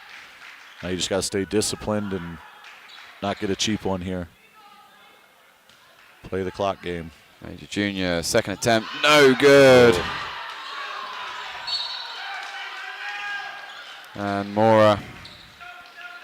I think he took that one intentionally. I think Coach Engel doesn't want NJC to come down and play offense. I think he wants to put Carter on the line, challenge him to make some free throws here.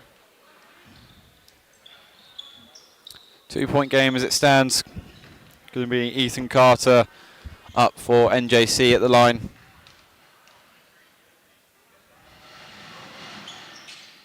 Is good on that first attempt. Converts on it.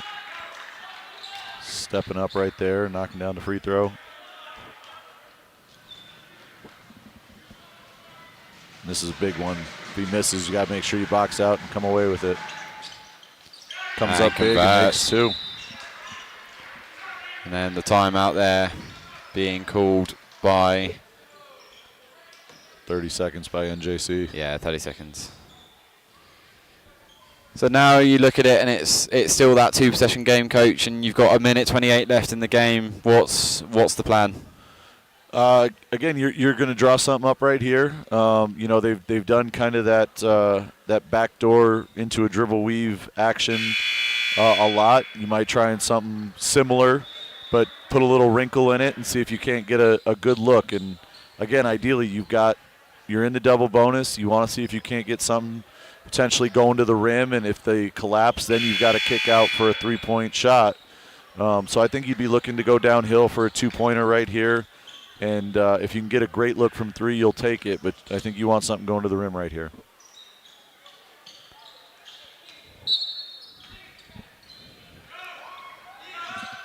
One minute 25 left in this half, left in this game. Major Junior coming forward for the Lancers. Looking for I think there's then your back action. inside for Major Junior and finishes really well. We got a cramp. Major Junior trying to fight through it. Yeah, he's cramping pretty bad right now. Oh, he traveled. Williams trying to wriggle out of it and did well enough to get it to Jacoby Jones. Yeah, now you got to play solid. You got it down to 10. They haven't been able to run anything. Can you stay with it? Oh, and the foul there being called. And that's a bit of a kick in the teeth for the Lancers. The foul being called against, I think it was it called on Russ? Yeah. No, Russ isn't on the. No. I think it was against Dresden. Yeah. I'm not sure that's the one you need to. You got him to waste 20 seconds without being able to run offense, and not sure you needed to take that one. I think Major Junior's going to look to try and come off here. Yeah, he's not moving that right leg very well. He's definitely cramping up. He's been really good for him tonight. He has, and he's been very much a presence for this team here.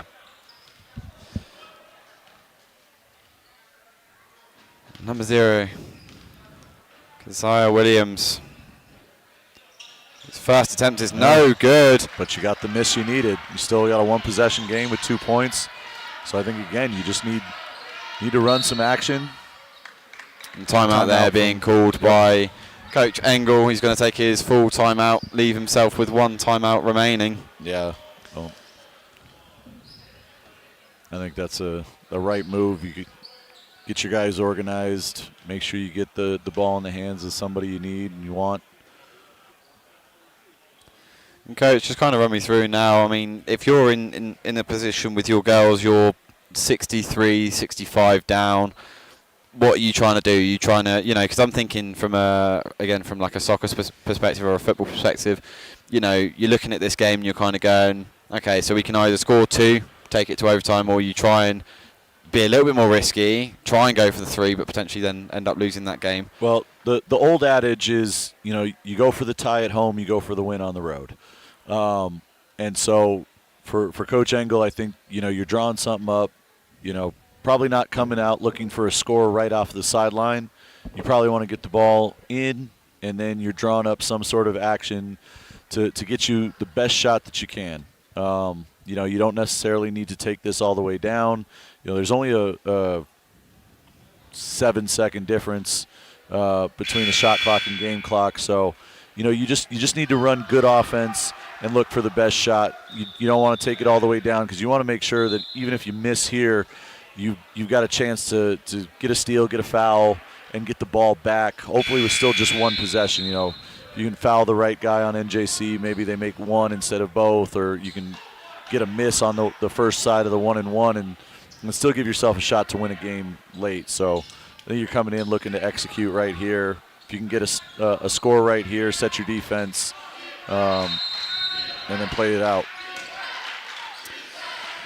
Well, here we go then. It's crunch time in this game for the Lancers. Jensen to I. No. And it is going to be an NJC ball. The turnover on I.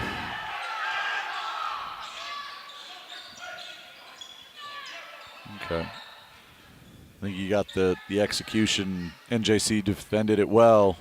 Just miscommunication between Ryan and Jaron. Now you got to try and talk your way through the press. Must admit, that kind of had a lot of reminiscence to the WNCC game. You know, that one last attack that the Lancers kind of made forward, and it ended up just breaking down off of a pass that went out of bounds rather than into the hands of, I think at the time, it was Dresden. But this time, obviously, just not quite falling for Jaron there. Yeah, no, the end of the WNCC game, you got the backdoor execution that you wanted, and I think it was Lorenzo threw a pinpoint pass, but he probably threw it a little too hard, but that was the only way it was going to get through, and it was a tough catch for Dres and just couldn't quite execute there at the end. And well, it takes it again to a 3-point game. You're still one possession with 16 seconds left in a timeout. If you can get a miss here and get a rebound, you know, can you get it up the floor and get yourself a 3-point look? Knocks it down, two possessions. So NJC takes a timeout. Looks like they're going to set their defense. I'd expect a little bit of some pressure here just to make sure that Eastern doesn't get up the floor quick. You're going to try and slow them down, so take as much time off the clock. They're probably discussing when to take a foul to put Eastern on the foul line, where they're only going to be able to get 2, and you're still going to be up 2. You're going to play a little free throw game right now. 63-67 then, coming into the last 16 seconds of this game. And looking forward to the rest of your season, Coach. You know, it's been a relatively interesting start to the season so far. You know, you've had some decent wins, but you've also had obviously the loss at Snow College was a tough one to take. So just kind of run us through 3 and 5 now for the season. What's your perspective on, or what's your outlook on what you'd want for the rest of the season? You know, I don't think the outlook's changed. You know, we've dropped some that you know, you'd like to see us win, and you know, last week we played 3 really tough teams with really tough schedule, and it was an opportunity for us to grow and see what other schools look like, you know, outside of Wyoming. You know, playing in Region 18 against USUE and Snow, and seeing how well they execute is good learning experience for a young team.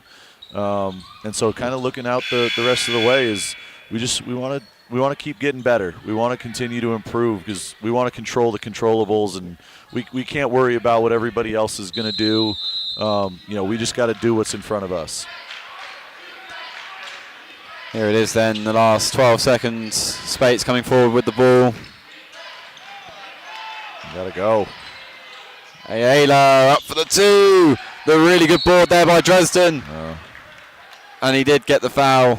Yeah. But it does leave 2.4 seconds left on the clock. Yep, 14 seconds came off the clock. So even though that's a foul, you know, by NJC, I think that's probably the best case scenario for NJC is, you know, the best that we can hope for is I think you got to have Dres make this one and intentionally miss the second one and out to a 3. He makes the first. And Coach Engel is going to take his last time out. I think he's going to talk to Dres about how to miss this one.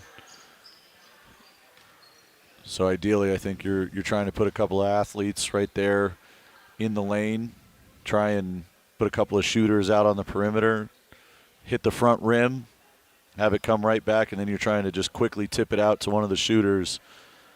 I think the Mavericks did this a couple years ago when Luka Doncic was still on there, and kind of hits the front rim, and it came right back to him, and he was able to put in a miracle shot at the buzzer to win the game. But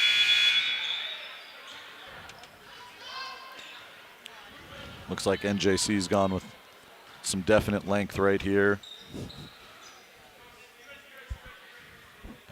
You got 2 shooters spaced out wide, so this is definitely coming off.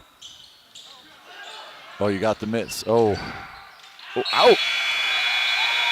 Oh, my goodness. That was out on NJC. There's going to be time put back on the clock. There will be time put back on the clock. And it will be the Lancers' ball. They're going to review it, but, I mean, that was pretty clear from where we were sat that, I mean, his foot definitely went out at least with probably about 1 second left to go. Yeah, that was... It is definitely not going to be a finished game here. Yeah.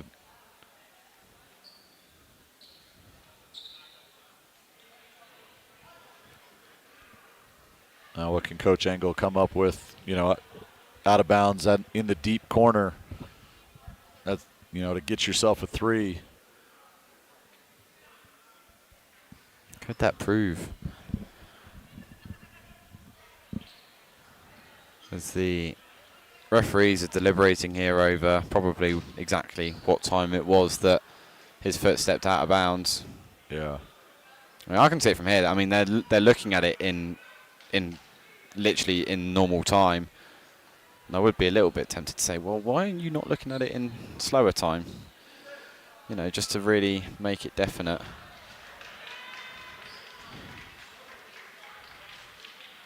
Yeah, I definitely think there's at least half a second to a full second that they're going to put back on this clock.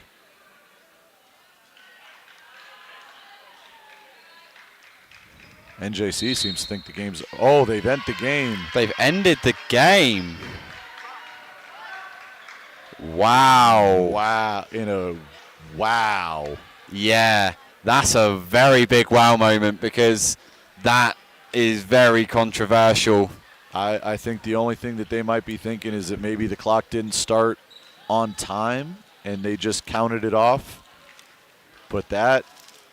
He went out of bounds with time left on the clock. So I think that can be the only explanation there. That's shocking, a little heartbreaking for the Lancers there at the end. For sure. So it's going to be a very agonizing defeat there for the Lancers.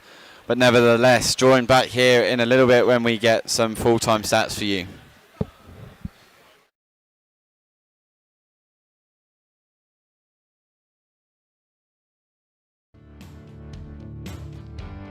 Charging into your future as a Lancer is about meaningful relationships, learning at the crossroads of history and innovation, championing one another's success, and empowering every student to achieve their dreams.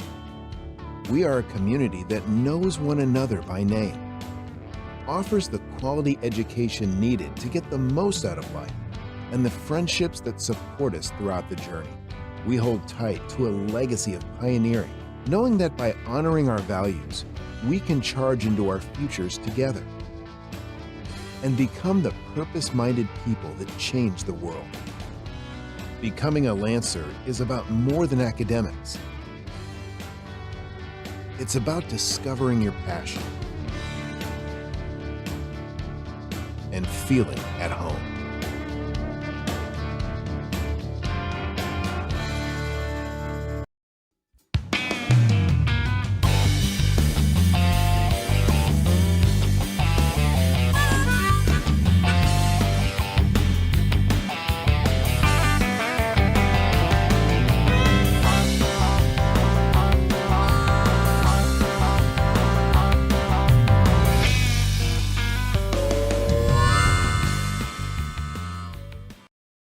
Wyoming, where hard-working hands build incredible things. Built this thing from the ground up out of nothing.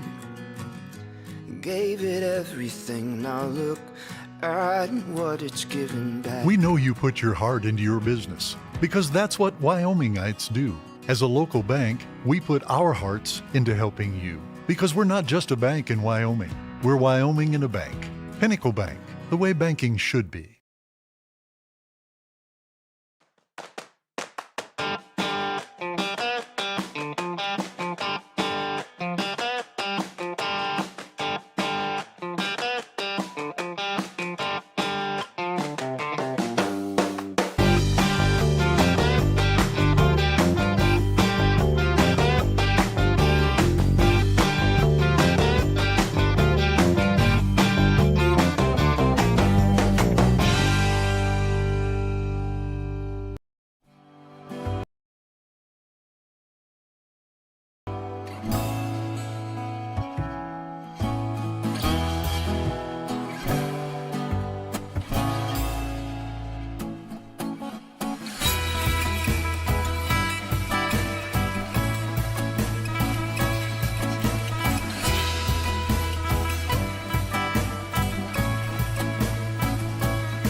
And welcome back, ladies and gentlemen. So you join us here after quite the ending to that game. I mean, certainly me and Coach Larson were a little bit baffled as to what exactly happened there, and I've just been down and actually had a look at the replay, and it certainly looked like the NJC guy was out of play, before the clock went to 0, but the referees would have had their reasons for ending the game as they did.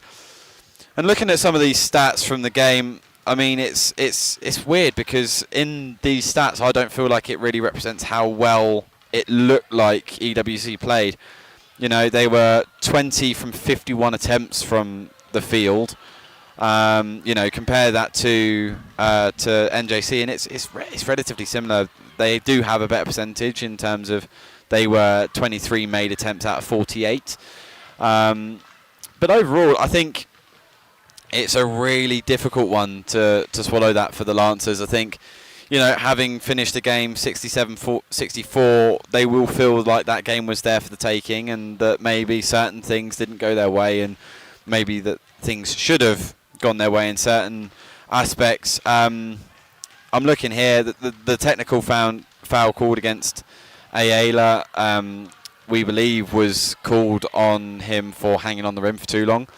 Again, that was one that Coach Larson felt as though was potentially a little bit harsh, but nevertheless, it is going to be a loss for EWC here against the Plainsmen, and that is going to take EWC to a 2-6 start to this season. And as I said before, I don't think it's really the start that Coach Engel certainly would have wanted, but nevertheless, it's the start that they've got, and it's about how they're going to come back from that. We are going to be joined up here in a little while by some of the star players. I think one of them including Isaiah Ayala. So join back with us in a little bit when we will have these players up here and ready to interview. Hi, my name is Bowden Leodal. I'm a sophomore at Eastern Wyoming College, majoring in pre-health sciences. I want to invite you to Eastern Wyoming College for your continued education. We have small class sizes, a family-friendly environment, and we are affordable while offering many scholarships. EWC offers so many program and career certificates, so we're sure there's something for you. Check us out online at ewc.wyo.edu or call us at 307-532-8230. Charge into your future with us at Eastern Wyoming College. Lancer up. And welcome back, ladies and gentlemen. That was a very quick break. I thought that we were going to have some people come for an interview, but it turns out actually we are not going to have any interviews here tonight. So we are going to tune out for the time being. It's going to be next game here is on Saturday, and we will be bringing that to you live here. I believe that the girls are tipping off at 2:30, so we will start our live stream here at 2 o'clock. Mountain Standard Time. So thank you very much for joining in. I've been Jamie Lambert. It's been a pleasure, as always, bringing you these games. Keep being a Lancer and keep the faith.